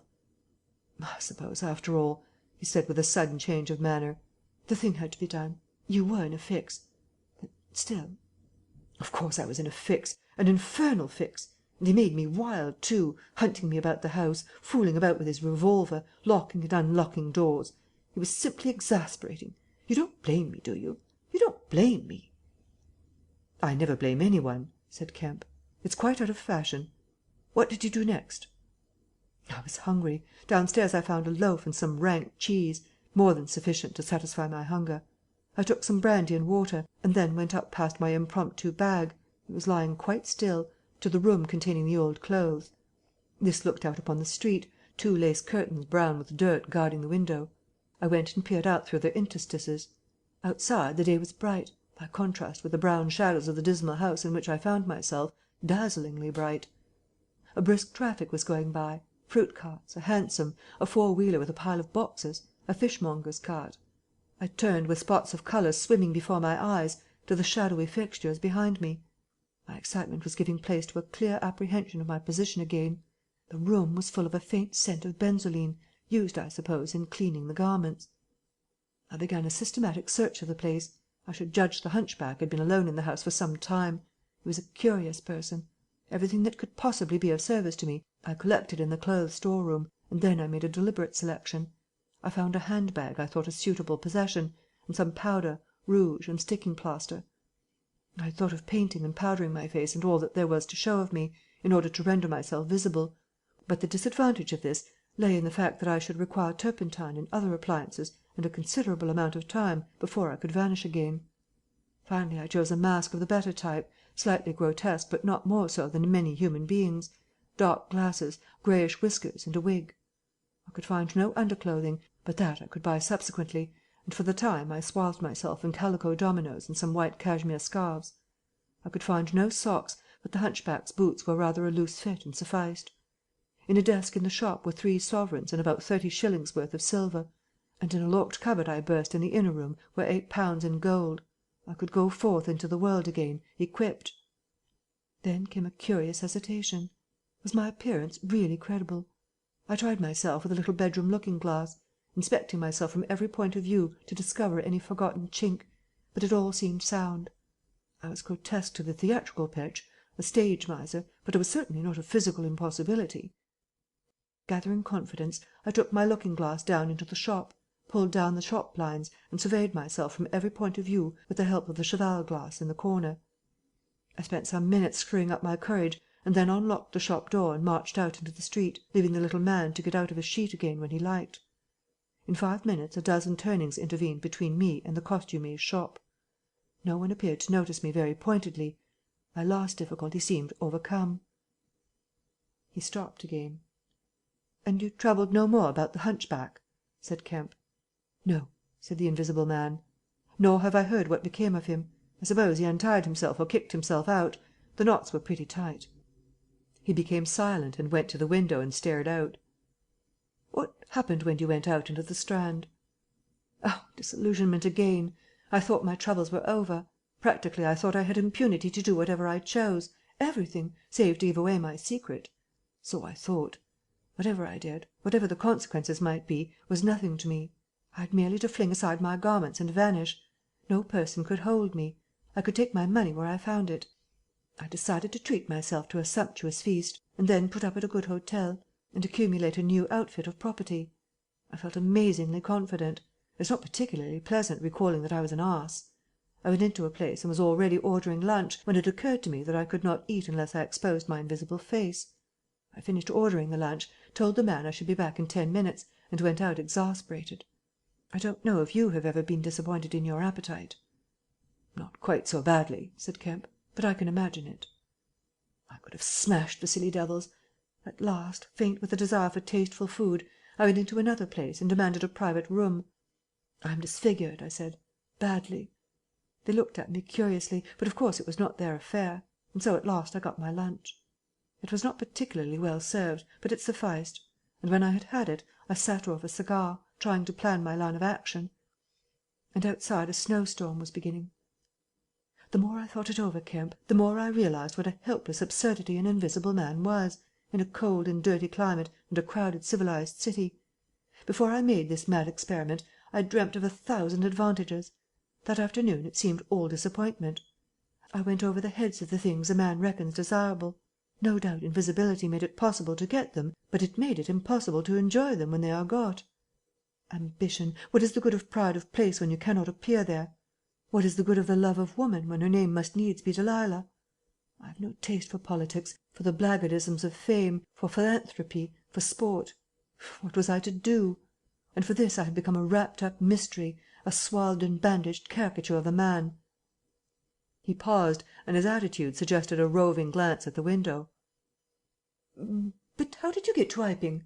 said Kemp, anxious to keep his guest busy talking. "I went there to work. I had one hope. It was a half idea. I have it still. It is a full-blown idea now, and a way of getting back, of restoring what I have done, when I choose, when I have done all I mean to do invisibly, and that is what I chiefly want to talk to you about now." "You went straight to Iping?" "Yes, I had simply to get my 3 volumes of memoranda and my cheque book, my luggage and underclothing, order a quantity of chemicals to work out this idea of mine. I will show you the calculations as soon as I get my books. And then I started. Jove! I remember the snowstorm now, and the accursed bother it was to keep the snow from damping my pasteboard nose." "At the end," said Kemp, "the day before yesterday, when they found you out, you rather, to judge by the papers—" "I did, rather. Did I kill that fool of a constable?" "No," said Kemp. "He's expected to recover." "That's his luck, then. I clean lost my temper, the fools. Why couldn't they leave me alone? And that grocer lout—" "There are no deaths expected," said Kemp. "I don't know about that tramp of mine," said the invisible man, with an unpleasant laugh. "By heaven, Kemp, you don't know what rage is! To have worked for years, to have planned and plotted, and then to get some fumbling purblind idiot messing across your course. Every conceivable sort of silly creature that has ever been created has been sent to cross me. If I have much more of it I shall go wild. I shall start mowing them. As it is, they've made things 1,000 times more difficult." No doubt it's exasperating," said Kemp, dryly. Chapter 24. The Plan That Failed. "But now," said Kemp, with a side glance out of the window, "what are we to do?" He moved nearer his guest as he spoke, in such a manner as to prevent the possibility of a sudden glimpse of the 3 men who were advancing up the hill road, with an intolerable slowness as it seemed to Kemp. "What were you planning to do when you were heading for Port Burdock? Had you any plan?" "I was going to clear out of the country. But I have altered that plan rather, since seeing you. I thought it would be wise, now the weather is hot and invisibility possible, to make for the south. Especially as my secret was known, and every one would be on the lookout for a masked and muffled man. You have a line of steamers from here to France. My idea was to get aboard one, and run the risks of the passage. Thence I could go by train into Spain, or else get to Algiers. It would not be difficult. There a man might always be invisible, and yet live, and do things. I was using that tramp as a money box and luggage carrier, until I decided how to get my books and things sent over to meet me." "That's clear." "And then the filthy brute must needs try and rob me. He has hidden my books, Kemp, hidden my books, if I can lay my hands on him." "Best plan to get the books out of him first." "But where is he? Do you know?" "He's in the town police station, locked up by his own request, in the strongest cell in the place." "Gah!" said the invisible man. "But that hangs up your plans a little." "We must get those books. Those books are vital." "Certainly," said Kemp, a little nervously, wondering if he heard footsteps outside. "Certainly we must get those books. But that won't be difficult, if he doesn't know they're for you." "No," said the invisible man, and thought. Kemp tried to think of something to keep the talk going, but the invisible man resumed of his own accord. "Blundering into your house, Kemp," he said, "changes all my plans. For you are a man that can understand. In spite of all that has happened, in spite of this publicity, of the loss of my books, of what I have suffered, there still remain great possibilities, huge possibilities." "You have told no one I am here?" he asked abruptly. Kemp hesitated. "That was implied," he said. "No one?" insisted Griffin. "Not a soul." "Ah, now." The invisible man stood up, and sticking his arms akimbo began to pace the study. "I made a mistake, Kemp, a huge mistake, in carrying this thing through alone. I've wasted strength, time, opportunities. Alone. It is wonderful how little a man can do alone. To rob a little, to hurt a little, and there's the end. What I want, Kemp, is a goal-keeper, a helper, and a hiding-place, an arrangement whereby I can sleep and eat and rest in peace, and unsuspected. I must have a confederate. With a confederate, with food and rest, 1,000 things are possible. Hitherto I have gone on vague lines. We have to consider all that invisibility means, all that it does not mean. It means little advantage for eavesdropping and so forth. One makes sounds. It's of little help. A little help, perhaps, in housebreaking and so forth. Once you've caught me, you could easily imprison me. But, on the other hand, I'm hard to catch. This invisibility, in fact, is only good in two cases. It's useful in getting away. It's useful in approaching. It's particularly useful, therefore, in killing. I can walk round a man, whatever weapon he has, choose my point, strike as I like, dodge as I like, escape as I like." Kemp's hand went to his moustache. Was that a movement downstairs? "And it is killing we must do, Kemp." "It is killing we must do," repeated Kemp. "I'm listening to your plan, Griffin, but I'm not agreeing, mind. Why killing?" "Not wanton killing, but a judicious slaying. The point is, they know there is an invisible man, as well as we know there is an invisible man. And that invisible man, Kemp, must now establish a reign of terror. Yes, no doubt it's startling, but I mean it, a reign of terror. He must take some town like your Burdock and terrify and dominate it. He must issue his orders. He can do that in 1,000 ways. Scraps of paper thrust under doors would suffice, and all who disobey his orders he must kill, and kill all who would defend them." Said Kemp, no longer listening to Griffin, but to the sound of his front door opening and closing. "It seems to me, Griffin," he said, to cover his wandering attention, "that your confederate would be in a difficult position." "No one would know he was a confederate," said the invisible man eagerly. And then, suddenly, "Hush! What's that downstairs?" "Nothing," said Kemp, and suddenly began to speak loud and fast. "I don't agree to this, Griffin," he said. "Understand me, I don't agree to this. Why dream of playing a game against the race? How can you hope to gain happiness? Don't be a lone wolf. Publish your results. Take the world, take the nation at least, into your confidence. Think what you might do with 1,000,000 helpers." The invisible man interrupted, arm extended. "There are footsteps coming upstairs," he said in a low voice. "Nonsense," said Kemp. "Let me see," said the invisible man, and advanced, arm extended, to the door. And then things happened very swiftly. Kemp hesitated for a second and then moved to intercept him. The invisible man started and stood still. "Traitor!" cried the voice, and suddenly the dressing gown opened, and sitting down the unseen began to disrobe. Kemp made 3 swift steps to the door, and forthwith the invisible man his legs had vanished sprang to his feet with a shout. Kemp flung the door open.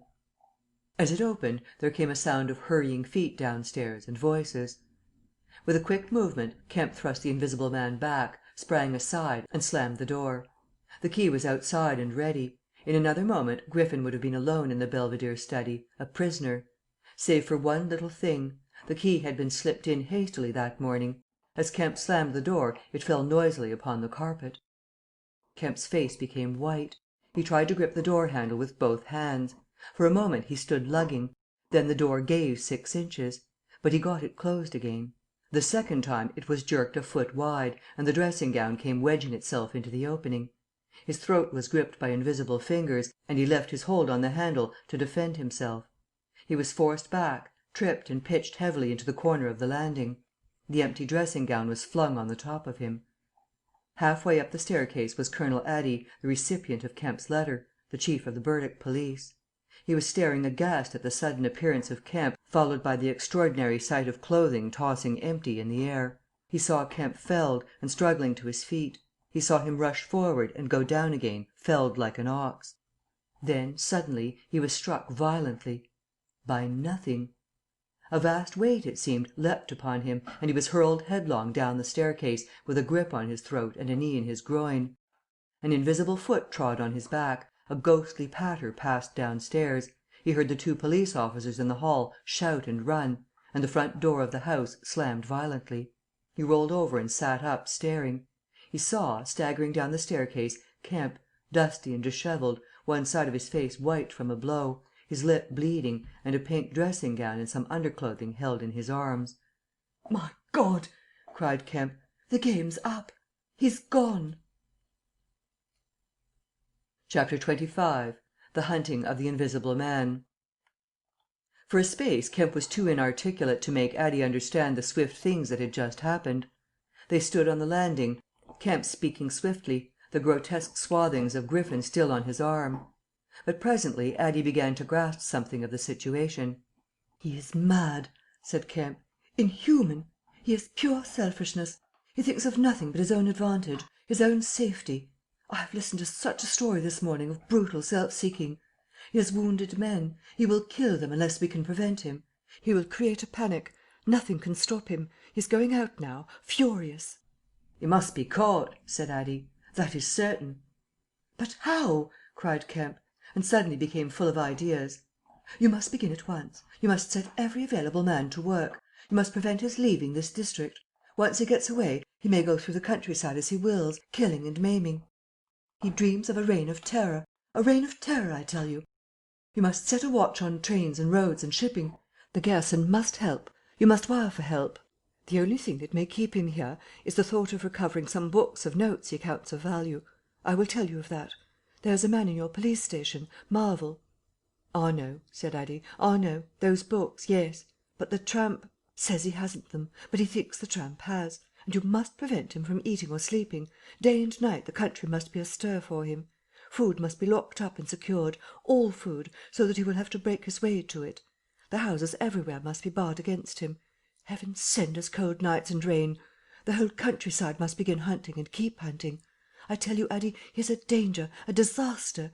Unless he is pinned and secured, it is frightful to think of the things that may happen." "What else can we do?" said Addie. "I must go down at once and begin organizing. But why not come? Yes, you come too. Come, and we must hold a sort of council of war. Get Ops to help, and the railway managers. By Jove, it's urgent. Come along, tell me as we go. What else is there we can do? Put that stuff down." In another moment Addie was leading the way downstairs. They found the front door open and the policeman standing outside staring at empty air. "He's got away, sir," said one. "We must go to the Central Station at once," said Addie. "One of you go on down and get a cab to come up and meet us. Quickly. And now, Kemp, what else?" "Dogs," said Kemp. "Get dogs. They don't see him, but they wind him. Get dogs." "Good," said Addie. "It's not generally known, but the prison officials over at Alstead know a man with bloodhounds. Dogs. What else?" "Bear in mind," said Kemp, "his food shows. After eating, his food shows until it is assimilated, so that he has to hide after eating. You must keep on beating. Every thicket, every quiet corner. And put all weapons, all implements that might be weapons, away. He can't carry such things for long, and what he can snatch up and strike men with must be hidden away." "Good again," said Addie. "We shall have him yet." "And on the roads?" said Kemp, and hesitated. "Yes," said Addie. "Powdered glass," said Kemp. "It's cruel, I know, but think of what he may do." Addie drew the air in sharply between his teeth. "It's unsportsmanlike. I don't know. But I'll have powdered glass got ready. If he goes too far—" "The man's become inhuman, I tell you," said Kemp. "I'm as sure he will establish a reign of terror, so soon as he has got over the emotions of this escape, as I am sure I am talking to you. Our only chance is to be ahead. He has cut himself off from his kind. His blood be upon his own head." Chapter 26. The Wicksteed Murder. The Invisible Man seems to have rushed out of Kemp's house in a state of blind fury. A little child playing near Kemp's gateway was violently caught up and thrown aside, so that its ankle was broken, and thereafter for some hours the Invisible Man passed out of human perceptions. No one knows where he went nor what he did. But one can imagine him hurrying through the hot June forenoon, up the hill and on to the open downland behind Port Burdock, raging and despairing at his intolerable fate, and sheltering at last, heated and weary, amid the thickets of Hintondean, to piece together again his shattered schemes against his species.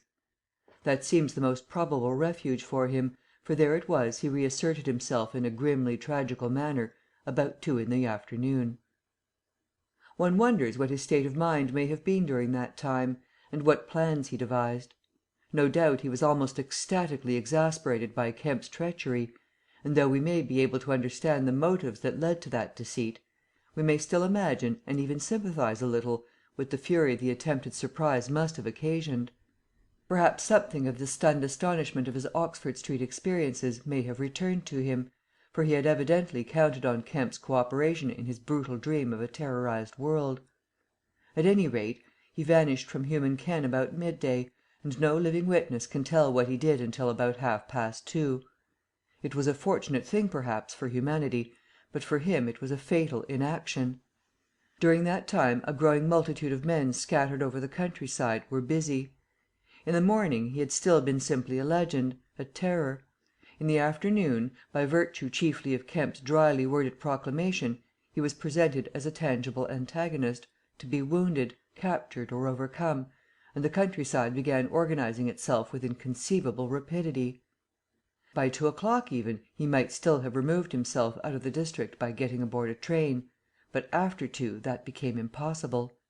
Every passenger train along the lines on a great parallelogram between Southampton, Manchester, Brighton, and Horsham travelled with locked doors, and the goods traffic was almost entirely suspended.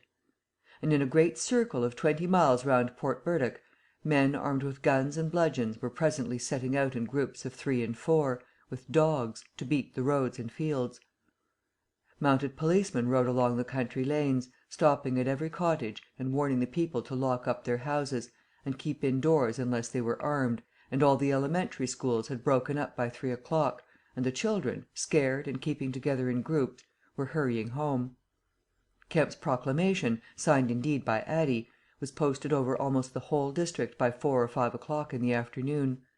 It gave briefly but clearly all the conditions of the struggle, the necessity of keeping the Invisible Man from food and sleep, the necessity for incessant watchfulness and for a prompt attention to any evidence of his movements. And so swift and decided was the action of the authorities, so prompt and universal was the belief in this strange being, that before nightfall an area of several hundred square miles was in a stringent state of siege. And before nightfall, too, a thrill of horror went through the whole watching nervous countryside. Going from whispering mouth to mouth, swift and certain over the length and breadth of the country, passed the story of the murder of Mr. Wicksteed. If our supposition that the Invisible Man's refuge was the Hintondean thickets, then we must suppose that in the early afternoon he sallied out again bent upon some project that involved the use of a weapon. We cannot know what the project was, but the evidence that he had the iron rod in hand before he met Wicksteed is to me at least overwhelming. Of course we can know nothing of the details of that encounter. It occurred on the edge of a gravel pit, not 200 yards from Lord Burdock's lodge gate. Everything points to a desperate struggle: the trampled ground, the numerous wounds Mr. Wicksteed received, his splintered walking stick, but why the attack was made, save in a murderous frenzy, it is impossible to imagine. Indeed, the theory of madness is almost unavoidable. Mr. Wicksteed was a man of 45 or 46, steward to Lord Burdock, of inoffensive habits and appearance, the very last person in the world to provoke such a terrible antagonist. Against him it would seem the Invisible Man used an iron rod dragged from a broken piece of fence. He stopped this quiet man, going quietly home to his midday meal, attacked him, beat down his feeble defences, broke his arm, felled him, and smashed his head to a jelly. Of course he must have dragged this rod out of the fencing before he met his victim. He must have been carrying it ready in his hand. Only 2 details beyond what has already been stated seem to bear on the matter. One is the circumstance that the gravel pit was not in Mr. Wicksteed's direct path home, but nearly a couple of hundred yards out of his way. The other is the assertion of a little girl to the effect that, going to her afternoon school, she saw the murdered man trotting in a peculiar manner across a field towards the gravel pit. Her pantomime of his action suggests a man pursuing something on the ground before him and striking at it ever and again with his walking stick. She was the last person to see him alive. He passed out of her sight to his death, the struggle being hidden from her only by a clump of beech trees and a slight depression in the ground. Now this, to the present writer's mind at least, lifts the murder out of the realm of the absolutely wanton. We may imagine that Griffin had taken the rod as a weapon indeed, but without any deliberate intention of using it in murder. Wicksteed may then have come by and noticed this rod inexplicably moving through the air. Without any thought of the Invisible Man, for Port Burdock is 10 miles away, he may have pursued it. It is quite conceivable that he may not even have heard of the Invisible Man. One can then imagine the Invisible Man making off, quietly in order to avoid discovering his presence in the neighbourhood. and Wicksteed, excited and curious, pursuing this unaccountably locomotive object, finally striking at it. No doubt the Invisible Man could easily have distanced his middle aged pursuer under ordinary circumstances, but the position in which Wicksteed's body was found suggests that he had the ill luck to drive his quarry into a corner between a drift of stinging nettles and the gravel pit. To those who appreciate the extraordinary irascibility of the Invisible Man, the rest of the encounter will be easy to imagine. But this is pure hypothesis. The only undeniable facts, for stories of children are often unreliable, are the discovery of Wicksteed's body, done to death, and of the blood-stained iron rod flung among the nettles. The abandonment of the rod by Griffin suggests that in the emotional excitement of the affair the purpose for which he took it, if he had a purpose, was abandoned. He was certainly an intensely egotistical and unfeeling man, but the sight of his victim, his first victim, bloody and pitiful at his feet, may have released some long-pent fountain of remorse which for a time may have flooded whatever scheme of action he had contrived. After the murder of Mr. Wicksteed, he would seem to have struck across the country towards the downland. There is a story of a voice heard about sunset by a couple of men in a field near Fernbottom. It was wailing and laughing, sobbing and groaning, and ever and again it shouted. It must have been queer hearing. It drove up across the middle of the clover field and died away towards the hills. That afternoon the Invisible Man must have learned something of the rapid use Kemp had made of his confidences. He must have found houses locked and secured. He may have loitered about railway stations and prowled about inns, and no doubt he read the proclamations and realized something of the nature of the campaign against him. And as the evening advanced, the fields became dotted here and there with groups of 3 or 4 men, and noisy with the yelping of dogs. These men hunters had particular instructions in the case of an encounter as to the way they should support one another, but he avoided them all. We may understand something of his exasperation, and it could have been none the less because he himself had supplied the information that was being used so remorselessly against him. For that day at least he lost heart. For nearly 24 hours, save when he turned on Wicksteed, he was a hunted man. In the night he must have eaten and slept, for in the morning he was himself again, active, powerful, angry and malignant, prepared for his last great struggle against the world. Chapter 27. The Siege of Kemp's House. Kemp read a strange missive written in pencil on a greasy sheet of paper. "You have been amazingly energetic and clever," this letter ran, "though what you stand to gain by it I cannot imagine. You are against me. For a whole day you have chased me, and you have tried to rob me of a night's rest. But I have had food in spite of you, I have slept in spite of you, and the game is only beginning. The game is only beginning. There's nothing for it but to start the terror. This announces the first day of the terror. Port Burdock is no longer under the Queen, tell your Colonel of Police, and the rest of them. It is under me, the Terror. This is day 1 of year 1 of the new epoch, the epoch of the Invisible Man. I am Invisible Man the first. To begin with the rule will be easy. The first day there will be one execution for the sake of example, a man named Kemp. Death starts for him to day.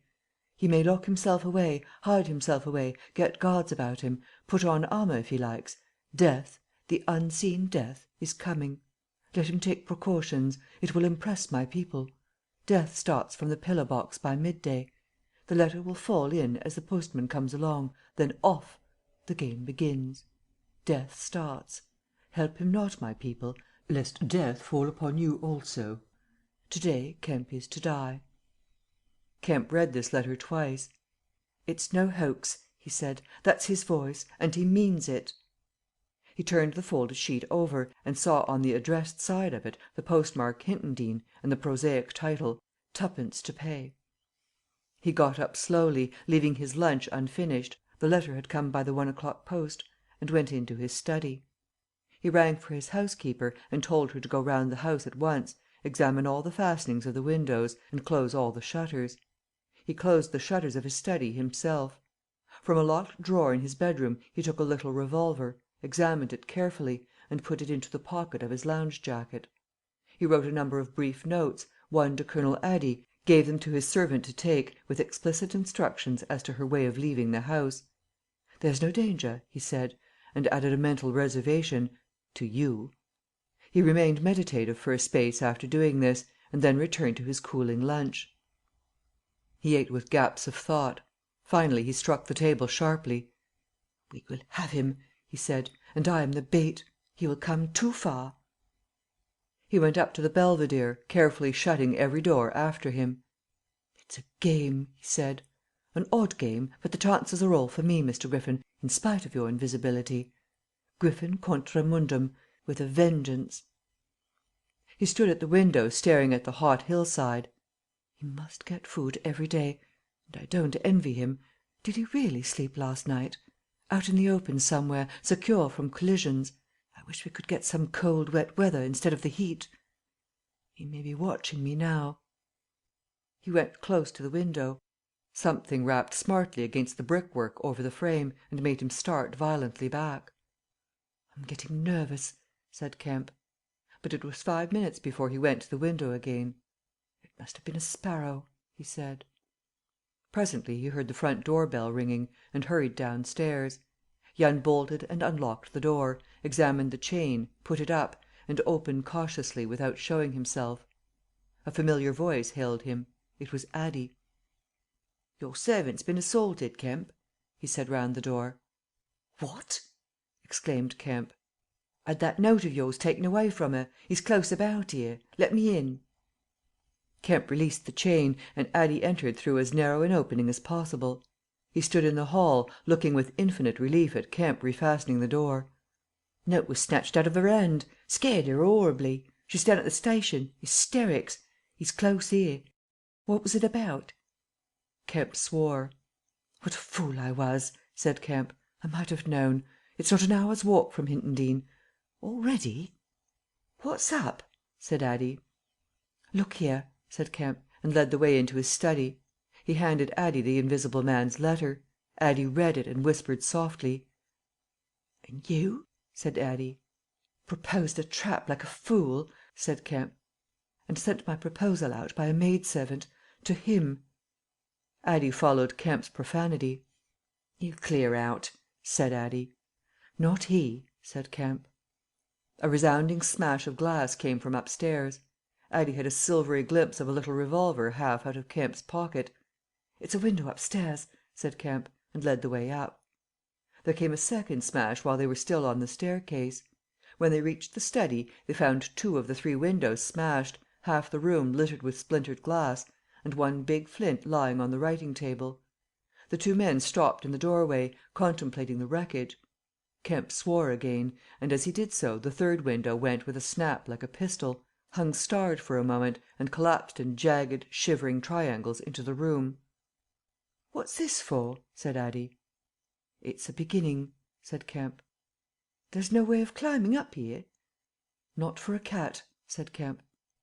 "No shutters?" "Not here. All the downstairs rooms." "Hallo!" Smash, and then whack of boards hit hard came from downstairs. "Confound him!" said Kemp. "That must be yes, it's one of the bedrooms. He's going to do all the house. But he's a fool. The shutters are up and the glass will fall outside. He'll cut his feet." Another window proclaimed its destruction. The 2 men stood on the landing perplexed. "I have it," said Addie. "Let me have a stick or something, and I'll go down to the station and get the bloodhounds put on. That ought to settle him. They're hard by. Not 10 minutes." Another window went the way of its fellows. "You haven't a revolver?" asked Addie. Kemp's hand went to his pocket, then he hesitated. "I haven't one, at least to spare." "I'll bring it back," said Addie. "You'll be safe here." Kemp, ashamed of his momentary lapse from truthfulness, handed him the weapon. "Now for the door," said Addie. As they stood hesitating in the hall they heard one of the 1st floor bedroom windows crack and clash. Kemp went to the door and began to slip the bolts as silently as possible. His face was a little paler than usual. "You must step right out," said Kemp. In another moment Addie was on the doorstep and the bolts were dropping back into the staples. He hesitated for a moment, feeling more comfortable with his back against the door. Then he marched, upright and square, down the steps. He crossed the lawn and approached the gate. A little breeze seemed to ripple over the grass. Something moved near him. "Stop a bit," said a voice. and Addie stopped dead and his hand tightened on the revolver. "Well?" said Addie, white and grim, and every nerve tense. "Oblige me by going back to the house," said the voice, as tense and grim as Addie's. "Sorry," said Addie a little hoarsely, and moistened his lips with his tongue. The voice was on his left front, he thought. Suppose he were to take his luck with a shot? "What are you going for?" said the voice, and there was a quick movement of the two, and a flash of sunlight from the open lip of Addie's pocket. Addie desisted and thought. "Where I go," he said slowly, "is my own business." The words were still on his lips when an arm came round his neck, his back felt a knee, and he was sprawling backward. He drew clumsily and fired absurdly, and in another moment he was struck in the mouth and the revolver wrested from his grip. He made a vain clutch at a slippery limb, tried to struggle up and fell back. "Damn!" said Addie. The voice laughed. "I'd kill you now if it wasn't the waste of a bullet," it said. He saw the revolver in mid air 6 feet off, covering him. "Well?" said Addie, sitting up. "Get up," said the voice. Addie stood up. "Attention," said the voice, and then fiercely, "don't try any games. Remember I can see your face if you can't see mine. You've got to go back to the house." "You won't let me in," said Addie. "That's a pity," said the invisible man. "I've got no quarrel with you." Addie moistened his lips again. He glanced away from the barrel of the revolver and saw the sea far off very blue and dark under the midday sun, the smooth green down, the white cliff of the Head, and the multitudinous town, and suddenly he knew that life was very sweet. His eyes came back to this little metal thing hanging between heaven and earth 6 yards away. "What am I to do?" he said sullenly. "What am I to do?" asked the invisible man. "You will get help. The only thing is for you to go back." "I will try. If he lets me in, will you promise not to rush the door?" "I've got no quarrel with you," said the voice. Kemp had hurried upstairs after letting Addie out, and now crouching among the broken glass and peering cautiously over the edge of the study window sill, he saw Addie stand parleying with the unseen. "Why doesn't he fire?" whispered Kemp to himself. Then the revolver moved a little, and the glint of the sunlight flashed in Kemp's eyes. He shaded his eyes and tried to see the source of the blinding beam. "Surely," he said, "Addie has given up the revolver." "Promise not to rush the door," Addie was saying. "Don't push a winning game too far. Give a man a chance." "You go back to the house. I tell you flatly I will not promise anything." Addie's decision seemed suddenly made. He turned towards the house, walking slowly with his hands behind him. Kemp watched him, puzzled. The revolver vanished, flashed again into sight, vanished again, and became evident on a closer scrutiny as a little dark object following Addie. Then things happened very quickly. Addie leapt backwards, swung around, clutched at this little object, missed it, threw up his hands and fell forward on his face, leaving a little puff of blue in the air. Kemp did not hear the sound of the shot. Addie writhed, raised himself on one arm, fell forward and lay still. For a space Kemp remained staring at the quiet carelessness of Addie's attitude. The afternoon was very hot and still. Nothing seemed stirring in all the world save a couple of yellow butterflies chasing each other through the shrubbery between the house and the road gate. Addie lay on the lawn near the gate. The blinds of all the villas down the hill road were drawn, but in one little green summer house was a white figure, apparently an old man asleep. Kemp scrutinized the surroundings of the house for a glimpse of the revolver, but it had vanished. His eyes came back to Addie. The game was opening well. Then came a ringing and knocking at the front door, that grew at last tumultuous, but pursuant to Kemp's instructions, the servants had locked themselves into their rooms. This was followed by a silence. Kemp sat listening, and then began peering cautiously out of the 3 windows, one after another. He went to the staircase head and stood listening uneasily. He armed himself with his bedroom poker, and went to examine the interior fastenings of the ground floor windows again. Everything was safe and quiet. He returned to the belvedere. Addie lay motionless over the edge of the gravel just as he had fallen. Coming along the road by the villas were the housemaid and 2 policemen. Everything was deadly still. The 3 people seemed very slow in approaching. He wondered what his antagonist was doing. He started. There was a smash from below. He hesitated, and went downstairs again. Suddenly the house resounded with heavy blows and the splintering of wood. He heard a smash and the destructive clang of the iron fastenings of the shutters. He turned the key and opened the kitchen door. As he did so, the shutters, split and splintering, came flying inward. He stood aghast. The window frame, save for one crossbar, was still intact, but only little teeth of glass remained in the frame.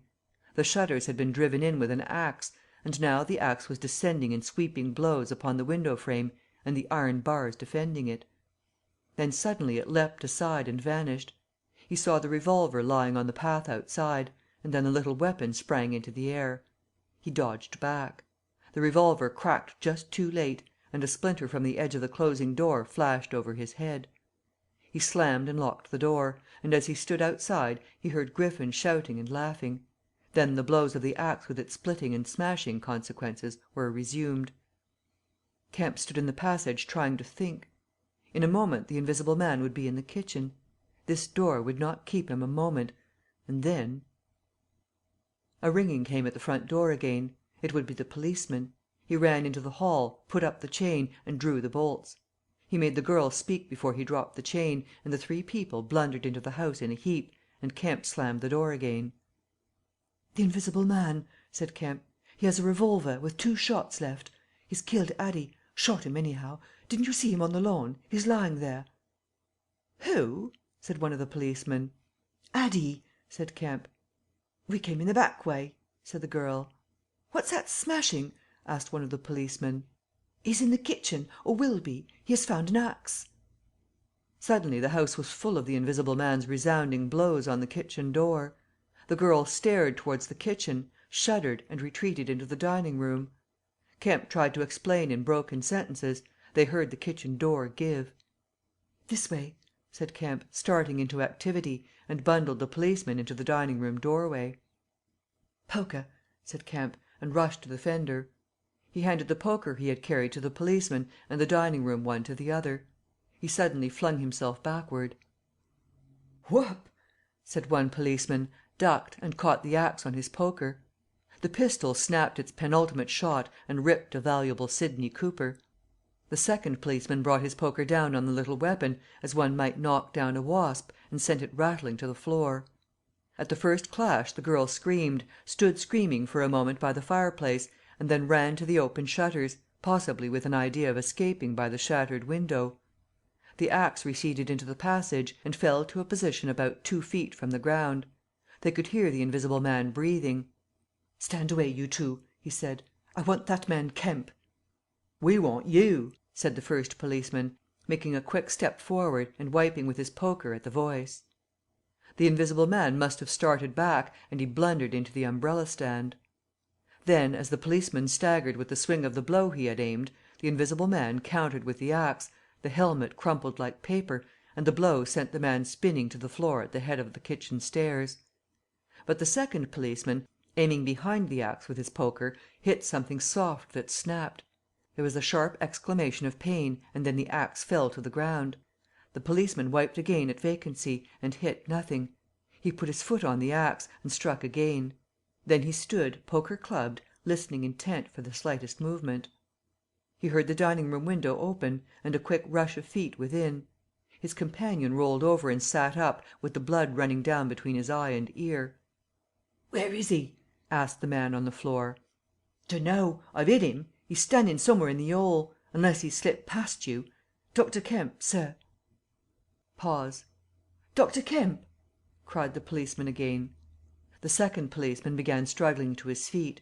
He stood up. Suddenly the faint pad of bare feet on the kitchen stairs could be heard. "Yap!" cried the first policeman, and incontinently flung his poker. It smashed a little gas bracket. He made as if he would pursue the invisible man downstairs. Then he thought better of it and stepped into the dining room. "Dr. Kemp," he began, and stopped short. "Dr. Kemp's a hero," he said, as his companion looked over his shoulder. The dining room window was wide open, and neither housemaid nor Kemp was to be seen. The second policeman's opinion of Kemp was terse and vivid. Chapter 28. The Hunter Hunted. Mr. Heelas, Dr. Kemp's nearest neighbour among the villa holders, was asleep in his summer house when the siege of Kemp's house began. Mr. Heelas was one of the sturdy minority who refused to believe in all this nonsense about an invisible man. His wife, however, as he was subsequently to be reminded, did. He insisted upon walking about his garden just as if nothing was the matter, and he went to sleep in the afternoon in accordance with the custom of years. He slept through the smashing of the windows, and then woke up suddenly with a curious persuasion of something wrong. He looked across at Kemp's house, rubbed his eyes and looked again. Then he put his feet to the ground, and sat listening. He said he was damned, but still the strange thing was visible. The house looked as though it had been deserted for weeks, after a violent riot. Every window was broken, and every window, save those of the Belvedere study, was blinded by the internal shutters. "I could have sworn it was all right." He looked at his watch. 20 minutes ago." He became aware of a measured concussion and the clash of glass, far away in the distance. And then, as he sat open-mouthed, came a still more wonderful thing. The shutters of the drawing-room window were flung open violently, and the housemaid, in her outdoor hat and garments, appeared struggling in a frantic manner to throw up the sash. Suddenly a man appeared beside her, helping her. Dr. Kemp. In another moment the window was open, and the housemaid was struggling out. She pitched forward and vanished among the shrubs. Mr. Heelas stood up, exclaiming vaguely and vehemently at all these wonderful things. He saw Kemp stand on the sill, spring from the window, and reappear almost instantaneously, running along a path in the shrubbery and stooping as he ran, like a man who evades observation. He vanished behind a laburnum, and appeared again clambering over a fence that abutted on the open down. In a second he had tumbled over and was running at a tremendous pace down the slope towards Mr. Heelas. "Lo!" cried Mr. Heelas, struck with an idea. "It's that invisible man brute! It's right after all!" With Mr. Heelas, to think things like that was to act, and his cook watching him from the top window was amazed to see him come pelting towards the house at a good 9 miles an hour. There was a slamming of doors, a ringing of bells, and the voice of Mr. Heelas bellowing like a bull. "Shut the doors! Shut the windows! Shut everything! The invisible man is coming!" Instantly the house was full of screams and directions, and scurrying feet. He ran himself to shut the French windows that opened on the veranda. As he did so, Kemp's head and shoulders and knee appeared over the edge of the garden fence. In another moment Kemp had ploughed through the asparagus, and was running across the tennis lawn to the house. "You can't come in," said Mr. Heelas, shutting the bolts. "I'm very sorry if he's after you, but you can't come in." Kemp appeared with a face of terror close to the glass, rapping and then shaking frantically at the French window. Then, seeing his efforts were useless, he ran along the veranda, vaulted the end, and went to hammer at the side door. Then he ran round by the side gate to the front of the house, and so into the hill road. And Mr. Heelas, staring from his window, a face of horror, had scarcely witnessed Kemp vanish, ere the asparagus was being trampled this way and that by feet unseen. At that Mr. Heelas fled precipitately upstairs, and the rest of the chase is beyond his purview. But as he passed the staircase window he heard the side gate slam. Emerging into the hill road, Kemp naturally took the downward direction, and so it was he came to run in his own person the very race he had watched with such a critical eye from the Belvedere study only 4 days ago. He ran it well, for a man out of training, and though his face was white and wet, his wits were cool to the last. He ran with wide strides, and wherever a patch of rough ground intervened, wherever there came a patch of raw flints, or a bit of broken glass shone dazzling, he crossed it and left the bare, invisible feet that followed to take what line they would. For the first time in his life Kemp discovered that the hill road was indescribably vast and desolate, and that the beginnings of the town far below at the hill foot were strangely remote. Never had there been a slower or more painful method of progression than running. All the gaunt villas, sleeping in the afternoon sun, looked locked and barred. No doubt they were locked and barred by his own orders, but at any rate they might have kept a look-out for an eventuality like this. The town was rising up now, the sea had dropped out of sight behind it, and people down below were stirring. A tram was just arriving at the hill foot. Beyond that was the police station. Was that footsteps he heard behind him? Spurt! The people below were staring at him, 1 or 2 were running, and his breath was beginning to saw in his throat. The tram was quite near now, and the Jolly Cricketers was noisily barring its doors. Beyond the tram were posts and heaps of gravel, the drainage works. He had a transitory idea of jumping into the tram and slamming the doors, and then he resolved to go for the police station. In another moment he had passed the door of the Jolly Cricketers, and was in the blistering fag end of the street, with human beings about him. The tram driver and his helper, arrested by the sight of his furious haste, stood staring with the tram horses unhitched. Further on the astonished features of navvies appeared above the mounds of gravel. His pace broke a little, and then he heard the swift pad of his pursuer, and leapt forward again. "The Invisible Man!" he cried to the navvies, with a vague indicative gesture, and by an inspiration leapt the excavation and placed a burly group between him and the chase.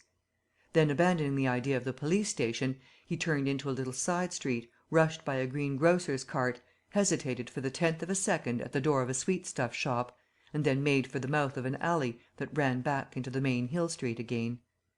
2 or 3 little children were playing here, and shrieked and scattered at his apparition, and forthwith doors and windows opened and excited mothers revealed their hearts. Out he shot into Hill Street again, 300 yards from the tram-line end, and immediately he became aware of a tumultuous vociferation and running people. He glanced up the street towards the hill. Hardly a dozen yards off ran a huge navvy, cursing in fragments and slashing viciously with a spade, and hard behind him came the tram conductor with his fists clenched. Up the street others followed these two, striking and shouting. Down towards the town men and women were running, and he noticed clearly one man coming out of a shop door with a stick in his hand. "Spread out! Spread out!" cried some one. Kemp suddenly grasped the altered condition of the chase. He stopped and looked round, panting. "He's close here!" he cried. "Form a line across!" He was hit hard under the ear, and went reeling, trying to face round towards his unseen antagonist. He just managed to keep his feet, and he struck a vain counter in the air. Then he was hit again under the jaw, and sprawled headlong on the ground. In another moment a knee compressed his diaphragm, and a couple of eager hands gripped his throat, but the grip of one was weaker than the other.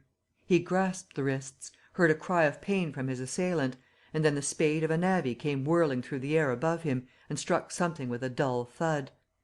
He felt a drop of moisture on his face. The grip at his throat suddenly relaxed, and with a convulsive effort Kemp loosed himself, grasped a limp shoulder, and rolled uppermost. He gripped the unseen elbows near the ground. "I've got him!" screamed Kemp. "Help! Help! Hold! He's down! Hold his feet!" In another second there was a simultaneous rush upon the struggle, and a stranger coming into the road suddenly might have thought an exceptionally savage game of Rugby football was in progress. And there was no shouting after Kemp's cry, only a sound of blows and feet and heavy breathing. Then came a mighty effort, and the Invisible Man threw off a couple of his antagonists and rose to his knees. Kemp clung to him in front like a hound to a stag, and a dozen hands gripped, clutched and tore at the unseen. The tram conductor suddenly got the neck and shoulders and lugged him back. Down went the heap of struggling men again and rolled over. There was, I am afraid, some savage kicking. Then suddenly a wild scream of "Mercy! Mercy!" that died down swiftly to a sound like choking. "Get back, you fools!" cried the muffled voice of Kemp, and there was a vigorous shoving back of stalwart forms. "He's hurt, I tell you! Stand back!" There was a brief struggle to clear a space, and then the circle of eager faces saw the doctor kneeling, as it seemed, 15 inches in the air, and holding invisible arms to the ground. Behind him a constable gripped invisible ankles. "Don't you let go of him!" cried the big navvy, holding a blood-stained spade. "He's shamming!" "He's not shamming," said the doctor, cautiously raising his knee, "and I'll hold him." His face was bruised and already going red. He spoke thickly because of a bleeding lip. He released one hand and seemed to be feeling at the face. "The mouth's all wet," he said, and then, "Good God!" He stood up abruptly, and then knelt down on the ground by the side of the thing unseen. There was a pushing and shuffling, a sound of heavy feet as fresh people turned up to increase the pressure of the crowd. People now were coming out of the houses. The doors of the Jolly Cricketers stood suddenly wide open. Very little was said. Kemp felt about, his hand seeming to pass through empty air. He's not breathing," he said, and then, "I can't feel his heart. His side. Ugh!" Suddenly an old woman, peering under the arm of the big navvy, screamed sharply. "Look there!" she said, and thrust out a wrinkled finger. And looking where she pointed, every one saw, faint and transparent as though it was made of glass, so that veins and arteries and bones and nerves could be distinguished, the outline of a hand limp and prone. It grew clouded and opaque even as they stared. "Hullo!" cried the constable. "Here's his feet a showing." And so slowly, beginning at his hands and feet and creeping along his limbs to the vital centres of his body, that strange change continued. It was like the slow spreading of a poison. First came the little white nerves, a hazy grey sketch of a limb, then the glassy bones and intricate arteries, then the flesh and skin, first a faint fogginess, and then growing rapidly dense and opaque. Presently they could see his crushed chest and his shoulders, and the dim outline of his drawn and battered features. When at last the crowd made way for Kemp to stand erect, there lay, naked and pitiful on the ground, the bruised and broken body of a young man about 30. His hair and brow were white, not grey with age, but white with the whiteness of albinism, and his eyes were like garnets. His hands were clenched, his eyes wide open, and his expression was one of anger and dismay. "Cover his face," said a man. "For God's sake, cover that face!" And 3 little children, pushing forward through the crowd, were suddenly twisted round and sent packing off again. Some one brought a sheet from the Jolly Cricketers, and having covered him, they carried him into that house. And there it was, on a shabby bed in a tawdry, ill-lighted bedroom, surrounded by a crowd of ignorant and excited people, broken and wounded, betrayed and unpitied, that Griffin, the first of all men to make himself invisible, Griffin, the most gifted physicist the world has ever seen, ended in infinite disaster his strange and terrible career. The Epilogue. So ends the story of the strange and evil experiments of the Invisible Man. And if you would learn more of him, you must go to a little inn near Port Stowe and talk to the landlord. The sign of the inn is an empty board save for a hat and boots, and the name is the title of this story. The landlord is a short and corpulent little man with a nose of cylindrical proportions, wiry hair, and a sporadic rosiness of visage. Drink generously, and he will tell you generously of all the things that happened to him after that time, and how the lawyers tried to do him out of the treasure found upon him. "When they found they couldn't prove whose money was which, I'm blessed," he says, "if they didn't try to make me out a bloomin' treasure trove. Do I look like a treasure trove? And then a gentleman gave me £1 a night to tell the story at the Empire Music Hall, just to tell him in my own words, barring one." And if you want to cut off the flow of his reminiscences abruptly, you can always do so by asking if there weren't 3 manuscript books in the story. He admits there were, and proceeds to explain, with asseverations, that everybody thinks he has 'em, but bless you he hasn't. "The Invisible Man it was took 'em off to hide 'em when I cut 'em ran for Port Stowe. It's that Mr. Kemp put people on with the idea of my having 'em." And then he subsides into a pensive state, watches you furtively, bustles nervously with glasses, and presently leaves the bar. He is a bachelor man, his tastes were ever bachelor, and there are no women folk in the house. Outwardly he buttons, it is expected of him, but in his more vital privacies, in the matter of braces, for example, he still turns to string. He conducts his house without enterprise, but with eminent decorum. His movements are slow, and he is a great thinker. But he has a reputation for wisdom, and for a respectable parsimony in the village, and his knowledge of the roads of the south of England would beat Cobbett. And on Sunday mornings, every Sunday morning, all the year round, while he is closed to the outer world, and every night after 10, he goes into his bar parlour, bearing a glass of gin faintly tinged with water, and having placed this down, he locks the door and examines the blinds, and even looks under the table. And then, being satisfied of his solitude, he unlocks the cupboard, and a box in the cupboard, and a drawer in that box, and produces 3 volumes bound in brown leather, and places them solemnly in the middle of the table. The covers are weather-worn and tinged with an algal green, for once they sojourned in a ditch and some of the pages have been washed blank by dirty water. The landlord sits down in an armchair, fills a long clay pipe slowly, gloating over the books the while. Then he pulls one towards him and opens it, and begins to study it. turning over the leaves backwards and forwards. His brows are knit and his lips move painfully. Hex, hex, little two up in the air, cross and a fiddle-de-dee. Lord, what a one he was for intellect. Presently he relaxes and leans back, and blinks through his smoke across the room at things invisible to other eyes. Full of secrets, he says. Wonderful secrets. Once I get the whole of him, Lord, I wouldn't do what he did. I'd just, well. He pulls at his pipe.